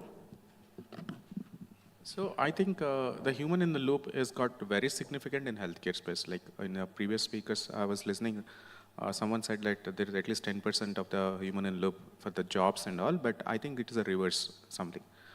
It may be close to 50% or 50%. Trust is an important factor. As of now, we do not have regulations, we do not have certain tacit knowledge which the AI capabilities are there and people don't believe. So you cannot leave everything to the AI. So human loop is a must for healthcare, at least for now, and at least for making the final decision and all. And AI will not replace the doctors, it will augment their decision making. Correct. That's what I'm looking forward. Dhruv, your view. Accountability stays with the human. Yeah, I think AI, Gen AI will definitely be great recommendation systems. They'll be great decision support systems.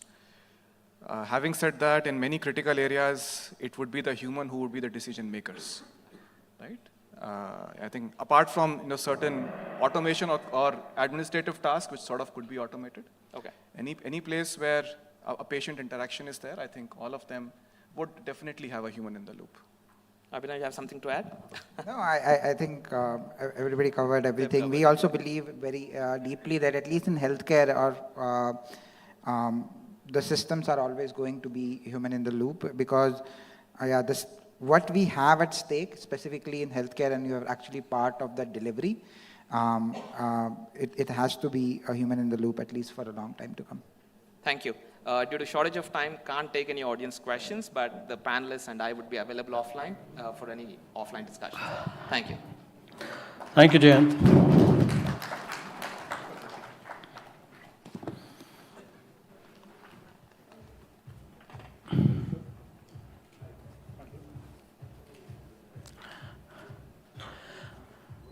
Thank you. Please give them a big hand. Thank you. All this while we have been talking about AI, Gen AI, dense topics, AI in healthcare, AI in many other sectors, AI-powered humanoids, etc., right from morning. Now we are talking about how to infuse AI with empathy. Easier said than done, and for which I would like to call on stage, she's coming virtually, mind you. It's Katie Smith. She's the co-founder and CEO of Humma.ai. Katie, are you online?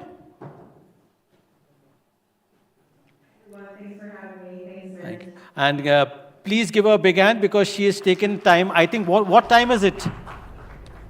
It is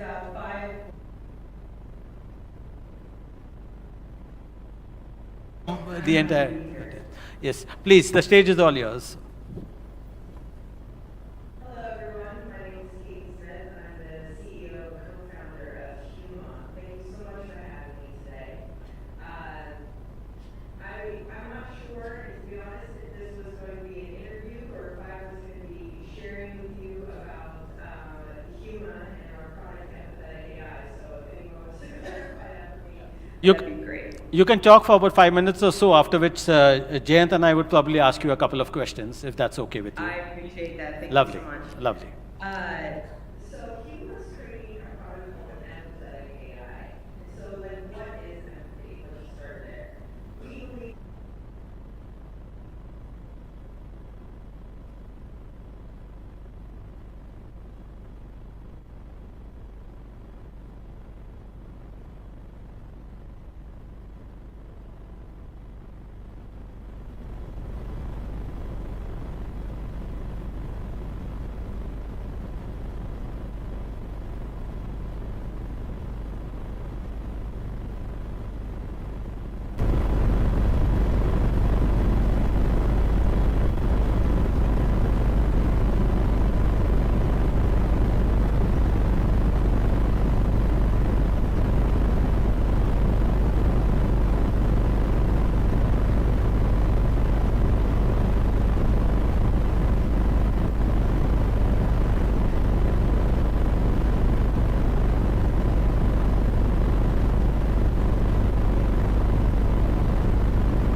So last week, I think it was Naval Ravikant in one of the interviews, he said if Google and Facebook were, developing their platforms today, they would require, they wouldn't require 80% of their workforce, and I think that's exactly where Huma is positioned, because you guys are trying to develop right from the scratch. But Naval also said the problem with Google and Facebook is that the companies don't know which 80% of the workforce is redundant, or you don't know, right? So it's very interesting. You're talking about building empathetic AI and responsible AI platforms. I'm of the opinion that philosophical thinking is going to be the design thinking of the AI world. I mean, someone's got to, teach machines to be human. Okay, you did talk about your mission. Can you, scratch the surface and go a little bit deeper into how you see the future, okay, and how Huma, exactly wants to pull this off? Yeah, I appreciate that. So, when we talk about like AI as a service, and we break that down into small models that are going to help individuals and businesses, we're really just talking about terms, like just how do we as humans interact with AI across every device, every digital interface, right? And eventually we're going to be talking about different agents. We want that agent to know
create, moderations and personalization in their comments. It's actually quite delightful. We're getting really good feedback in our focus groups. But we can take that nudge from the business partner and bring it to the community and say, hey, how do you talk about pain? And then we will have, a significant group of people who can respond to that to actually inform the empathetic AI. So we're talking about reinforced learning through the community network. And similar to what Anthropic just put out, having our own sort of constitution too, because we have what we call a social worker framework. So part of what makes empathetic AI to us. Katie, a quick kind of cheeky question out here. Marvin Minsky said that if we start making AI look like us and behave like us, AI models or AI will be as confused as us, humans. Is it a good situation to be in? Why do we want to make it empathic? I don't think we need to make it look and feel like humans, frankly. We're not of the position that we want it to be your best friend. I know a lot of people are creating relationships with their AI agents because this is happening, right? We're turning them into friends and family and lovers and this and that. We don't think that that's actually the best approach. We call it the Huma concierge. So it actually is just like, it's somebody who is there to serve you, to listen to you and direct you. And that's where I was going, and sorry if I was going too long, with the social worker framework. A social worker is not there to be your best friend. A social worker is not there to answer all your questions and give you all the answers. The social worker is there to listen to you and direct you to the resources you need. So when we say empathy, we're really just creating the ability to enhance the communication between. I think that explanation sort of sorts it out. I think the audience would have understood the difference. And Katie, once again, thank you very much for your time and coming at this early an hour. Please give a big round of applause. Thank you. Thank you. Have a good summit. Yeah, and you have a lovely day. Okay, friends, now we have 3 interesting sessions. One is building India's digital AI infrastructure, followed by how AI data are used in agriculture. And, of course, the CEO panel where leaders will talk about their perspective on AI DNA. And then, of course, you know what follows after that. I know you're a very patient audience, so thank you very much for that. And I also regret the fact that I've not been allowing you to ask questions, but I promise you, at least during the CEO panel, I will do that in the interest of times. For now, I would like to call on stage Mitesh Bhati, who is the Chief Digital and AI Officer, Protean E-Governance Technologies. Please give him a big hand. Vishal Kanwati, CTO, NPCI. Hi. Prasad Balakrishnan, CEO of M5. MyFi, is it? Manu Jain, I think he's coming virtually. He's the CEO of G42 India. Is he online? Yes, please get him online. And of course, to moderate the session, I will call on stage Shavik Das, Assistant Editor, Mint. Shavik, the panel is all yours. Thank you. Thank you, Leslie. Yes. We have Manu joining us virtually. He couldn't be here with us last minute. But Manu, thank you for taking time out and joining us online. We'll I think your chair is fairly well aligned with your position on the screen as well. But just a brief on this session for everyone in attendance in physically and online. We've heard this conversation a lot around access to GPUs, access to compute, data sets, building India's own AI, and the fact that generative AI is so expensive that running compute sets, running just AI training operations is very expensive. And we've, of course, been scaling that expense. But a lot of companies have also often said that that expense is a factor that may have kept them away from wide-scale adoption of AI to an extent. But today what we're trying to understand is expense really the factor, or is AI infrastructure, when we speak about data sets, when we speak about compute, and when we speak about building applications and so on, how do we fare right now? Should we take a public goods approach with AI, the way we've seen with digital payments, or should private sector lead the way? And who does the onus really lie upon? Vishal, I'd like to start with you on this note. Of course, NPCI in charge of UPI, no less. It's been a payment method which has transformed pretty much the entire financial landscape of India. I'll start with a very fundamental question when we speak about AI infrastructure. Can we take an approach similar to what we did with UPI when it comes to AI? Yeah, good evening. Thanks for inviting me. I think it's a very, very relevant question. I will answer this in two parts. I think one of the fundamental reasons why we went with our own digital payment ecosystem and why we built it is, this is very foundational to us. It's something a country cannot have a dependency on another one, right? So we had Visa, MasterCard, with the cards, till 10 years back.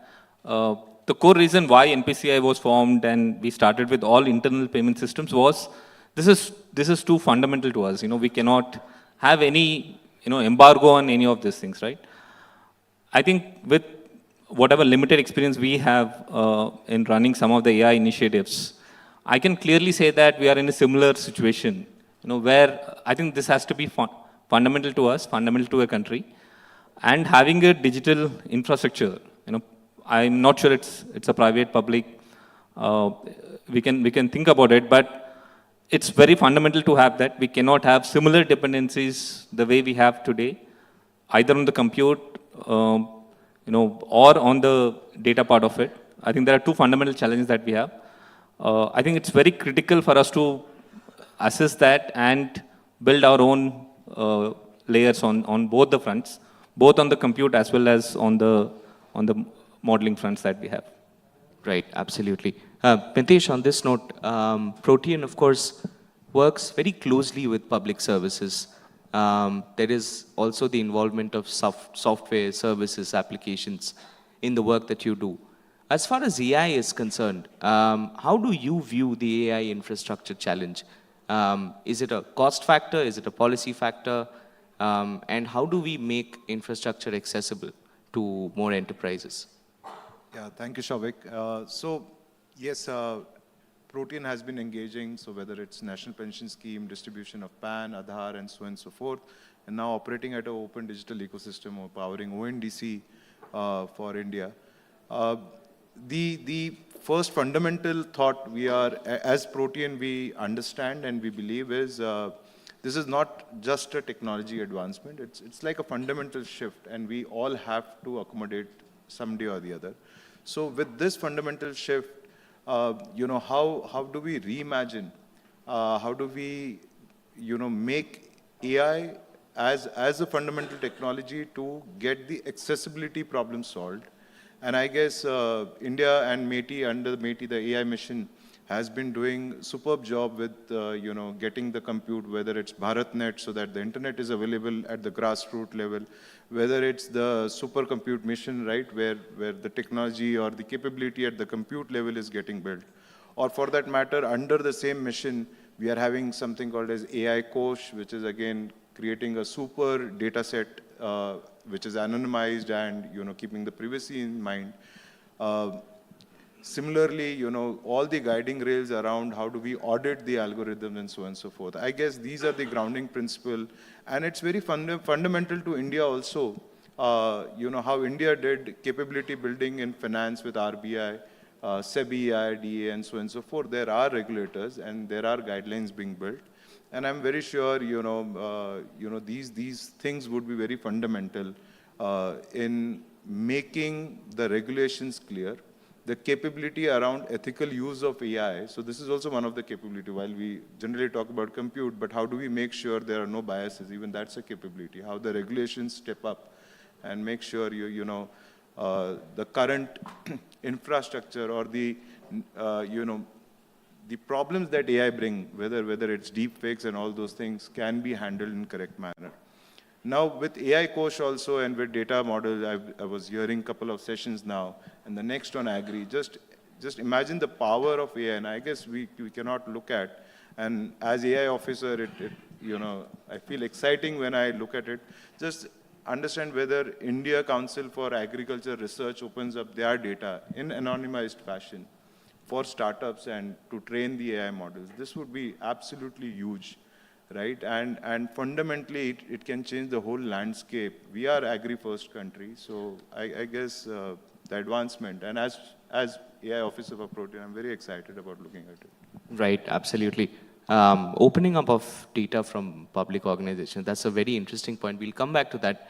Manu, I'll come to you. I hope you can hear us. I think you can. I can hear you guys. Thank you so much. I think, Manu, you're on mute. Can you hear me now? Yes, perfect, Yes. perfect. Okay. Thank you for joining us, Manu, once again. A quick question for you. AI in infrastructure. Vishal, of course, touched upon the public sector bit, and Mitesh spoke about the opportunity of data sets and ancillary aspects as well. I want to understand from you if this entire AI infrastructure conversation makes for a good opportunity for startups and for independent companies to also jump into India's AI story. Shavik and Leslie, first of all, thank you so much for inviting me, and really sorry that I could not make it in person over there. The plan was to join in person, but something came up, and I'm right now sitting at the airport, so apologies if you hear some sound around me. Coming back to this question on corporate participation, especially when it comes to AI infrastructure, I think it's a very relevant question. If you really think about what will it take for countries like India to build our own AI models or AI applications, the most fundamental thing is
Right, absolutely.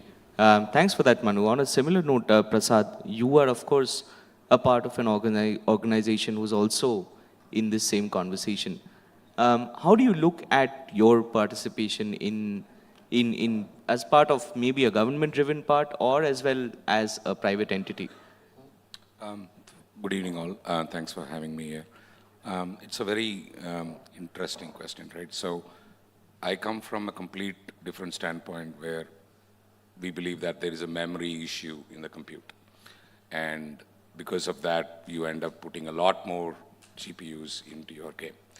And in this whole sequence of things, we realize that compute plays a very, very important part. But along with the compute comes a lot of other factors of energy.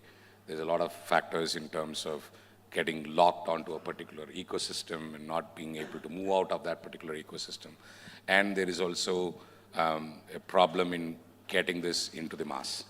I sincerely believe that democratization of AI has to happen if it needs to be taken very, very seriously, where a lot of universities can jump in, a lot of scholars can jump in. We are really lacking behind on the PhD race in terms of AI PhD holders in this country. And there is also an energy problem in this country that we have to face. So from the infrastructure point of view, how big are you going to build is a big question. And how many people are going to be onboarding onto it becomes a bigger question, right? So we believe the government is doing a spectacular job in terms of creating the compute infrastructure that is required. And that's like clockwork orange. It's working really good. But the adoption rate of that is also pretty much tricky because how many expensive GPUs do you get to consume becomes a problem. So we believe that with memory bottlenecks getting over, there will be a lot more affordability that comes in picture in terms of adoption of smaller models, larger models, and actually taking it into not just inferencing against a model, but actually providing a data set, doing a fine-tuning of that model. The better fine-tuned model basically gives you a lot more access to wider range of models that you can play with, and you can actually start creating your own models, right? So I believe all of these things have to come into the ecosystem. So the educational system has to play a part, the government has to play a part, enterprises have to play a part, and entrepreneurs have to play a part. And that's how this ecosystem is going to be building up. Right, absolutely. Thanks for that, Prasad. In fact, this raises a very valid question that many people have been asking, that as far as infrastructure and compute is concerned, should India really be looking at building their own compute and training their foundational models and then building applications and services on top of that? Or should we use the models that have already been trained by the big tech? Vishal, perhaps we can start with you weighing in on this. What do we stand to gain by investing so much in compute to train the foundational models and then take the applications and services and the rest of the industry forward? Yeah, I think, Souvik, there are two parts to this question. I look at, should we have our own compute and should we have our own models, foundation models, right? I think the second one is easier to answer. We can take both the approaches. I think DeepSeek has shown us the way, where it says it's much cheaper to build, and you don't need to throw so much investments to actually create your own foundation model. But I think there's as long as the sovereignty issues is addressed, that's what we are seeing with the challenge on one of the models. I think we are fairly good on the foundation model perspective. We can, I think most of them are open source.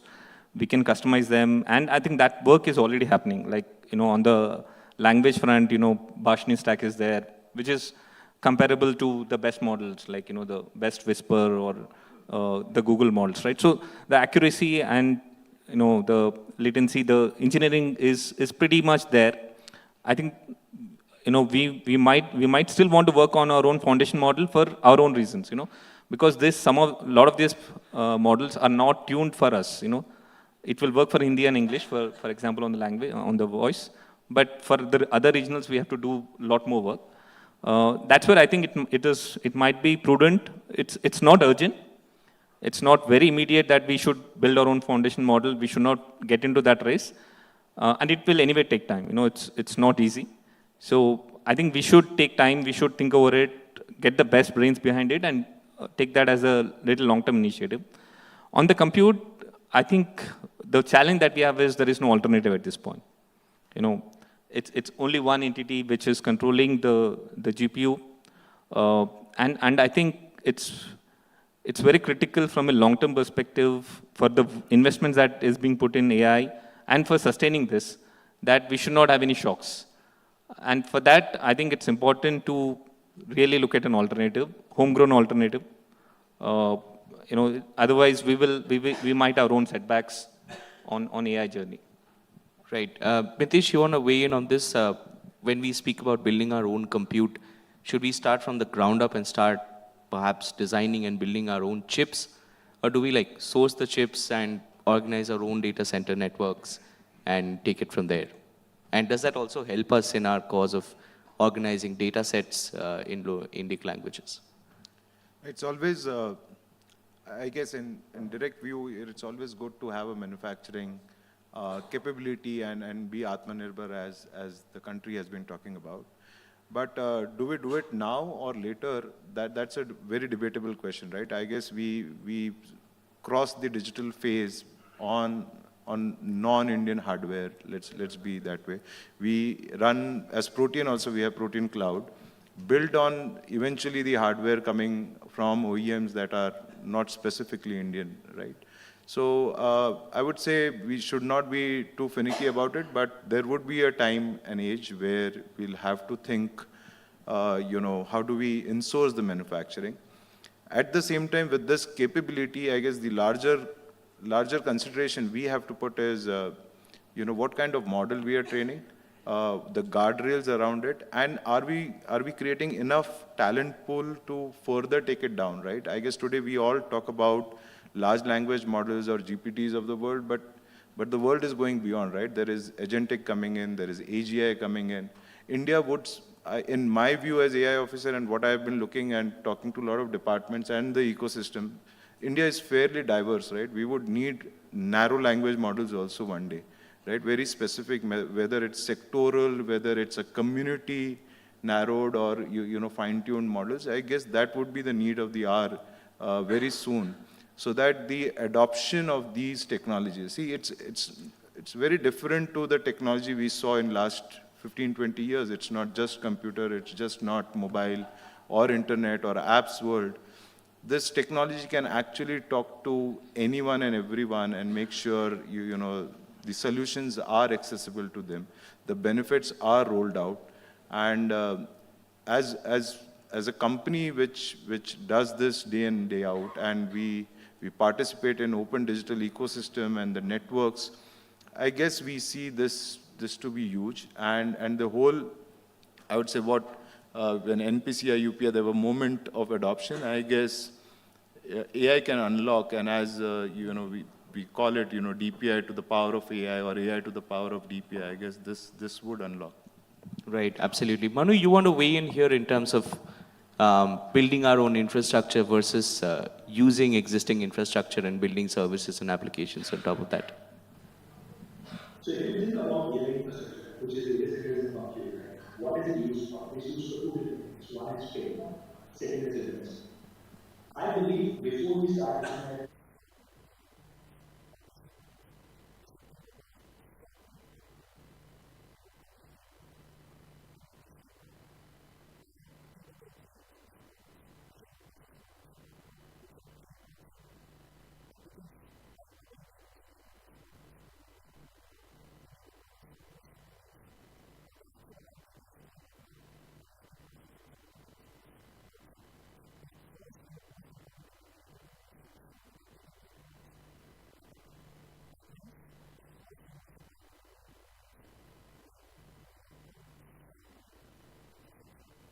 least for inferencing, if not for training. That's point number one. Point number two, then comes training and building foundational models, which, as was discussed, some of the models, especially open source, have shown that it doesn't cost a lot of money. Maybe it can be done over a period of time. But before we do it, I think there's a step 1.5, which is building applications which are more specific for India. Training the current foundational models, specifically for India, for languages like Hindi, English, and many other vernacular languages like Tamil, Telugu, etc. I'll give an example. Some of these models which are trained by the West, they will understand Hindi, English, or even if they're doing Hindi, they will not understand the colloquial meaning. Like one of the examples could be, if you ask a model, "Teri nyani yaad aa jayegi." Now, people will basically these models, because they're trained in the West, they will just understand that it basically means that you will remember your grandmother, but that's not what it really means. When we're talking about "Teri nyani yaad aa jayegi," it basically means that you will be in a bad shape or you will be regretting your actions. So the models have to be first. So first we have to have sovereign infrastructure for inferencing. Second, you need to either train the current models for local usage and build application on it. And then you can basically think of building local sovereign models, which I think we should. And then finally, maybe we should think of having our own indigenous chips, which might actually take the longest between all of these two. So if you were to ask me, the first and most important thing is just building large-scale compute infrastructure for inferencing and then building application over it. And over a period of time, think of building foundational models and our own chips. Prasad, in this conversation of building large-scale compute infrastructure in India for India. As far as things like memories and chips are concerned, why can't we, use existing technologies from, say, Samsung Semiconductor or Micron? Because as we all know, building fundamental compute technology is a long road ahead, and it also takes billions of dollars in R&D and developing it and refining it to the performance and efficiency levels that established chips are today. Yes. I wouldn't say necessarily that we need to go with an established, or in the open source world, in the open community itself, there's so many architectures that are available which can be an alternative to the compute of these giants that are out there. The bigger problem that we will probably have is writing the software stack on top of it, which is going to be widely used by a lot of folks, and then getting the OEMs and the ODMs to manufacture or certify those GPUs to their server platforms, and then bringing it as an appliance. So that's going to be a longer time-taking process, and enterprises will take time to adopt to it because they kind of look at the trust and how many other people are using it and stuff. The bigger challenge that also comes in is in the area of skill development. In the India AI mission, one of the biggest pillars is skill development. And in my travels across this country, one of the areas where I'm finding that we are kind of lacking very much, enterprises are catching up, entrepreneurs are coming into the game, but the core of the actual AI fundamental, how do you create a model, story is not there. And AI is more driven in terms of prompt engineering. It's much, much beyond that, right? So we got to basically go back to that foundational level, train up, skill develop it, and then come up with all these options of manufacturing it in India, designing it in India. I would rather focus more on designing the technology in India. I mean, no matter how much you try to manufacture, it's still not Indian, right? You got to basically try and bring up that skill force which actually designs in it. My phase, one of the intent is to basically bring the design part of this chips into India, and then manufacture it and then roll it out. That's the Right, right, absolutely. So taking all of these points that all of you gentlemen spoke about, where do we stand now? Because the cost is still a factor. And a lot of investors look at this cost, and while they're keen on investing, it still takes a big corpus, be it through venture capitals or even through public markets. How do we start scaling this cost? Mitesh, if you want to join in on scaling the cost of compute as well as data structures, as well as data sets. See, I guess a lot of public-private partnership would be needed, and I guess once I guess the government is also taking the right steps. And when I spoke about whether it's AI Coach or recently announcing algo auditing tools, frameworks, ethical AI frameworks, I guess with these things, the public-private partnership would open up, and I guess and we have been every generation, right? Whether it came for banks, whether it came for, there was a cycle, right? From public to private. I guess it has to be the framework has to be set from the regulations and the government side. And I guess the way technology is getting designed, from government running the thing, then NPCI happened, where NPCI rolled out the fundamental rails, and then private participants entered and created the experience layer over it. I guess AI would be much faster. Once these regulation and guidelines are in place, it will be opened up to the whole ecosystem, then to build. We have been part of many initiatives, whether it's OCC, where we say open cloud compute coming together, whether it's BharatNet I spoke about, or it's the whole under AI mission, lot of 10,000 GPUs to be deployed. I guess it's all in the right steps, and I guess the private guys will have to come in, the investment will come in there.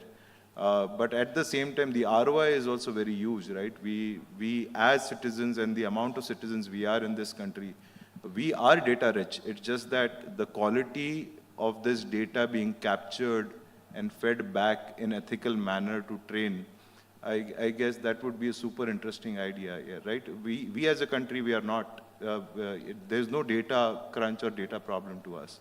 It's just that how we are storing it and getting our models trained with that data.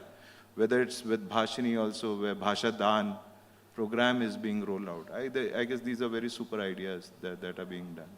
Right, absolutely. We have just about 3 minutes left, so we'll start wrapping up. Vishal, I want to start the final comments with you. And I think this is sort of like the flavor of the season because everyone wants to understand if India can also create its own DeepSeek. Of course, OpenAI showed one side of the story, but then DeepSeek kind of went and claimed that you can build it at maybe 1/20th or something of the cost. So to you, can we do that? Definitely. I'm always optimistic, but I think AI is like the building the highways, right? It needs a lot more investments. And I think the way we have done it on the national side with public partnerships, it's critical for us. As I said, I think building a foundation model is not the most important aspect for us. I think it's important to create the compute and build a model around it. You talked about the returns and investments. I think we need a similar model here, where we can build the highways for everyone to consume and start leveraging that. I think that's what I would say as a critical step. We can definitely build this DeepSeek. I think DeepSeek has actually showed us. I think you don't need so much investments. You can do at a fraction of the cost that was done elsewhere. And I think Indians are good at that. I think if you look at even our payments, we have been very, very frugal with how we have, gone from a cards to a QRs, right? And at a fraction of cost. So I think we can do it. It's just that it needs thought process and infrastructure that is required for us. Right, absolutely. Very quickly, Prasad, same question for you. It was a very good answer. India can build its own DeepSeek at a much, but one of the things that India has always showed, right? We actually leap technologies. So we don't go like that. We kind of wait and then we make a giant leap. I think that's where it is going to be happening, right? The Prime Minister's mission to basically declare universities as the year of AI across India as per AICT is actually a good initiative in that line where you're going to have a massive workforce coming towards it. And one of these bright kids is going to just throw it up, use a gaming GPU of some sort and start writing something. And it's just going to happen. Right, absolutely. Mitesh? Yeah, so quickly, I guess, very excited with this. And I guess we need to have the digital talent in place because the complexity is now moving from outside physical world to the tech world. I see, while multiple forums, people keep on talking about job loss and something, but I see the jobs will be further generated because now the problem statements are getting complex. The delivery of the technology is getting simpler and simpler. And with if we see the trend, the last 5-10 years also, we saw a lot of digital marketing, new domains started coming in, right? The newer way of operating and the skill set and the training change. I guess AI will further, increase the job market for a very specialized skill, and to operate on it. I see a larger. I always have a contra view that the way the system designing complexity is increasing so much. We have been talking about training, data, security, ethical. I guess we will need more and more brains to solve it. It's an opportunity, and I look up to it, right? It's a fantastic time to be there and understanding and laying the foundations. Absolutely. And to conclude this panel, Manu, you've of course had the experience of disrupting the market once before in your career. Do you think India can build its own foundational model that would disrupt the global established order in AI? Okay, the short answer is yes, definitely yes. I believe India can build foundational models which can disrupt, similar to what I think was discussed during examples like UPI, ONDC, etc. If this were to happen, in my mind, the three things need to happen. One is compute, that we've spoken about, infrastructure, the most fundamental block. Second, capability building. I think somebody touched upon this, that we need universities, we need research institutes to basically work with government, with private entities to co-develop these solutions. And third, we need a lot of collaboration, public-private collaboration, public-private collaboration, government collaboration that somebody spoke about, but also this collaboration between different companies, private entities who are going to fund this. Uh, if all of this three happens, compute, capability building, and collaboration, I think it is definitely possible. I would just say one last thing, at least something that I've seen work really well in our home country, which is UAE. UAE has actually established an AI. I don't know if you know this, but UAE was the first country in the world to announce an AI ministry, and not now before COVID, which was about 5 or 6 years ago. Uh, just a crazy thought, but I think the time has come for countries like India to basically appoint an AI specific ministry. This is such an important topic that it cannot be just left at its own. And probably there's a merit in appointing a dedicated team, a dedicated ministry, or if not ministry, at least a department or a function which is just wholly and solely focused on doing one thing, which is making India a large AI hub or an AI capital for the world. So that would be my thought. So short answer, yes, it is possible. It is not easy, but definitely possible. To end this panel, ladies and gentlemen, thank you, Manu, for joining us before your flight, and thank you, gentlemen, for joining us today. We hope to carry on this conversation in future. Thank you. Thank you. Thank you, gentlemen. No, it's okay.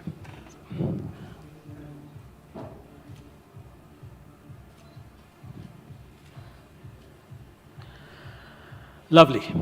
Thank you, gentlemen. Sorry we overshot by a couple of minutes, but it's okay. I think the topic was extremely interesting and had a lovely time. Thank you very much. Thank you. So because this was a very crucial kind of topic, so I allowed some leeway.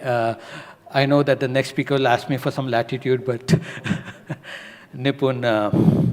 So now, again, we're going to deal with a very interesting topic, which is AI, data, and agriculture.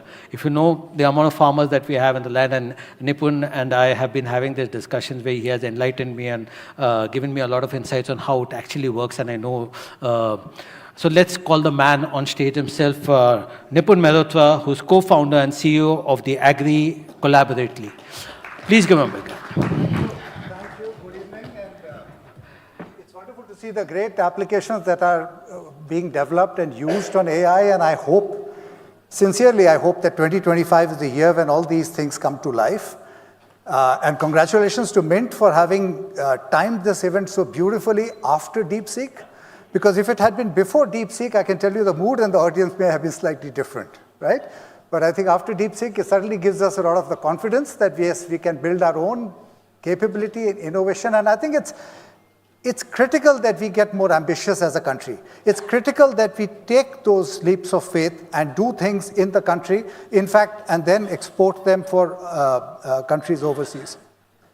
But I was in IBM for 26 years, and I was reminded of an event exactly in the same hotel 12 years back, where I stood here and I explained to our customers how IBM Watson and AI has truly arrived and how it will transform the business world, right? So as I said, again, that's just a small dose of pragmatism. I really hope that 2025 is the year when that happens. But let me go on to agriculture, because this is a sector which does need AI, does need all serious business models coming together. The panel before this highlighted a couple of aspects which are absolutely critical, which is public-private sharing, right, and coming together for data sets. But I'll talk a little bit on that one. So this is about how AI and data can transform a sector which, as you probably know, consumes 85% of India's water, 48% of India's labor force, 50% of India's land, and produces about 16 to 17% of the GDP. So which means that if you have to grow some of the other sectors, you have to make agriculture significantly more efficient and release resources that can be used by every other sector, right? I'm here to tell you two things. One is the potential that is out there, And then some of the challenges very quickly. I leave you with a couple of recommendations, and then right at the end, time permitting, I'll give you an exam question, right? Agriculture has some of the most complex problems that it can solve, whether it comes to climate, whether it comes to irrigation, using less water, reducing pesticide, and things like that. But at the same time, I would argue that it has the biggest opportunity. But the opportunity will not happen the way if we have solved this for the other sectors. The line of sight is not a straight line because your consumer cannot pay for it, right? So we need a different approach. But by the way, if we are able to solve some of the challenges in agriculture, you not only have the Indian 150 million farmers willing to take that from you, but also the entire global south, because the exact same set of issues exist there. I'm going to talk about one opportunity, which is an agri-finance. India has 150 million farmers. As per NABARD, India needs about $550 billion every year, 48 lakh crores, right? As per RBI estimates, and we don't have exact numbers, but maybe $400 billion out of that $550 billion is informal finance, right? So that's $400 billion of informal finance ready to be formalized. There's no other bigger opportunity than that. Now you look at the friction. There is 20% friction in the finance, in the lending that happens in agriculture, 20%, right? Now, even if you can pass half of that to the farmer, you're still left with a profit pool of $50 billion. That's a profit pool. Imagine how many successful global startups can you build with a profit pool of $50 billion to go after. So the opportunity is humongous, right? But obviously, as I said, the line of sight is very different. Now, let me talk about very quickly on the challenges. As some of our colleagues, some of the panelists in the previous section alluded to, and previously as well, data and digitization, obviously, basic digitization is critical for agriculture. That requires data, and data is in bad shape. It's available, sure, but it's in bad shape. It's not standardized, it's not calibrated, which means it's not interoperable, which means that you cannot really apply AI engines on top of that, right? So data is going to be the stumbling block. So let me just, can you move this to the next chart, please? So there are 3 levels of challenges when it comes to data, right? And I think we have, as a country, spent a lot of time on a level 1 challenge, which is around consent and data privacy and security, right? More needs to be done, but at least that's in good shape with the DPDP Act, right? At the same time, collection of data is a humongous task. Most agri-tech startups spend 60 to 70% of their time doing what? Collecting data.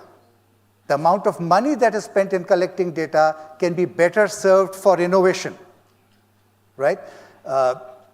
Each data set, there's a startup who told me that I've spent $2 to $3 million, 5 or 6 scientists, 25 people over 5 years, right, to collect 4 data sets, and that too not at a country level.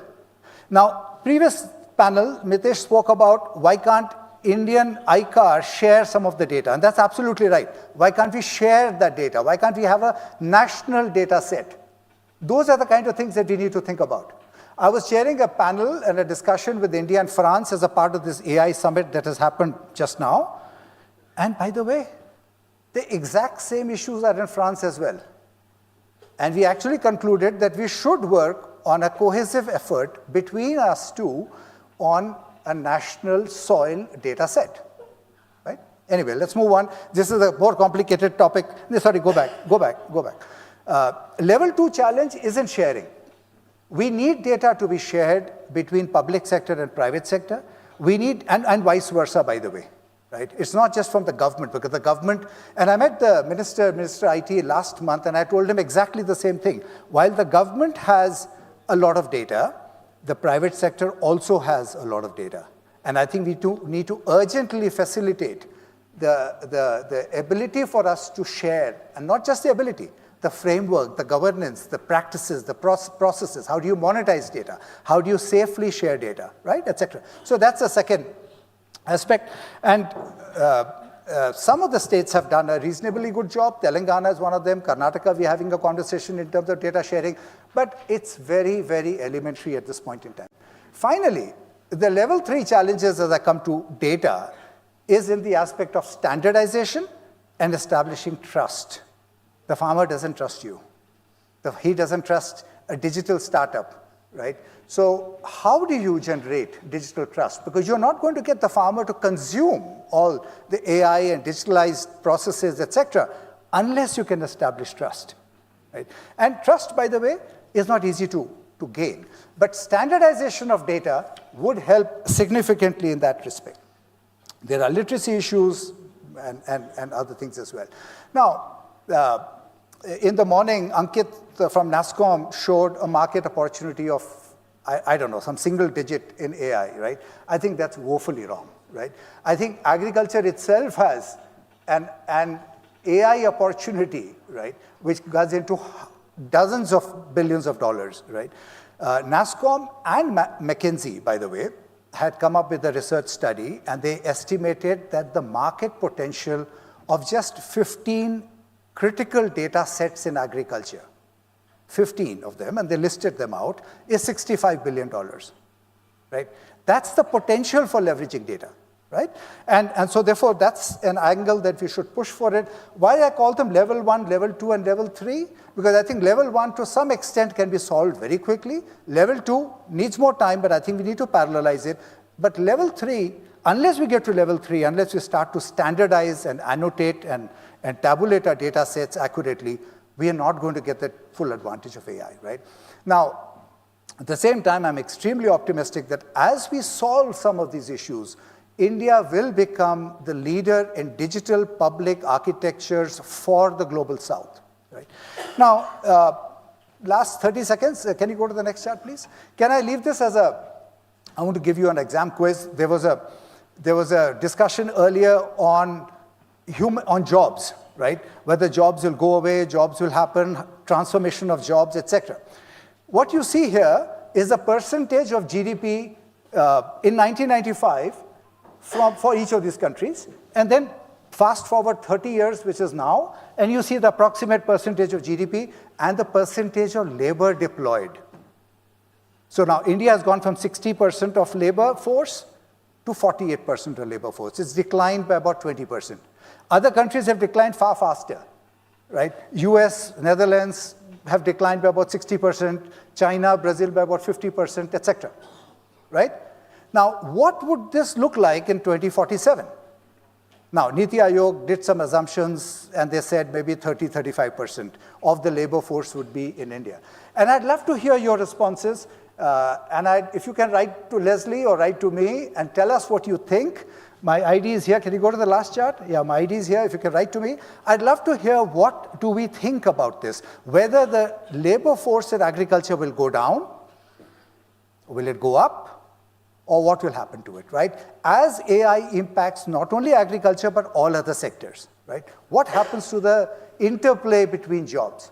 With that, thank you, Leslie, for having me, and look forward to hearing from everyone. Thank you, Nipun. So friends, I would encourage you to write to Nipun, because I can assure you, you will get a response. That's for sure. I won't, typically use that platitude saying that we reserve the last for the best, but typically what we do is we have the CEO panel at the last so that we can have a view from the top, because leadership trickles from the top. Most of the decisions trickle down. If the leadership is not strong, if the leadership does not believe in AI or Gen AI, nothing much is going to happen in any company. So for that reason, we also keep this panel so that you can get a perspective of what leaders of organizations think. And if you look at the people that we have invited this time around, I'd like to call on stage Geeta Manjunath, founder, CEO, and CTO of Niramai Health Analytics. Please give a big hand. Dilip Kumar Khandelwal, CEO, Deutsche India, MD and Global CIO Corporate Functions, Deutsche Bank. Dilip, got a long designation. Mohan Rao Goli, Corporate VP and MD, Samsung R&D Institute, Bangalore. Had to mention that, Bengaluru. Manish Gupta, Senior Director, Google DeepMind. And Venkat Sitaram, Senior Director and Country Head, ISG, Dell Technologies, India.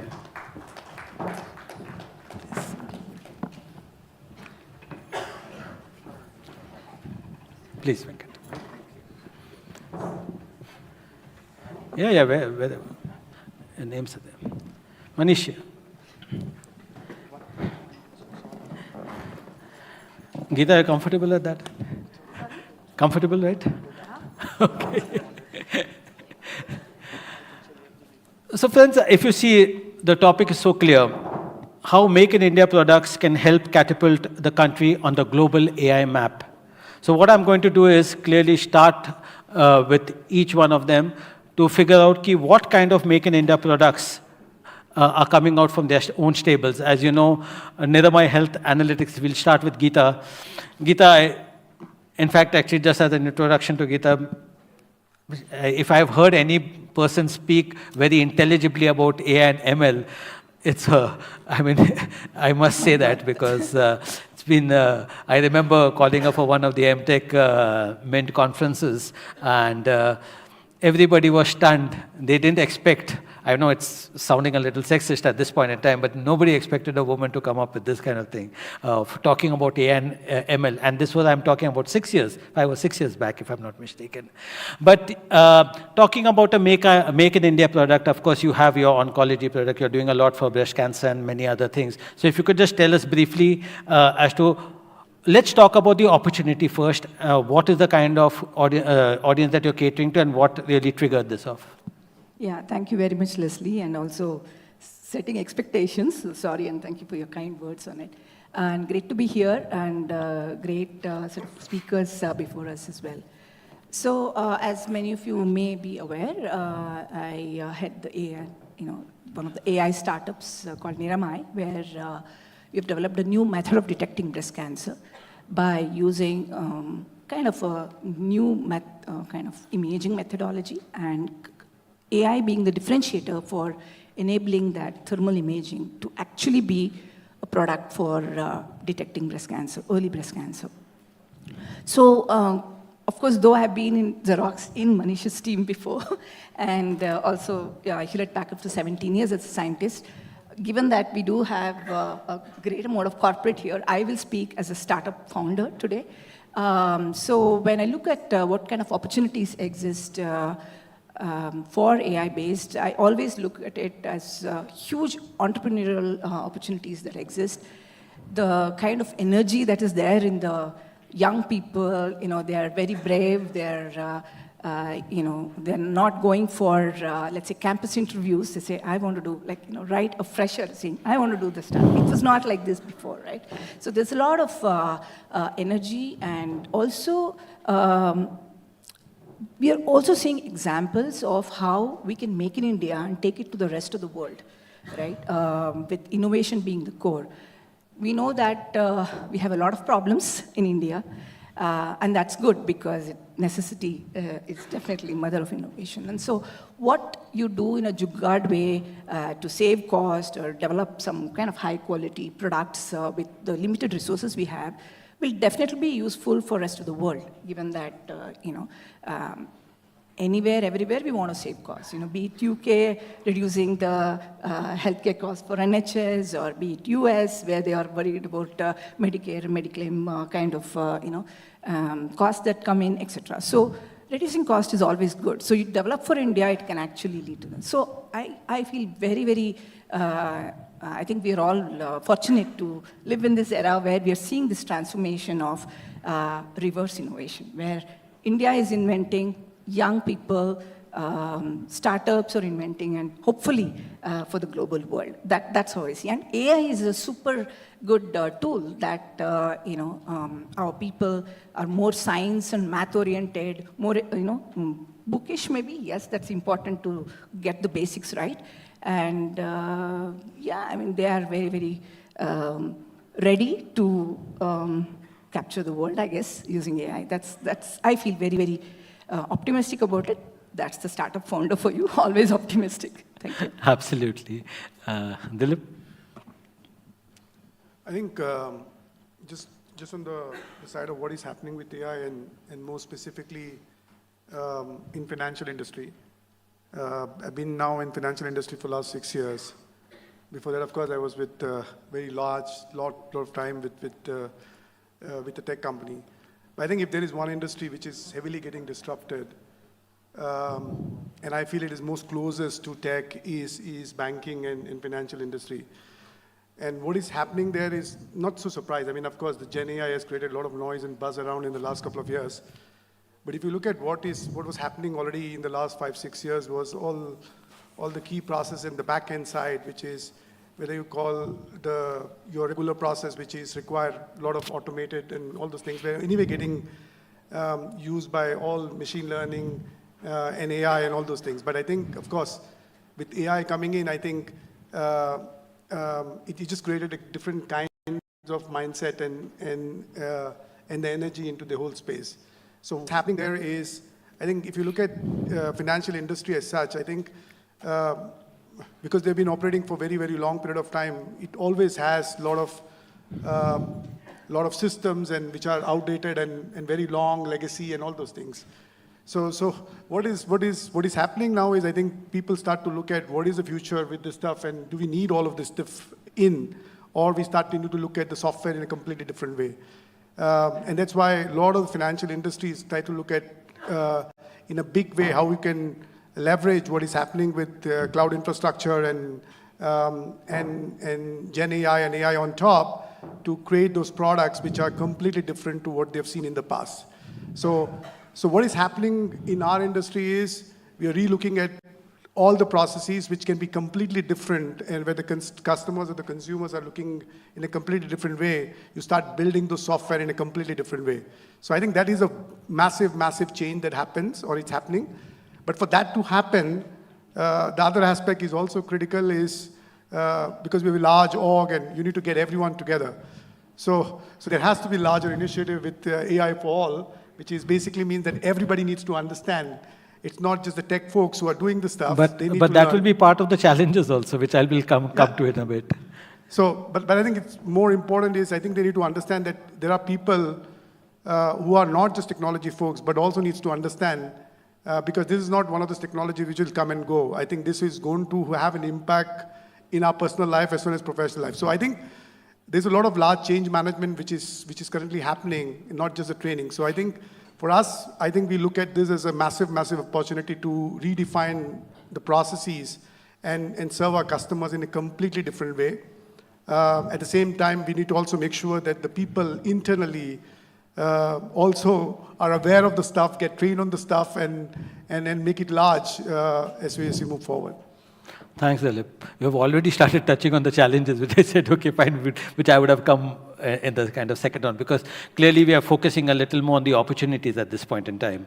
Mohan, in your place, of course, Samsung R&D contributes a lot. I know because I have sort of spoken to you earlier also. A lot of work on products have been done out of India, and the same applies to Manish also. But in your case, I think one of the stellar products that we talk about AI is the S series. So if you could just give us a brief overview of this Make in India and Make for India, how is it happening out from a kind of what we consider GCC? Okay. Actually, if you can see that, like Dilip said, right? So AI is going to touch for everybody. So when you talk about the Samsung, first thing the people figure out that the Galaxy smartphones. So let me talk about the Galaxy smartphones and what work we do in Bangalore and how the AI is going to influence these particular solutions and disrupt the smartphones. So we all understand and then moved away from we have seen the transformation from feature phones to the smartphones. That's gone. I mean, nobody's talking about the feature phones these days. But we are getting into another transformation from smartphones to the AI phones, right? So that's the That's the theme that we have taken from the Samsung. And then in this particular AI phones, if you have to say that, I mean, how the consumers are getting benefited, what kind of productivity enhancement is happening, what is the quality of life for the consumers by utilizing these particular phones, and how AI is getting influenced. For example, if I have to take the vision intelligence, right? I mean, now the phones without camera is unimaginable, right? So if you have to use the computer vision algorithms blended with the artificial intelligence models, can see the low light scenes and then create that imaging experience and video capture experience very beautifully to the consumers. And people talking about the compute and the data, say privacy, et cetera, right? So we believe in the hybrid approaches for the models, and largely we investigate more on the models run on the on-device, inside the device itself, to maintain the data privacy for our consumers. So to do that, a lot of technical work is involved to distill prune these models, and then compress, quantize these models to run it for the better accuracy, and then for the use cases that we derived. So a lot of system algorithms has to be happen to ensure that this is going to happen. The language intelligence, right? So we get a lot of exchange of the text, and the communication is happening. So along with the natural language understanding, coupled with our AI models, if we can make our own way, my own style, maybe your style is different, my style is different, right? So the way we respond back, the way we want to have the summarization of the text should happen. So personalization is very essential to have the consumer experience. So these models will run it in the device and then beautifully summarizes the text, and the way I wanted to respond to my friends, it'll exactly suggest that way. And then the last one is about the platform intelligence. The platform intelligence means that in the screen, these days, if you can get the contact number, the visiting card, business card, take a picture and then take it. But how do you extract the phone number from that? So it should understand the screens underlying the AI models will understand that, and then get this phone number, this email ID, these locations. Everything should be available to the user whenever they need. So these are the various themes that we are developing here in India, and then along with the collaboration with our headquarters over there, and then contributing to the global business. Thank you. Manish, I know you were smiling when you were talking about Samsung phones, because Google also has the Pixel phones, and a lot of work is happening in your centers. And yes, absolutely. I won't ask you how many people have Samsung or have iPhones or Pixels over here.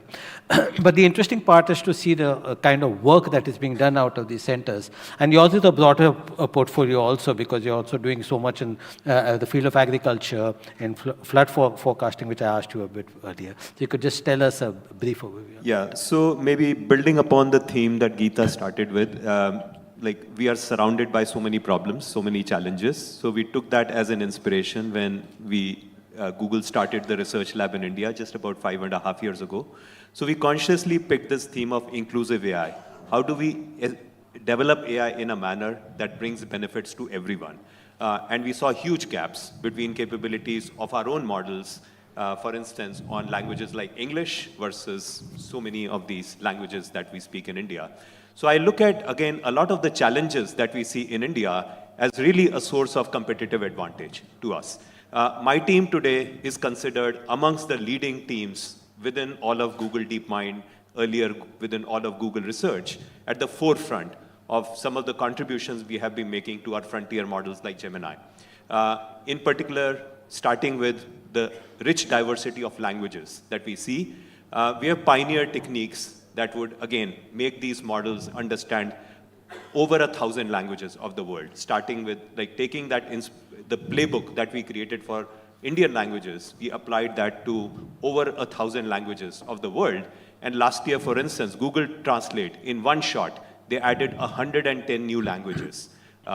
covering 610+ million people whose native language was included for the first time. We have moved many of these capabilities into Gemini. We still find we are not happy.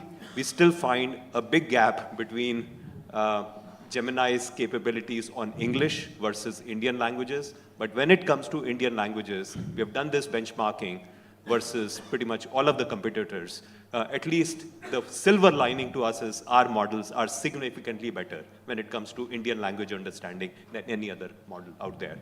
Then we also pointed out, our team pointed out, that it's just not important to understand languages. We need to understand the cultural context. While responding to a user in Assam, you shouldn't come up with the response in English and simply translate that into Assamese. You have to come up with the response rooted in the cultural context of the user. How do we address those issues? And in fact, it was nice to see Hummer.ai also talking about the same problem. Another aspect, so with, again, taking inspiration from the work that Mohan just talked about, I, in fact, asked my team, look, in India, the mobile phone, smartphone, is the only digital device for hundreds of millions of people in India. How do we make all those AI models run on these mobile devices? There came a bunch of kind of very pioneering techniques that our teams developed, tree former, mat former, and so on. Initially, Matryoshka representation learning, which in fact gave us really a nice way of being able to create smaller models out of larger models. So in fact, when this whole LLM revolution happened, as we shifted our attention, we realized that our techniques are like literally saving billions of dollars in terms of computational cost for these models because of the tremendous savings that we are able to provide on the server side, as well as our techniques have gone into our mobile phones. And I've been a strong advocate that we shouldn't only benefit the small number of people who use Pixel phones. We provide Android, and so in fact, Google has been working also in partnership with companies like Samsung to bring a lot of our AI capabilities to Samsung phones and other Android phones. And one in particular one simple thing that I would highlight is this Matformer. So what we do is we build Gemini Nano 2 models or Nano 3 models in a manner that embedded inside, nested inside, because on a mobile phone, you can only afford maybe a model of one size, foundation model of one size. Let's say, hypothetically, that model is 4 billion parameters. Now, nested inside that 4 billion parameter model, using the Matformer methodology, we will also automatically give you a 2 billion, a 1 billion, half a billion, all kinds of intermediate size parameters, models nested inside that one model. And now, depending on and these nested models, smaller models, are providing the same level of quality or sometimes even better quality than an independently trained model of that size. So now you have that benefit that if you have an application that requires relatively small large language model capability, it's a simple query, you can direct it to a smaller model. Or you have an app that doesn't require the full power of that largest model, you can direct it to a smaller version of the model. If you have an app that requires the full power of that model, you can direct it to the largest size model. So these are some examples. And then, of course, we have also applied AI to areas like agriculture. We built the first such model that for the entire country, based on satellite imagery analysis, it will identify field boundaries. We look at it as analogous to the Aadhaar ID that gave each person a unique identity. We are giving each farm a unique identity and hoping that these can contribute to the foundational layers of a digital agri stack that can then unlock use cases like what Nipul just talked about, loans to farmers, insurance to farmers, subsidy programs from the government being much more data directed, and also have worked in areas like public health, where we have applied these AI methods to improve maternal and child health outcomes, right, for the underprivileged sections of society. I know if I'd given Manish a couple of more hours also, it would have gone, because the amount of things that he's doing. And the interesting part is also, I mean, when he spoke about the nested kind of models, just to be fair, I mean, everybody got, very kicked about this mixture of experts when DeepSeek came out, but we all know that it's not a new concept as such. Google has been doing the MOE part. In fact, actually, to be fair, also the transformer models, most of the foundation models, or 95% of the foundation. 100%, I would say. Okay, I wouldn't say 100, but I would be safe on the. No, today all foundation 95%. models use the transformer architecture. Use the transformer, yes. or variants of it. So just. Venkat, you're also in an interesting position because you don't have these kind of products, but at the same time, there's a lot of computing infrastructure that is required. The power to, none of this, what the other panelists were talking about would be sort of possible also. I mean, that whole Make in India kind of ecosystem requires players like you. So could you just tell us very briefly as to how it works and what are the kind of things that you bring to the table? Great question. Make in India, I represent, first of all, Dell Technologies in India. My job is to bring the AI infrastructure to our customers and partners who can consume them quickly and fast. We are one of the biggest contributors for Make in India here. Our manufacturing facilities is based out of Chennai. And as a company, we are one of the largest, I would say, investors in AI within the company. We use AI in our products, we use AI in our services, and by doing so, we bring in that efficiencies and scales that our customers today are looking at. The previous panels talked about compute infrastructure. Leslie also said compute infrastructure. In fact, we do more than compute infrastructure. We do compute, we do storage, and we do network. All three primary fundamental building blocks that are required to get started on your AI journey, we do that. I'll give you another perspective. When I look at human beings and think about why do we have two hands, if one hand was to carry a mobile, the other hand is meant to carry a computer. And that's where we come from. Start with PCs, build that intelligence into the PCs, and we call them AI PCs. Most of the stack of the AI PCs that we have, we today make in India. We are one of the pioneers who've been contributing to Make in India for the last, I would say, 3.5 years. And we continue to build these products at scale. We tend to add more and more. We've extended our lineup from PCs to servers, and we are further looking at how do we extend this to even beyond compute. AI infrastructure is the fulcrum and is the most important, I would say, building block to get started in your AI journey. So when you think of AI infrastructure, questions come on, where do I get started? What is needed? Because I was sitting there and listening to the panelists who are talking about infrastructure cost is very high, it is very expensive. I think that's where the knowledge gap is. So here is where consultants like Dell can come in and help on where to get started, what kind of architecture designs that you need to do, and how do we get that implemented. And to Manish's point and Mr. Mohan's point on what kind of models have been validated, can I get started immediately once the infrastructure gets deployed in an environment? That's about acceleration, and that's where efficiency starts. We bring in all of them for our customers at scale today.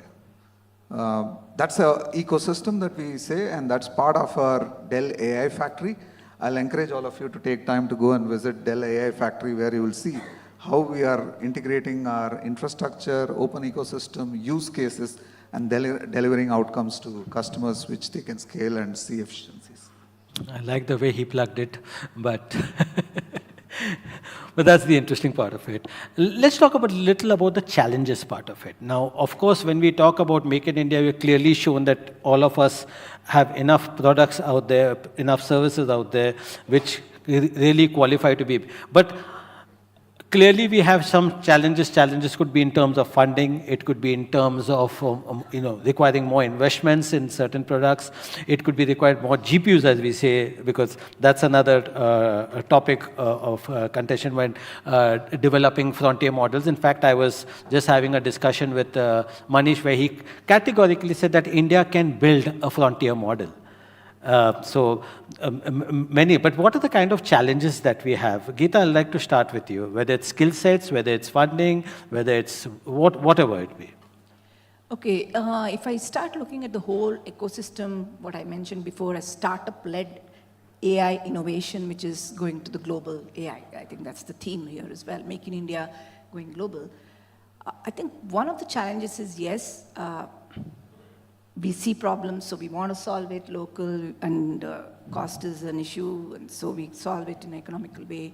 So we know how to do more with less. Frugality is important. But while doing these things, we should not lose sight of the quality of the work itself, I think, right? So that is where I see some challenge and a risk, I would say, right?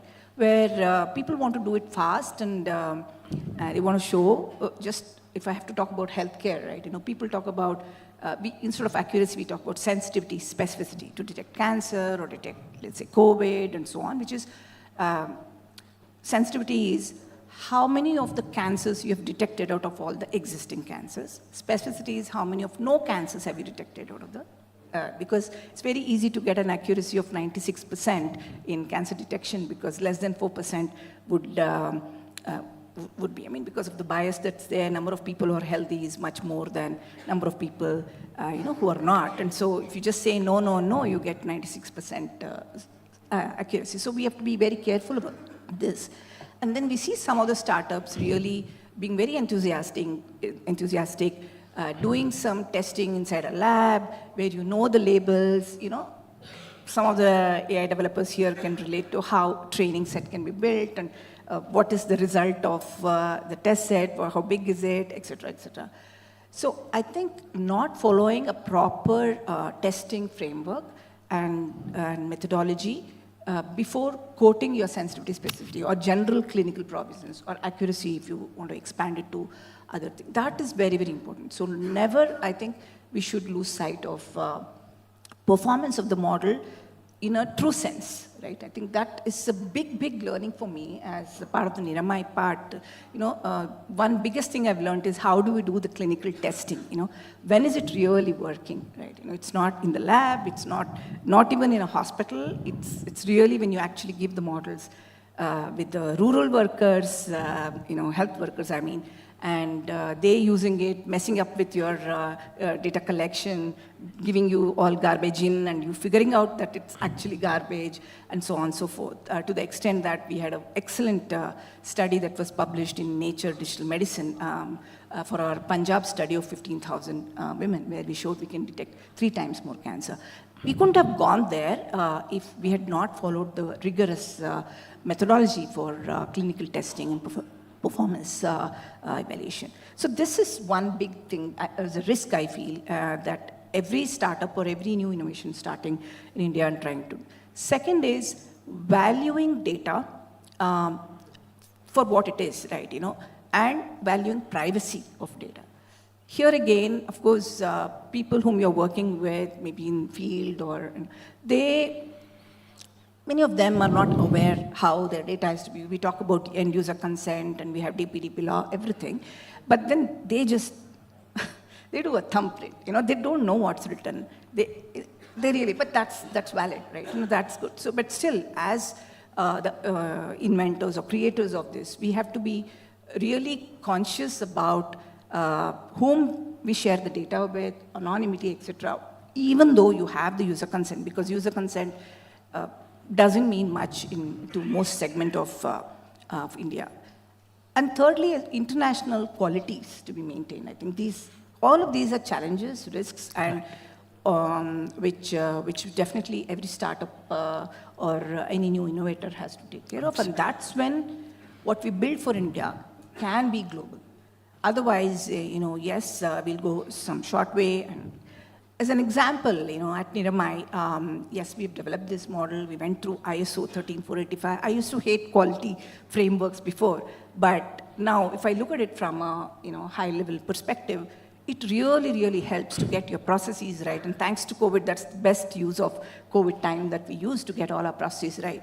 Because now we can easily scale up to do more, easily scale up to serve requests from outside India. So I'm very glad and proud to say, even with just 15 people in the business development, literally peanuts, right, in terms of numbers, we are now in 22 countries, right? Good.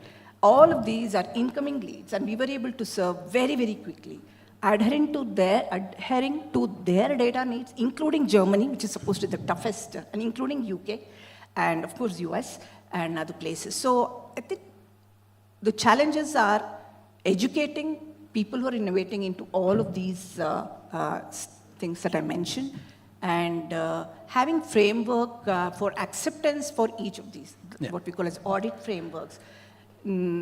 Sufficient knowledge in the regulatory people who can judge all of these things. I think it's very, very important, especially when I'm looking at I'll come back to you, Geeta.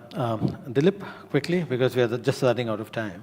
I think 2 points. I think one is if India wants to be a truly AI nation, then actually it needs to move away from just consuming to creating. And creating means you need to create an ecosystem. An ecosystem requires all the factors to work, whether it is semiconductors, GPU, CPU manufacturing, all this ecosystem that needs to exist as a part of overall flow to happen. Otherwise, you can never be a creator, because you can create the app at an application layer, but you will never go deep in creating the entire ecosystem. So that's the first point. And the second point, which I touched upon it, I'm telling you this topic is so big that I feel that all 1.4 billion people needs to be trained in certain ways. So it requires it completely different, because it will change life. So that's again goes to the creator, where you want to build a true AI nation. And it can only happen when you have the government and the public and the private partnership working together, because the government can do their stuff, and the partnership also needs to do in a right way. So that's I think I always say this in a negative way, but also there is a massive, massive opportunity to become, because I think if you look at fast forward 5 years from now, with the size India has, India will have 20% of the global skilled workforce, which will be supplied throughout the world. And if you look at that number, it will just be so, and if it is all AI enabled, imagine what will happen. So then you can think about becoming a really true AI nation. And the second point, I think Manish touched upon it. I think people feel that being ethical is requirement by the regulators. It's actually not. It's a need for the business. I mean, look at financial sector. You cannot operate if you are not ethical. You cannot operate. So it is not just the requirement from the regulations, it is required from the business side. So I think India has that chance that once you are going in that path, you can create in a meaningful way.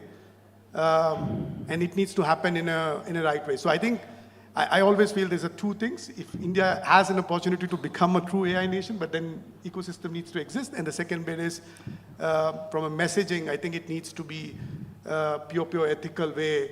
Otherwise, it's very, very difficult to adopt inside critical business processes. Mohan, your two challenges? I think I can't agree more with Dilip. Actually, the way he portrayed is that the way currently the AI models that people are using it, like consuming to the creations, right? We are using taking open source models exist. You can take the model, fine tune it, and then use it for your own use cases. That's what it is happening by. Of course, there is a lot of innovative applications, services are emerging because of this particular models availability in the open sources. But the previous panel is also talked about the foundation model creations, right? So it is important to come up with the certain foundation models to come up, and which is solving certain India peculiar problems, India only problems, which can be taken into the global later based on the market needs in the other countries as well. And other thing which is also is very important thing is that briefly touched upon the other panel member is about the data. So the data acquisition and training these particular models is very, very important. Otherwise, it is that model itself doesn't make any sense actually. So it is, if I have to sum it up all these things, the skilling, the fundamental skilling of the each engineers, I think we are good at the various kind of technology domains, computer vision, communications, connected intelligences, all these things we have learned over the years. But each of these particular tech domains, how AI can influence, especially generative characteristics of the AI, how it influences each of these tech domains. So we should come out of the comfort zone and then learn about AI, starting from the linear algebra to the reinforcement learnings and the agentic frameworks, etc., and then utilize these particular nuances as a tools for this particular tech domains. The reason I didn't delve much on that is because we had a whole panel on generative AI and jobs. Yeah. So that's why I didn't touch on that. Yeah, but yeah, very valid points. Manish? Yeah, so while I agree with all of these points, I want to raise something else. To me, the biggest challenge for us is ambition, or sometimes lack of it, lack of guts. Again, at least I've been on the positive side, I've been very happy to see, at least I remember since I've been preaching that ever since. This was my biggest learning, I would say, from my time in the US when I worked. It wasn't the technical skills or the PhD and so on, right? I think what I learned from the US was that daring to dream big and going after moonshots, which again, Google as a company is has been kind of, again, a true pioneer in that. I think what I have seen us lacking is that boldness. And it's great to see, again, companies like Naraima now come up, where we are beginning to do first-of-a-kind solutions and kind of then taking them to the rest of the world. I think we need thousands more. Let's take this example of foundation models.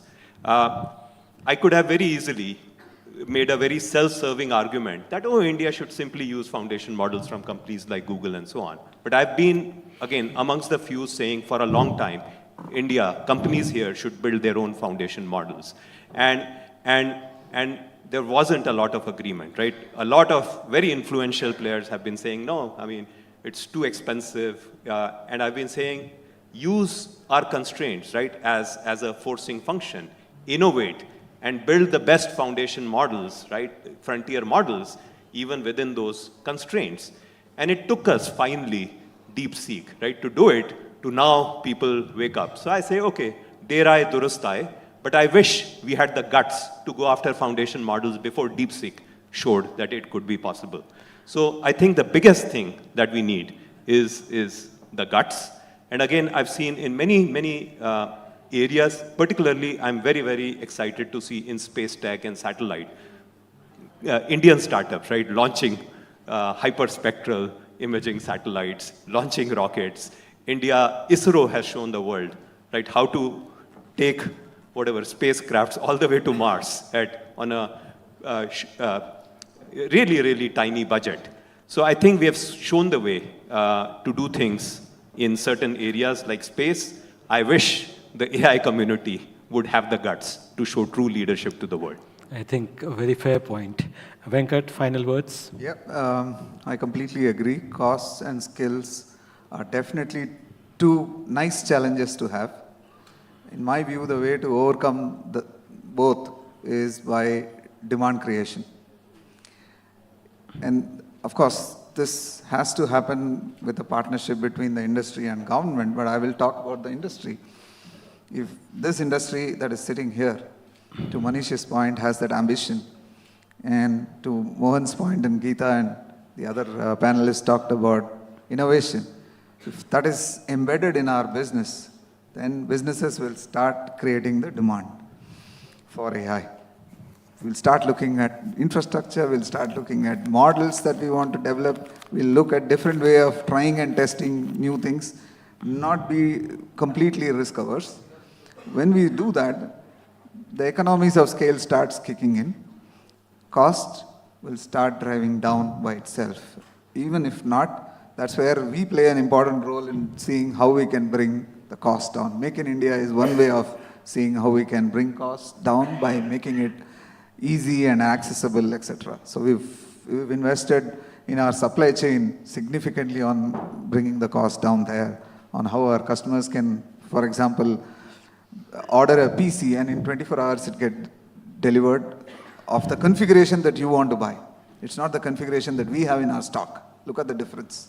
How are we able to do that? We're using AI to gather trends, facts, consumption patterns, markets, demand, all of these statistics come in and we build a model and then apply that in our supply chain. And we're driving that kind of an efficiency, which is amazing, isn't it? I mean, I can't end my conversation without giving an example of getting started on innovation with the founder, chairman of Dell Technologies, Michael Dell, started at the age of 19, just not even out of university, developed a PC. So it's all about idea, wanting to try, and that's what I call as demand creation. Once we create demand, the economies of scales start coming in, and then there are enough and more that is available today, I think, amongst the companies here, not just in this room, but in India to faster and accelerate the pace of, I would say, AI adoption. So the clear message is that do we really lack ambition when creating a frontier model? Because the point is actually India can create a foundation model. Plenty of examples, time and again we have reiterated that ISRO has as a classic example of that. And of course, but we also need to be mindful about what Geeta pointed out and others also have pointed out, that quality is also equally important. You can't have Me Too products, because sometimes when you look at the LLMs out there, especially the local language models, many of them seem to be kind of, playoffs or Me Too kind of products. So perhaps that could be avoided. Need a clear business model and need to understand what problem you're solving. I had promised the audience that I would take a couple of questions. If you have any sharp questions, happy to take them. Yes, please, kindly identify yourself and a specific question. Mike, please. Hello. Am I audible? Yes. Okay, first of all, thanks, Mint, for setting it up and making it happen. My name is Shiva. I'm an enterprise architect working for Fractal. We are a first company. So my question is, all that happened today, it all centers around skills. For example, if you take China, the way they develop these skills for their it's at a very young age, So my question to you is, as CxOs or industry experts, what level of influence do you have on the current educational system? Do you have a say to, if you talked about skills for chip manufacturing, skills for setting up models, research, behavioral, quality testing, and all that, So what is your say, or what kind of influence do you have on the current education system? Who would like to take it? I can start. Yeah, so we work a lot with academia. In terms of, often there's this question, what kind of skills should we acquire? In my mind, it's very simple. One is, I think what we need is very sound fundamentals. All of these, if we talk about AI technologies, all of these are based on, again, very strong set of mathematical foundations, which are essential. And the other thing is, again, taking inspiration from this inductive method, that we learned. You have the base case, which is foundations, and then you have this inductive step, learning to learn. So I think as long as you're willing to learn and you have your fundamentals right, I think things will start working out. So I think in terms of skills and so on, I believe that's really the key. The other aspects are the behavioral aspects, which I was alluding to. And there, again, at least whenever anybody joins my team, kind of my first conversation, and I'm kind of like a broken record, but one of the things that I always emphasize to every person who joins my team is, don't pick problems based on what you believe you can solve. Pick problems that are worth solving, even if you and the world thinks they are impossible to solve. Because when you aim for those problems, which are really hard and worth solving, even if, let's say, you don't succeed at solving the original problem, you are still likely to end up solving a much more meaningful set of problems than if you aim too low. If you're only going for, okay, what are those problems, right, that I can solve? So I think that behavioral aspect is also very important, apart from the skills. I hope that answers the question. Okay, you want to add? At Samsung, I think for the last 1.5 years, we have been working with a lot of universities, and then we opened about 8 labs, which our people will go there and then teach these students in terms of the mathematical models, AI techniques. And in fact, yesterday I was in Mysore to open this particular lab, and then we taught about AI fundamentals in these particular young engineers over there. Right, so we have high ambition to ensure that each of these young kids, which when they are in the college itself, to understand about the AI fundamentals, and then so that when they come to the industry, they are readily available to contribute to the various kinds of projects that are going on. Like Manish mentioned, the problem-solving techniques is very, very important. We have many constraints. We can say that we have the compute constraints, we have the memory constraints, we have the power constraints. So many constraints are there. I think we should find our own way. So this is also will be taught during this particular program. I'd like to add, all of us are working in different companies. We just go back and say, look, I want to learn AI. Get me access to that learning content. Get me people who can come and teach. And I want to implement my ideas back from that learning. I think that will fall in place. It's about asking. You would have read today, a good number of CxOs are sitting in classrooms and learning tools and techniques on how do I put an AI framework. So most of us are back to call it school when it comes to AI. And that's where, that's the starting point, and that's where everything triggers. So the rest, all the academia partnership in terms of producing younger talent for future, etc., will fall in place. So it's not just about, of course, that's very, very important, but it's also important at whatever age we are, we definitely have to spend time in learning AI and more about it. And Dilip wants to add. I think I think it's getting more and more important that what is your attitude towards learning. Because I think the days are gone where I used to study one language and I can rely on that language learning for 3, 4, 5 years, and then after 5 years I can think about learning new language, and all those things is gone. I think people need to be prepared that if you learn today, you need to learn something tomorrow again. So that behavior and the attitude is very important. If that is not there, I will tell you, you will get outdated very, very fast. It doesn't matter whether you're learning fundamentals today or tomorrow, the base of all things are almost similar. But I think that behavior is very, very important of learning as a culture. If you don't learn that bit, that you have willingness and eagerness to learn something new every day, I think you get outdated very, very fast. Can I add as well? So basically, yes, I agree that the attitude is important. I also believe that it's not sufficient to influence in the school and colleges. Of course, I'm on a board of a couple of universities for syllabus making and so on, for AI as well. But the mentoring framework, again, sticking to the startup theme that I started off with, I think finding the right mentors, be it in India or outside, is very, very important. So I'm on multiple, personally, if you ask, right, that's the question. So mentoring framework, including one of the advisory board directors for NSR Cell, which is an IAMB-led startup accelerator program where more than 2,000 startups can benefit. So these kind of sort of what we learned hard way, teaching our, young entrepreneurs who are coming in right out of college, and of course internships. I believe in I think it's very, very important to get the hands dirty. Good to read all the things and play with all the existing data sets and so on and so forth, but getting hands dirty. So promoting internships in real industries like these, and of course in startups, which also give you sort of freebie additional bandwidth to try out new ideas.